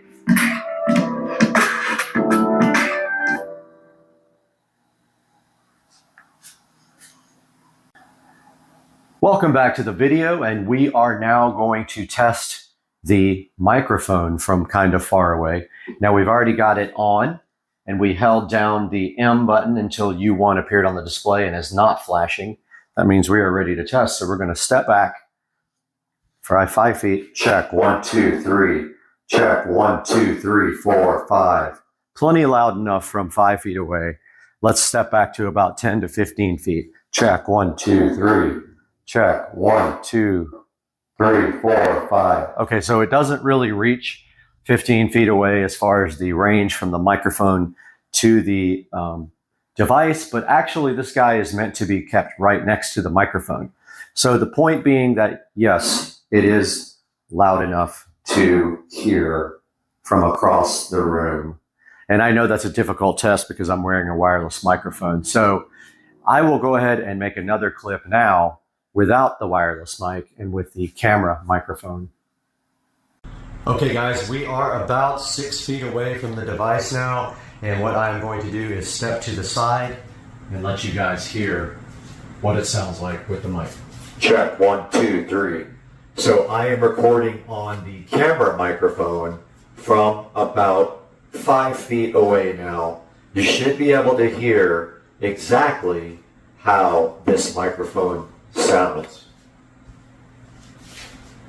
Now, I'm going to read something to you from, not after I step in front of the camera, from the instruction manual. How to use the wireless headset microphone. After twist the knob key to switch on the speaker, please long press the M button on the speaker until U1 blinks on the display. Then please turn on the wireless microphone. At this time, U1 indicator will become constant light on the screen. It means that the headset mic and speaker are successfully connected. Now, as far as the ease of using the S388, it is a compact device. It does make it really easy to carry around and have some amplification of your voice from the little included headset here on this tiny little speaker system. So that is convenient. So one of the big negatives I found about the S388 is that you can't actually play music under your voice. So you can't amplify your voice with the headset and then play the music underneath your voice. Let's say if you wanted to do karaoke or just have some background music for yourself. Okay, now for my final review of this S388 audio amplifier by Winbridge. I would say I would give it a 4 out of a 5-star rating, only because of two things. It was difficult to set up the microphone in the beginning, although now I do kind of understand it. And also you can't play your voice over music played through the Bluetooth, the auxiliary, or the USB flash stick. But overall, I do like the product, and it is adequate for small rooms, and I think that you might enjoy it as well. Guys, thanks for watching Supercar Street Racing, and we will see you guys soon.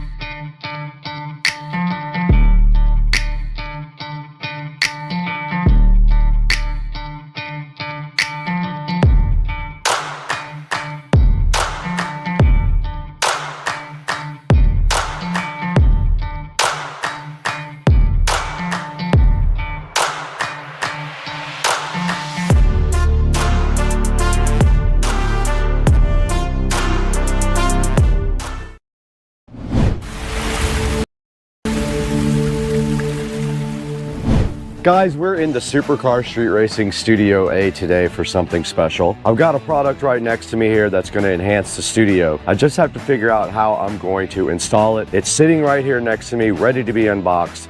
We're going to get to that all today and a lot more because we're about to have 200,000 subscribers on the channel, and today we're celebrating that as well. Let's get this product looked at and unboxed today on Supercar Street Racing.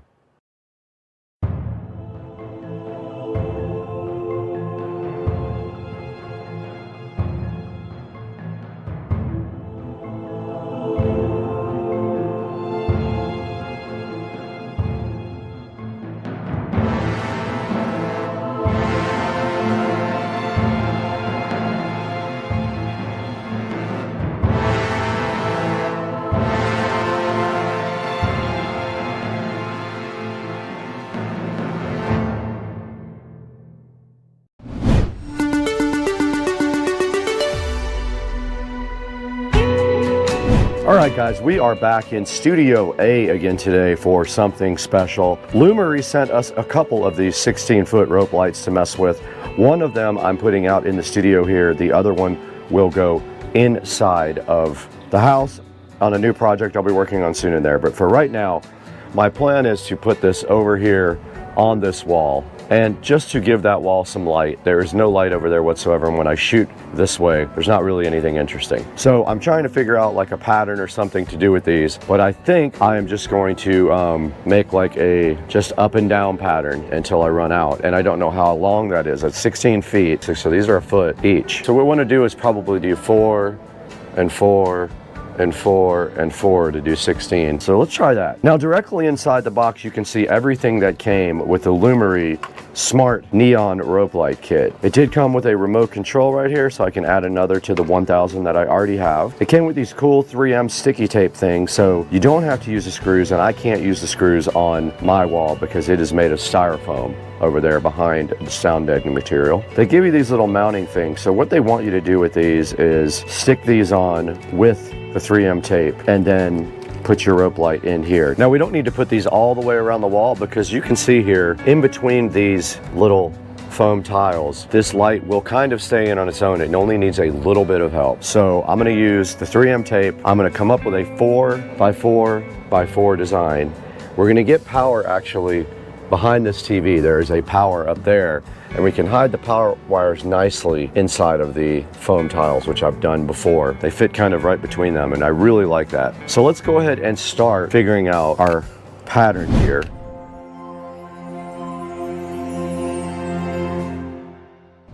So I have the 3M sticky tape things, and I have our little holders here. Here's our actual neon rope light, and we do have a power adapter and a controller. If we did these 4 and started right here, I think that might be the ticket.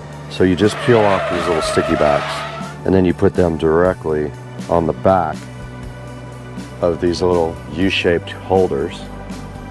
And I'm gonna put one right on the end of this. I'm just putting a little pressure on it to keep it in there. And now here's the end of the strip where I'm gonna put it in here. It went right in the clamp. I'm gonna do that again in the center, which I should have had these ready ahead of time.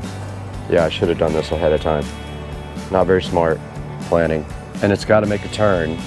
1, 2, 3. 1, 2, 3, 4. They fit right in those little clips, easy. All right, I'm gonna get a bunch of these ready ahead of time, so I don't have to do this on the fly while I'm holding their light.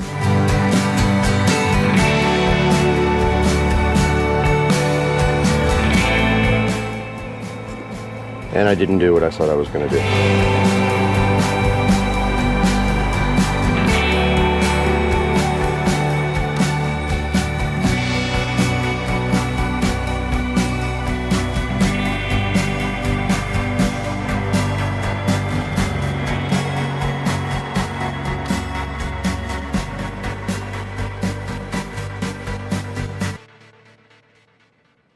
It's a little trick I found that works better. You can get the paper off of the sticky thing easier if you do it on the pack, not taking it off the package first.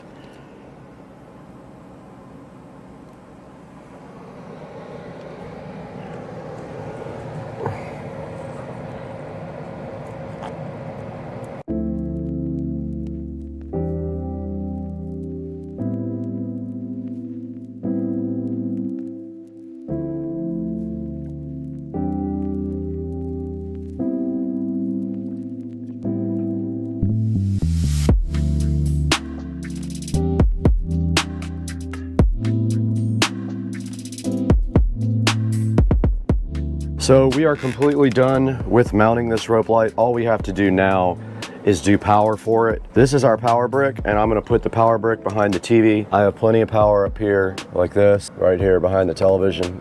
I'm just gonna power it right there, and then I can hide all the wiring up here behind the TV as well, and the controller. And then our other wire just needs to be hidden in the foam. So basically I'm gonna run this wire behind the foam, up and around to the controller.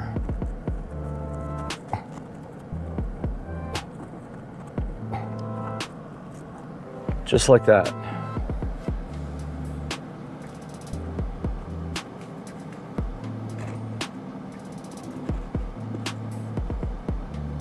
and it is hidden. After all that, all we have to do is tie our wires up behind here really nice, up behind the TV there, but we can go ahead and connect it and see what it looks like.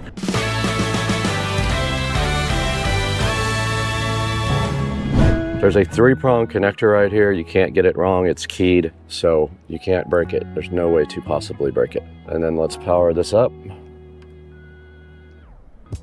Man, that's cool looking. Okay, wow, that really adds a lot to the side of the room. That's pretty cool. So let me grab all the stuff to do the wire tying and we'll start from there.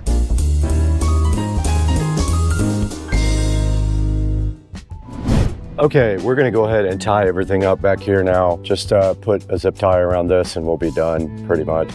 There's not a whole lot really to do to tie this up. Our controller is also gonna be back here and you can stick it to anything pretty much.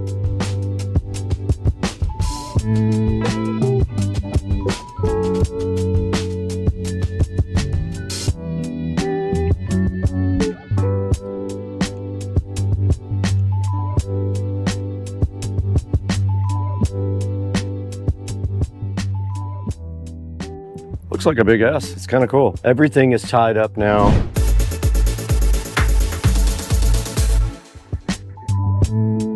Okay, we're recording on both the phone and the GoPro now. We opened up the Lumery app here. I have to sign in. You guys can't see this part. And here are all smart devices. We're gonna add a new device. It says it's being added. It says it's done. I'm gonna edit the name, Studio A S Lite. And there we are, we're done with it. Now, here's where you can tell it to either be color or white. You can just do a color. We did just switch it to red. I'll let you guys get a view of the light. Now you can do segments or you can turn off segments. Let's look at a scene that's just kind of breathing. That's called Island Blue. This is Glacier Express. I use this behind my fridge all the time. Hut in the Snow, Firefly Night, Northland, Grasslands. That's very cool, man. Dream Meteor. All right, guys, let's take a look at the remote now.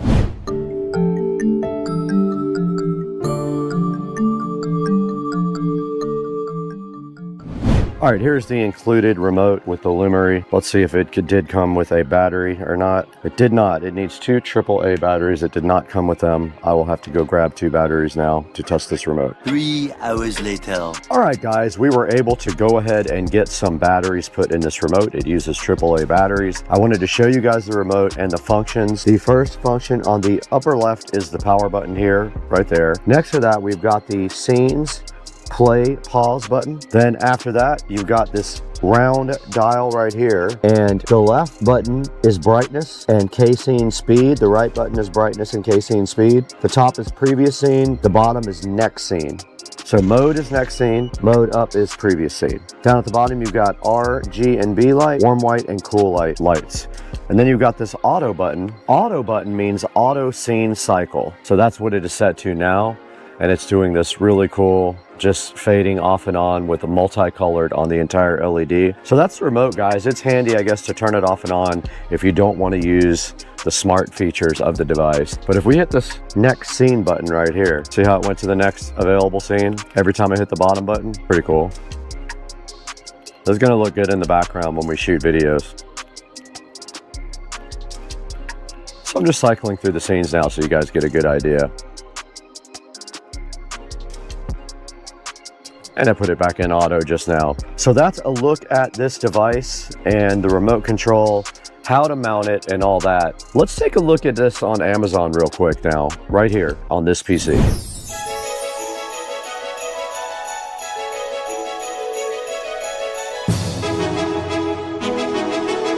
Welcome back to Studio A. I don't get out here very much anymore because I like to be inside so I can get to my regular job while I'm recording. But we're out in Studio A today checking out the Lumery neon rope light. Lumery was so kind to send me 2 of their neon rope lights. They are both 16 feet long. And as you guys just saw, we installed one right here in the studio. It's sitting right next to me right over here, looking so amazing. And I cannot help but love this light. I like all the scenes. It does AI stuff, has a ton of different scenes. You can turn individual segments on and off, and you can brighten and lower the brightness of individual segments as well.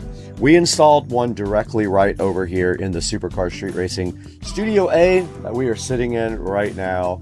and it looks amazing, and I'm going to shoot a lot of video with that as the backdrop. So I'm trying to get more lights for that way, so when the camera's looking back that way, there's something in the background that looks really cool. Now this thing's awesome. It does come with a remote control. I've got it sitting right here, and I showed you guys this and how to use it on the video. It also does come with mounting hardware. You guys saw what I used. I mostly did not have to use a lot of these because of the way the mounting is, but it does come with these cool little U-shaped clamps that you take, and you can either screw them in something or you can use their included 3M tape. It comes with a whole thing of 3M tape right here that you guys can use to stick these U-shaped clamps on anything you need them to. Now, Lumery also recommends that you build like cool designs and stuff out of it. You can actually make this into cool. If you can come up with artwork, I'm sure you can ask AI or ask online how to come up with some artwork that is in one straight line. Like this eagle is one line. So you can do this with just one set or two sets of LED rope lights right here, this cool eagle. There's actually a cool and warm white setting on it too. If you just want regular white light, it does cool and warm white lighting. It has 4.4 stars of review. It has 100 LEDs per meter, I think that is. It does music sync, and it is 16.4 feet long. Mostly good reviews. This guy had a bad set of lights. I don't really count that as that's a one-off.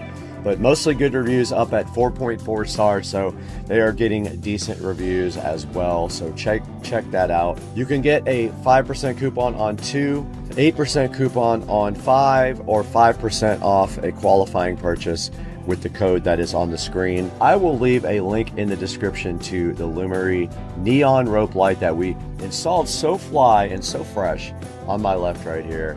You guys saw it. It looks awesome. I'm super hyped to put my really good camera right here and shoot back towards, now that we have some lighting back here that we can highlight back here towards the TV. Now the TV just really needs like a backlighting, so maybe I'll look for something to do that with behind the actual television right there. But that's gonna do it for us today. It's Sunday. I'm really trying to chill today and not do too much work because it's hours and hours of editing and shooting usually. I'm gonna get out of here. I gotta get outside where it's 105 degrees.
All right, here we go.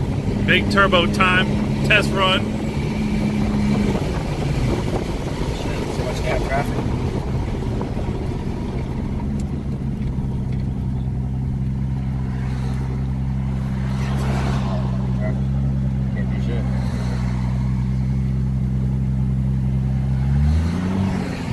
feel how there was no wheel spin at all? Yeah.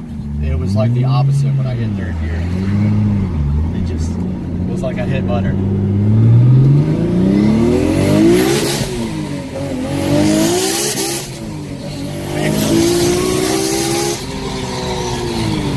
Jesus Christ. Insane.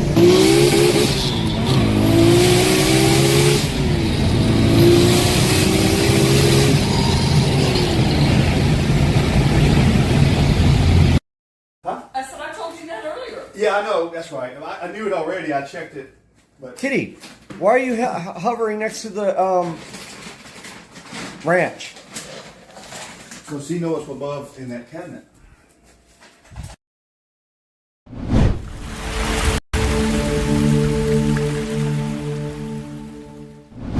We are back today in the Supercar Street Racing bathroom. Brad here from Supercar Street Racing with another cool project for us today. We're going to be checking out Komi LED. They sent us 24 of these retrofit LED lights to go ahead and check out and hopefully replace all the aged lighting up in the office. Now these are not smart lights, they're just regular lights with selectable color temperature, but they have this awesome night light as well. I thought we would give them a shot right here in the office, and if I like them, we'll also do the bathroom right here. So let's get underway today and let's take a look at these Komi LED lights.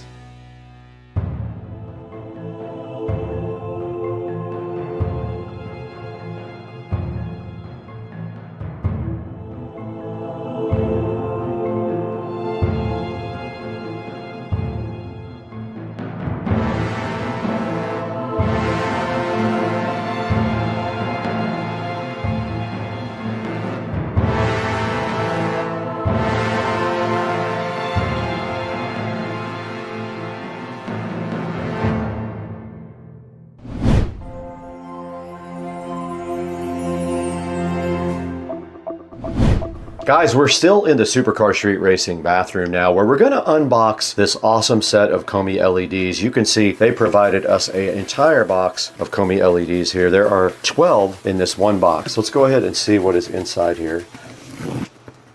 Fail.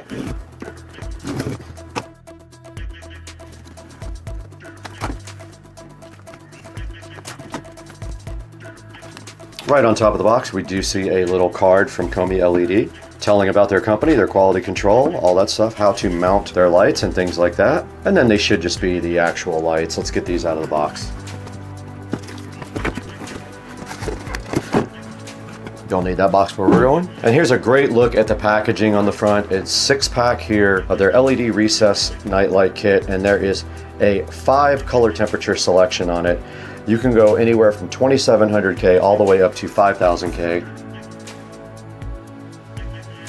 Now remember, when you're talking about color temperature, the lower the number, the warmer the light temperature is.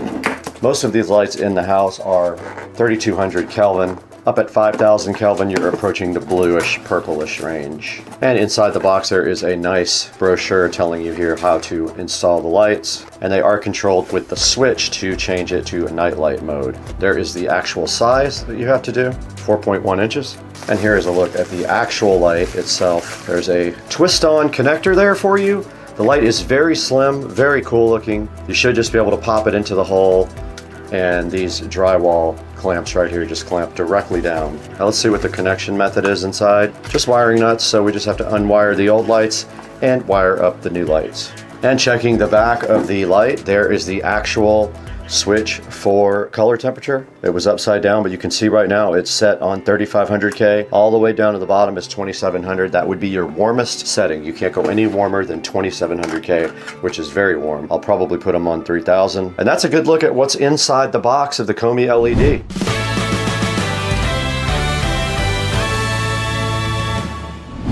Alright guys, you just saw me unbox the Komi LED lights right here. These things look pretty awesome. They look pretty easy to put in. The hole size should match up with what we have in the office right now. All it should be a matter of is unwiring these lights and wiring in the Komi LEDs right in their place. Now let's dig into the Komi LEDs and get them up in the ceiling and see if we can get one wired up.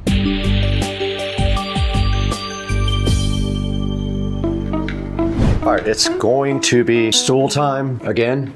So if I die, it's not my fault. Okay. Okay, we're up here with the old fixtures. I'm gonna go ahead and remove this bulb. Don't need that where we're going. And then, yeah, there's just 2 levers in here. There's just 2 levers there that keep it inside the ceiling, and it should just come right out.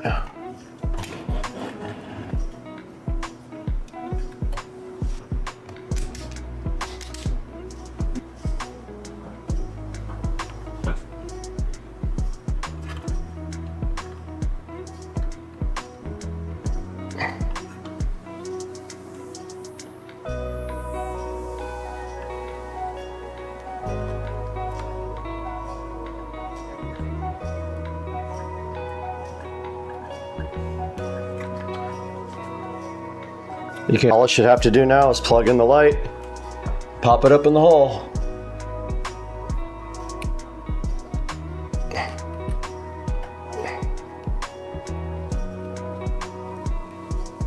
And it is on 3000 K. And then you just pull these springs back, just like that. That one's done. 5 minutes. Oh, it's on nightlight mode.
Alright guys, we did get done with this project. We did not do the bathroom because I went ahead and ordered 2 3-inch for the bathroom. So this is all finished up. I did have an issue where I put the wrong color temperature on a couple of them. I had to take them back out and flip the switch. My fault. Now they are currently set to night light right there, as you can see, and they look very cool. I love the way the side lights up the whole ceiling like that, and I use these during the day now when I work. Now when I do the living room, it's going to be kind of a pain because I have to find a hole saw big enough to hole saw out the old light holes. That'll be for another video when we do the living room, but for right now, that is how the Supercar Street Racing office did turn out with the new Hdmi LED lights. They look great.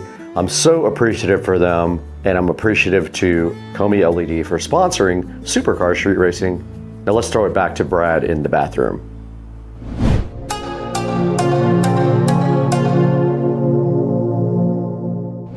Now what we need to do is wrap this up in Studio A. Let's walk over to the Supercar Street Racing Studio A editing facility and see where you can pick up your Hdmi LED lights online.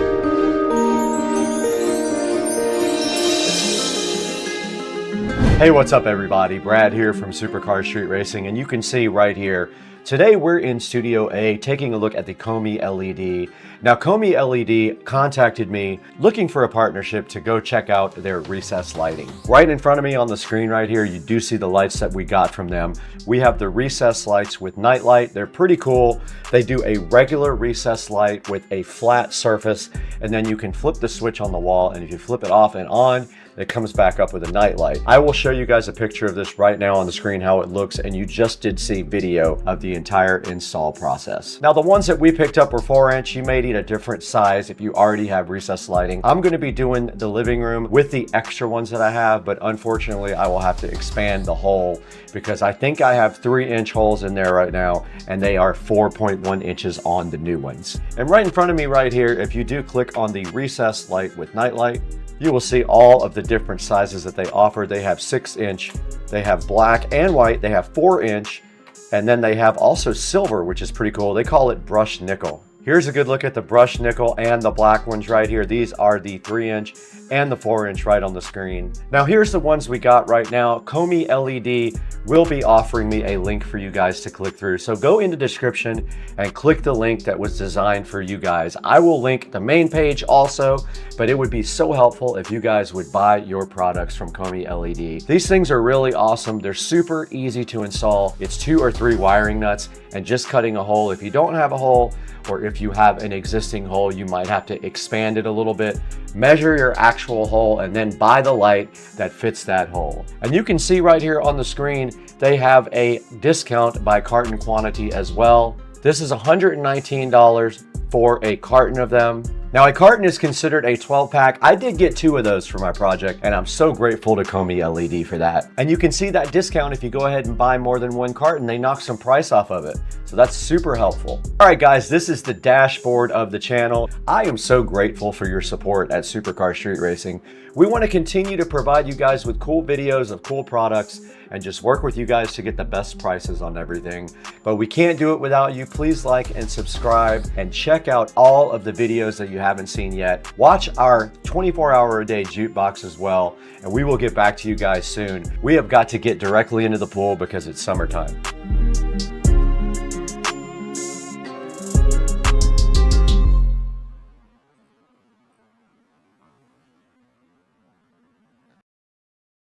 All right, good morning, Supercar Street Racing here.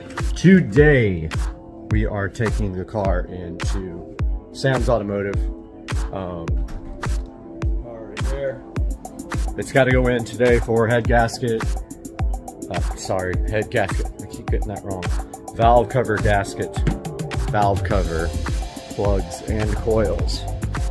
Well, it's 48 degrees out here, so I doubt we will be putting on top down, but it's probably very cold. Cold start. So on the way first to, I got about a quarter of a tank, so I'm gonna go ahead and top off the tank. A little bit of E85 mix. But first, let's put the top up.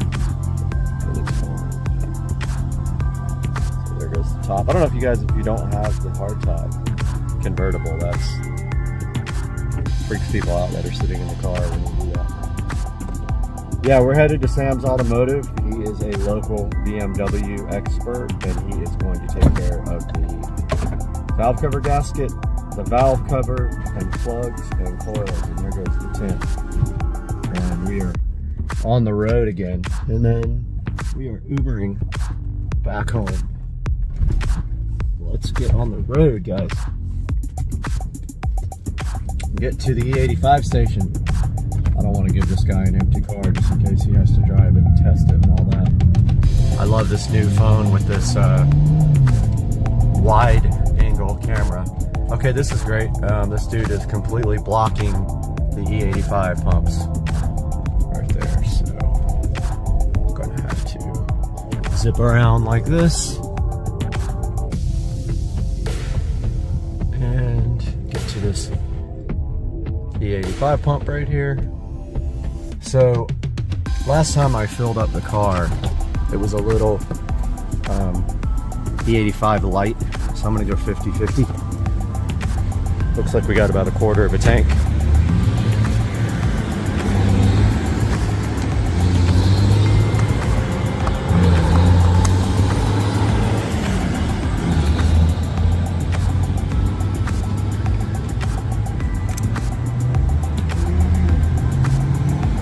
Gotta put my card in there.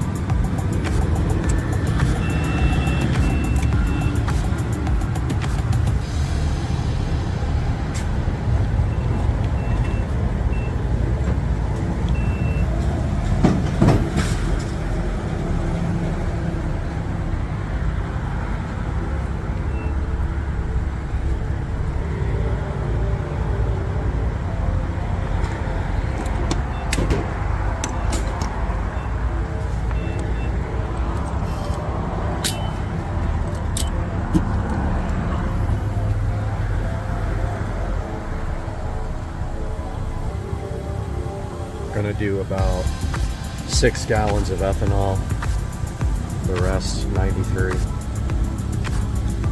See if that fills the car up. At about, probably do about, yeah, about 6.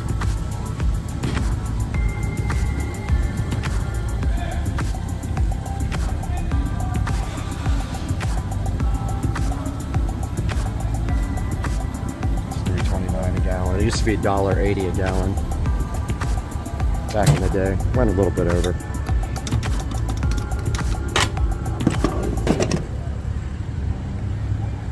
Do this again now with 93.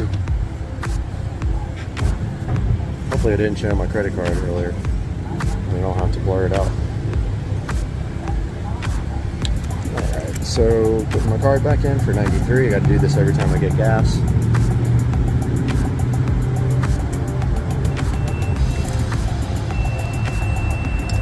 Sometimes it freaks out because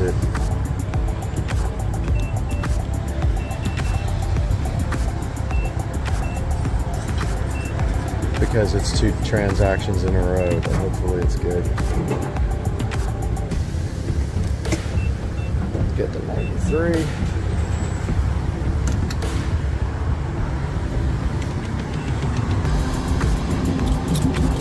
Let's see how many gallons we get with this. It's kind of a guessing game due to the fact that we weren't almost completely empty.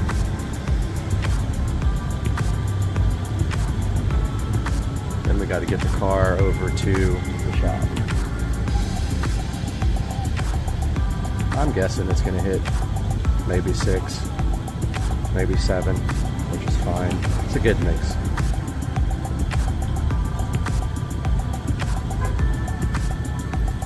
Like I said, last time we weren't E85 heavy, we were light on E85. So we were probably at like a 40% ratio, so this might bring it up. No, we're going to still be a little bit light on E85. That's fine. 7.2 gallons, guys. That's what we got.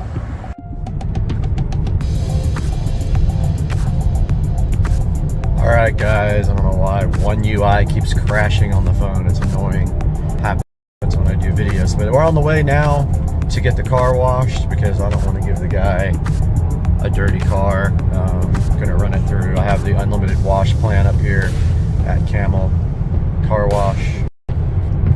So headed that way now with a nice full tank of gas in the car. And this is the first time I think I've tried the selfie mode on the new camera phone with the 4K selfie on this. It's probably gonna look awesome. We're on the opposite camera now. We're on the wider angle rear camera, which really helps because with the other phone, everything looks so close up when you were in 4K that it just really distracted. It wasn't a good field of view. So yeah, we're about to hit the car wash real quick. All right, guys, we are at Camel Car Wash. I have the unlimited wash plan here, so I come here every other day. These guys are like, why are you here so much? I'm like, well, it is called the unlimited plan, is it not? So we are here, brothers and sisters. Had a dream last night that I bent my wheels. There's my buddy. You're on my YouTube channel video. BMW. You coming tomorrow? What? Tomorrow night under Acosta Bridge. How do you get there? It's in San Marco. Where no, they? No, it's you know Baptist Hospital is? Yeah. Right around there. Okay. Yeah. If the car's done, it's going in right now for valve cover gasket. Oh, okay. Like literally right now. It'll probably be done. What time? 8 o'clock. 8 o'clock. All right. I think it'll be done by then. He said one day. So you're going right on the channel. Hey, I just had mine done. Yeah, you got to get a valve cover too, not just the gasket. I did it. Yep.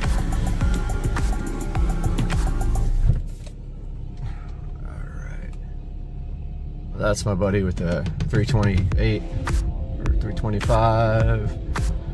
And he's a cool dude. He wants me to come out with the BMWs to the club tomorrow night. I might go out there. You never know. These are good guys though. Yeah, they manually wash this front and back, and then you go through the automatic, and man, it's so loud with the convertible top. So loud. Yeah, so maybe tomorrow night I'll go out to the meet and how do you get Baptist Hospital is what he said. I think that's in Riverside. I'll have to look that up. Uh-oh. Stopped. What the heck is happening?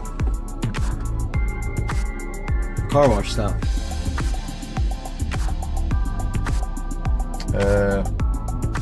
Hello? Well, we're sitting here stopped. I don't know what's going on. I'm gonna pause this until we go again. Alright, we started moving again. I don't know what the deal was with that.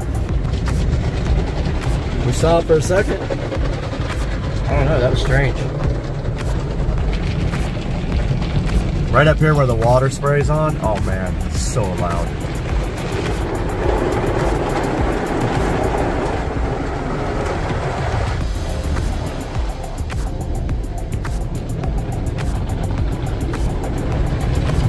Right here. I have to hold my ears during this part.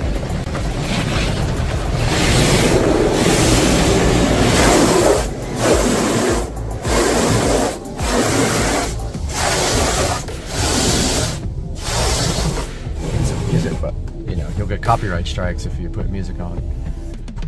Yeah, it looks like we're doing good on time. It's about 20 minutes from here. It's about 8:35 right now. Comes to satisfying whatever the heck that is going on there.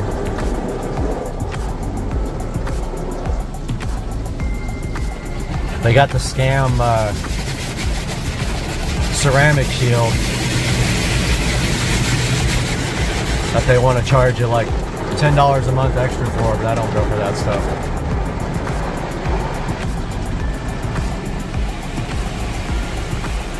Satisfying.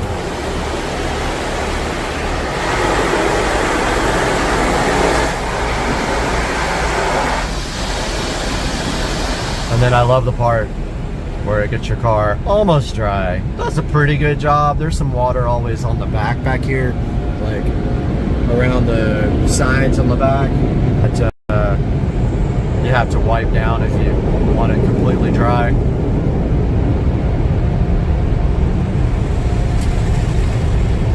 Dude up here is blowing off the thing. Oh, this is where it puts the tire shine on. The LEDs are broken.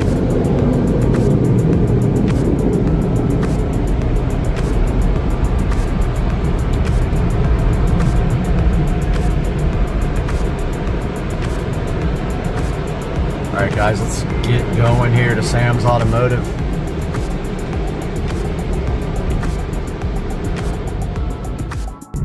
Alright guys, we're almost pulling up to Sam's Automotive. It's about 8:48, so we're on time.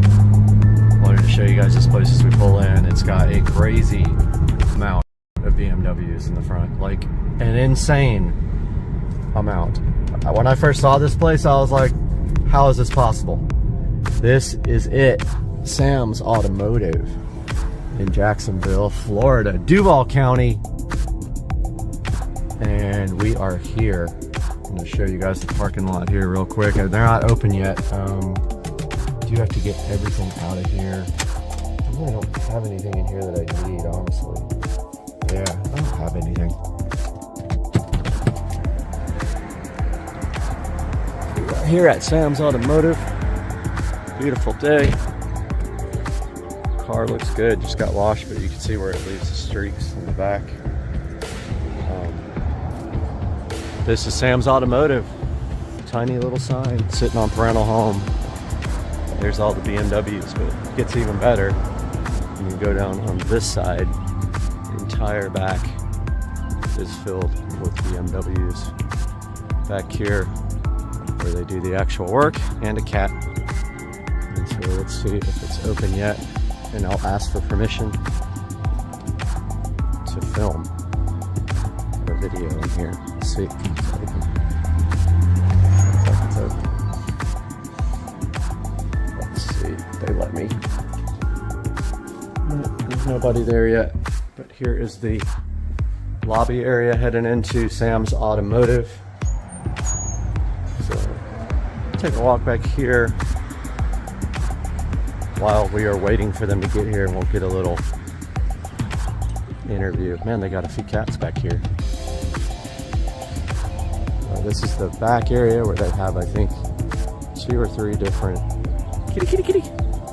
They got kitties for sure. Right here. Hi, kitty. Cute cat. Hi, kitty.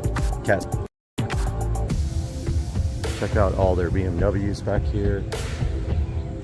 I found the BMW graveyard. That's going to be what the title of this video is. Look at all probably 150 different BMWs back here. Check this out. Oh, there's a 335i. Convertible? Dang, those wheels look exactly like mine. That's not a convertible. That's an IS. DCT. It looks like it's been here for a minute. 335 IS, that's a rare find. And then of course we got this Jaguar back here. Dude, some interesting cars. Look at this Rolls Royce Silver Spur. 540i. And there's an auto refinishing and restoration. That doesn't look like it's open anymore. But check it out, guys. It's crazy. Oh, this is actually a British car shop, and I forgot the name of it. But look at, I think that's an MG. There's some Mini Coopers here. Yeah, that's a British car shop there that uses that bay. Because there's a Jaguar here, Rolls there. I don't know what that is underneath that cover, but it's sick. Here's a 128, just like my friend who passed away. Here's an M5, really nice M5. I'm gonna ask about this IS over here, what's going on with it. If you guys don't know, the IS, even up to the last one made, was an N54, and it has DCT, and it looks like the shifter is out of it. This might be a 6-speed.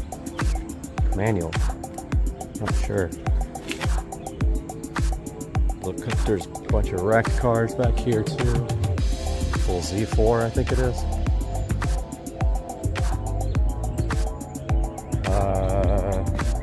I don't know what that is. Is that a CSI? I don't know what that is. It just says 6 on the back. Weird. Old E30.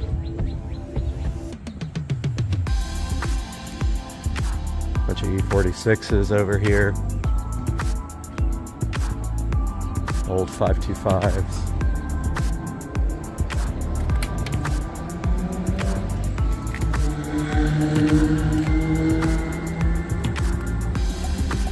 cat seem to be everywhere.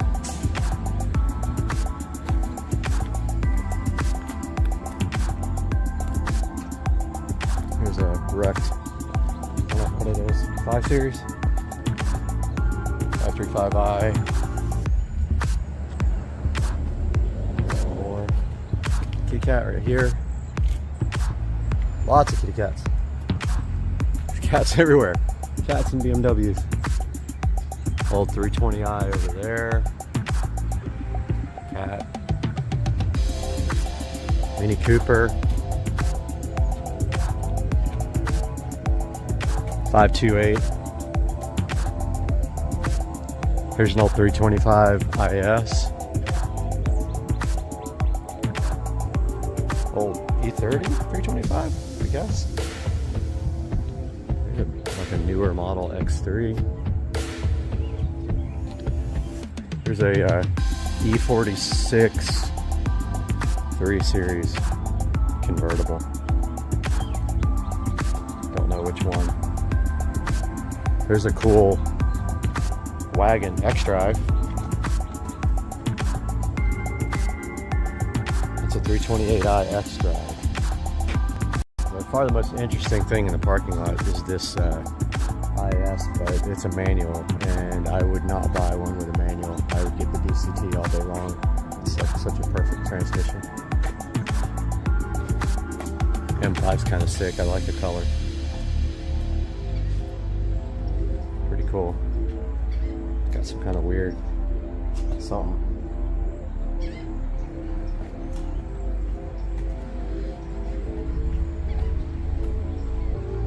And cats literally everywhere. Look at this old Jaguar.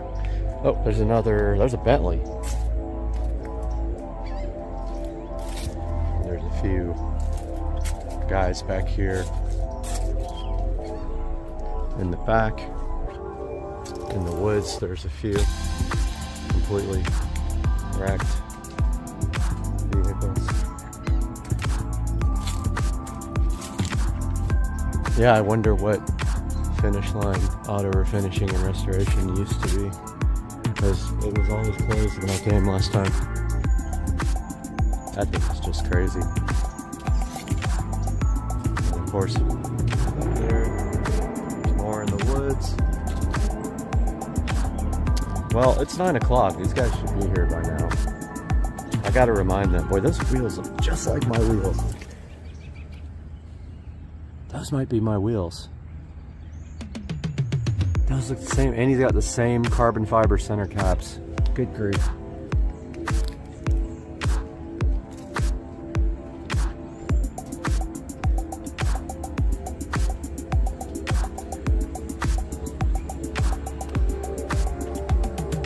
Guys, it's a lot of BMWs. What do you think?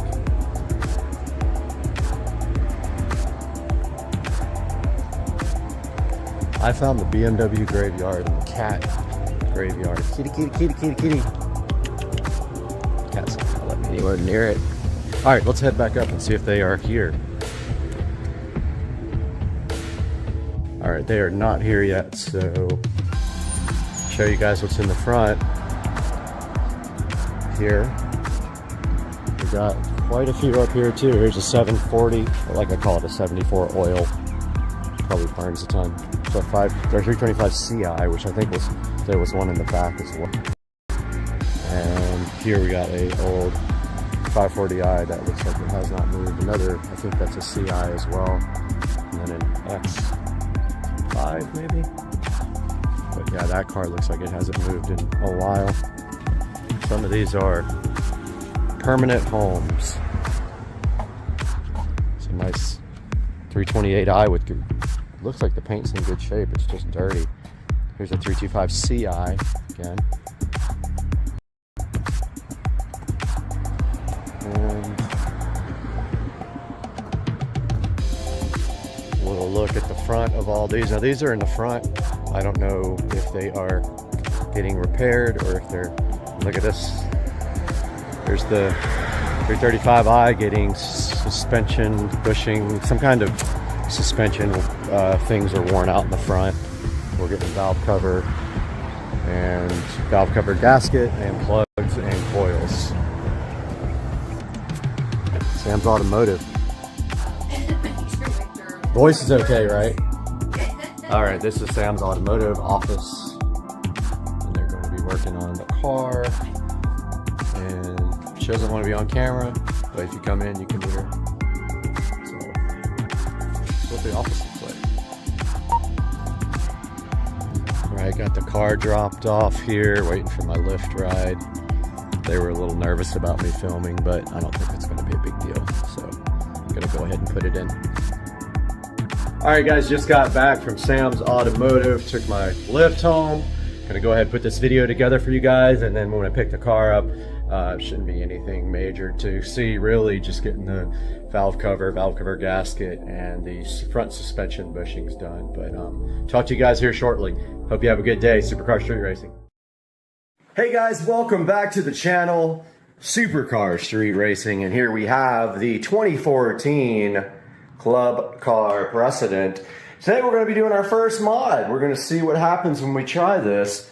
If you take a look at these side skirts here, someone thought it was a good idea to put a ugly chrome diamond plate side skirt on here. We're going to be taking these off, and maybe, I don't think we can take this off. This is actually part of the, I don't know why every single thing on a golf cart has to have a logo on it. That's ugly. It wraps all the way around here like this.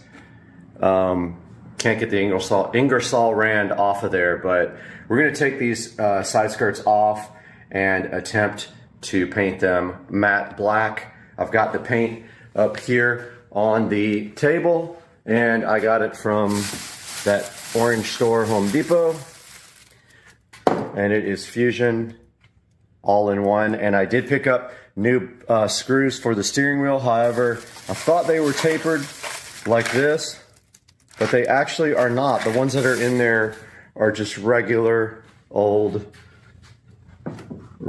screws. So I bought the wrong screws, and I don't currently have a vehicle to get back to the hardware store. But yeah, that's what's happening today. Supercar Street Racing.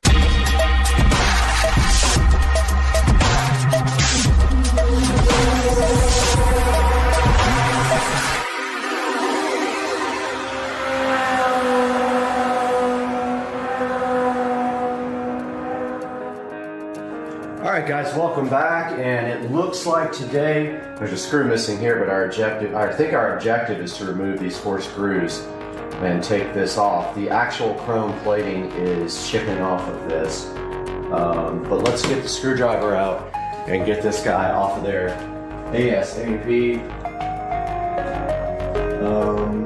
The screwdriver is in the shed, but I have old reliable Black & Decker here, so this guy has never let me down. I've had the screwdriver for years and years.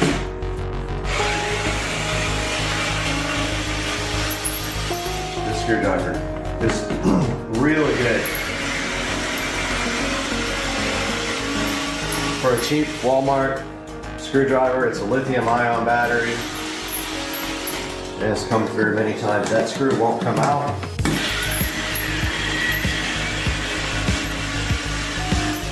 I think this just slips off now. I don't feel any screws on the side at all. Feels like it's loose. And there is an ugly skirt under it, and they have screwed holes in this as well, which makes this unusable now. So what we're gonna do now, right here, right now, is take the other side off. Moving to the other side.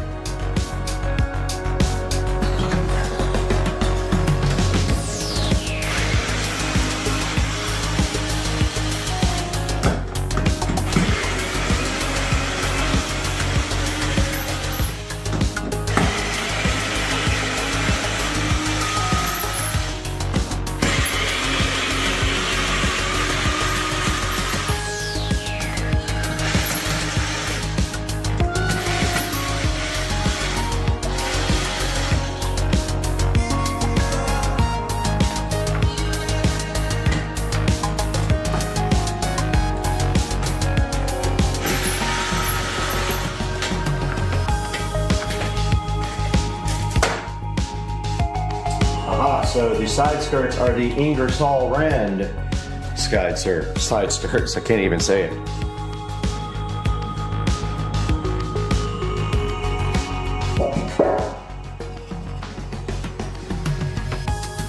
And moving on to the next step, we will prep, but first we will clean what we have here.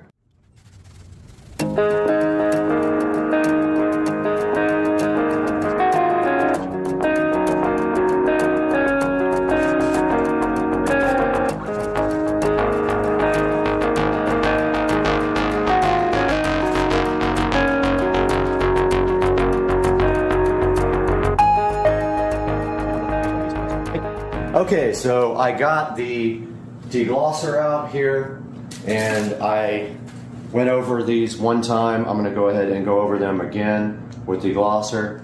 This basically takes off shine and helps the paint to stick. And these things are absolutely trashed. So I am either going to, if this doesn't look good after painting, then they are going to be replaced, the original side skirts, with the same ABS plastic ones. But yeah, this thing is, these are ready to be painted. I think I'm just gonna paint it right here. And yeah, I mean, try not to get overspray on my card. Maybe I'll throw like a sheet over it or something. But yeah, I'm gonna do that next. All right, ready to paint these things. It's actually pretty cold out here. It might take a while to dry.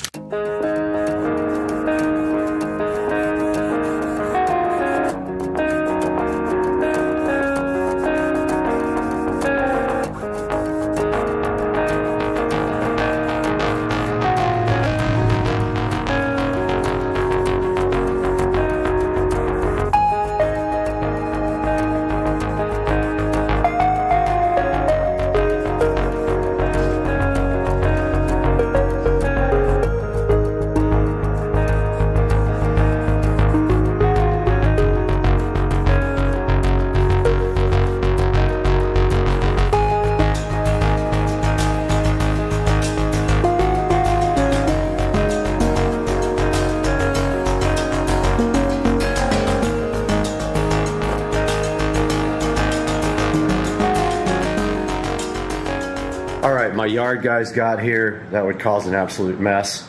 I went ahead and brought the side skirts back inside the garage, and I got the heater out here because it's pretty cold.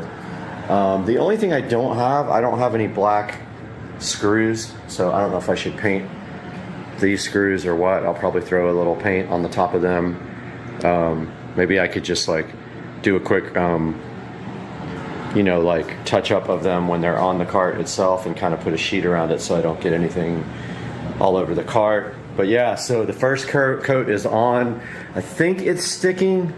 Thought I saw a couple places where it might be bubbling, but the deglosser usually does pretty good. It's going to need multiple coats for sure. So I'll put 2 or 3 coats on this, probably 3, and we'll see what's happening. We'll let these dry for about 30 minutes. All right, out here ready for the second coat. First coat came out awesome. I do have the heater going in here. It feels nice. Let's do it.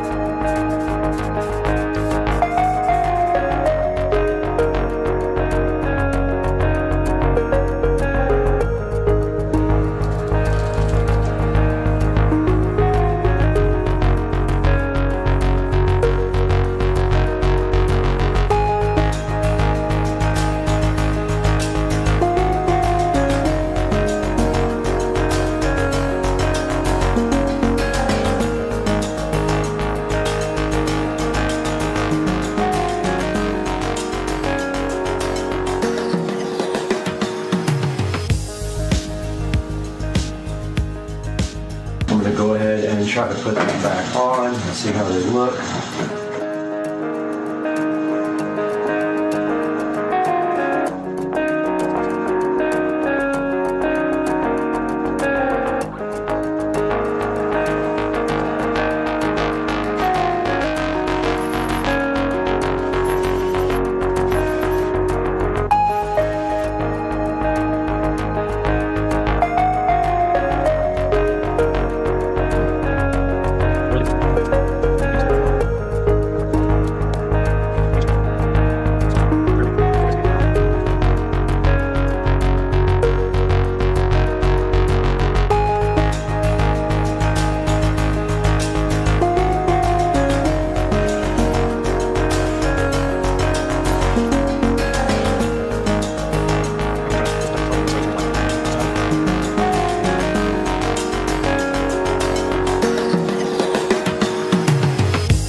Right out here, and there is some abnormal wear on this passenger side tire in the front. I'm going to go ahead and rotate the tires, hopefully, if I can get that done. I think I have all the tools I need, and then we'll figure out what's causing the wear on this. It may be bushings is what someone was telling me, but we got to figure that out and replace whatever is shot.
right, so I rotated the tires and found some weirdness on the PSI. So this tire is, they're all over the place basically. This tire is at 32, the other one is at 17. I read online a good PSI is 20 PSI. So I'm gonna go ahead and take some air out of this one and air the other ones up.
All right, everybody, we're out here, Rich and Trish, and we are decorating the cart for the annual golf cart parade. And we have probably one of the best carts, I would say. We have like passengers riding on the sides. We have the snowman and the Santa Claus. We have garland, we have balls, we have lights, a Christmas tree, which we haven't decided what we're going to do with yet, but let me turn the lights off so you guys can actually see. And let's shut the door. And we get a good look at night. And this is coming. Oh, yeah. Okay. Oh, it went off. Oh, it's got issues. And there it is at night. This thing looks crazy. Oh my God. This thing looks insane. I love it. Oh, the light came back on. It's so good though, man. All right, we're over here across the street in the Rich Street Racing shed, and the flow switch I think is bad on this Pentair because it no longer shows salt levels. So we ordered this new flow switch off of Amazon right here, and today we're gonna go ahead and install this for the Spivey team.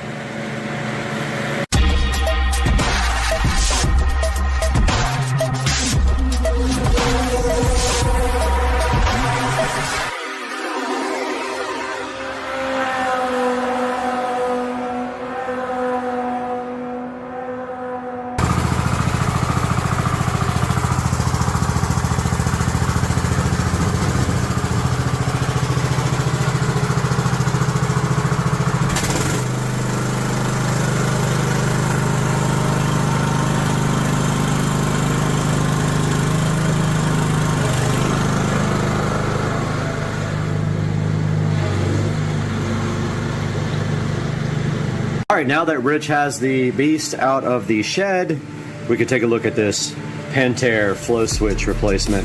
Now, Pentair wants you to spend money and get a whole new salt cell. If we go underneath this little cover here, there should be a flow switch that is probably bad and causing not to show a salt indication on the app. And so we see right here, right now, this flow switch. Notice it is hardwired to the salt cell. So we have to cut it and put our own on it. So we are going to do that right now. Here's the replacement, and hopefully the wires are the same color codes. Otherwise, I don't know what to do, but I'm going to find out right now. All right, we got the existing flow switch wire cut here. And if you notice here, this is a 4-wire with black, red, green, and white.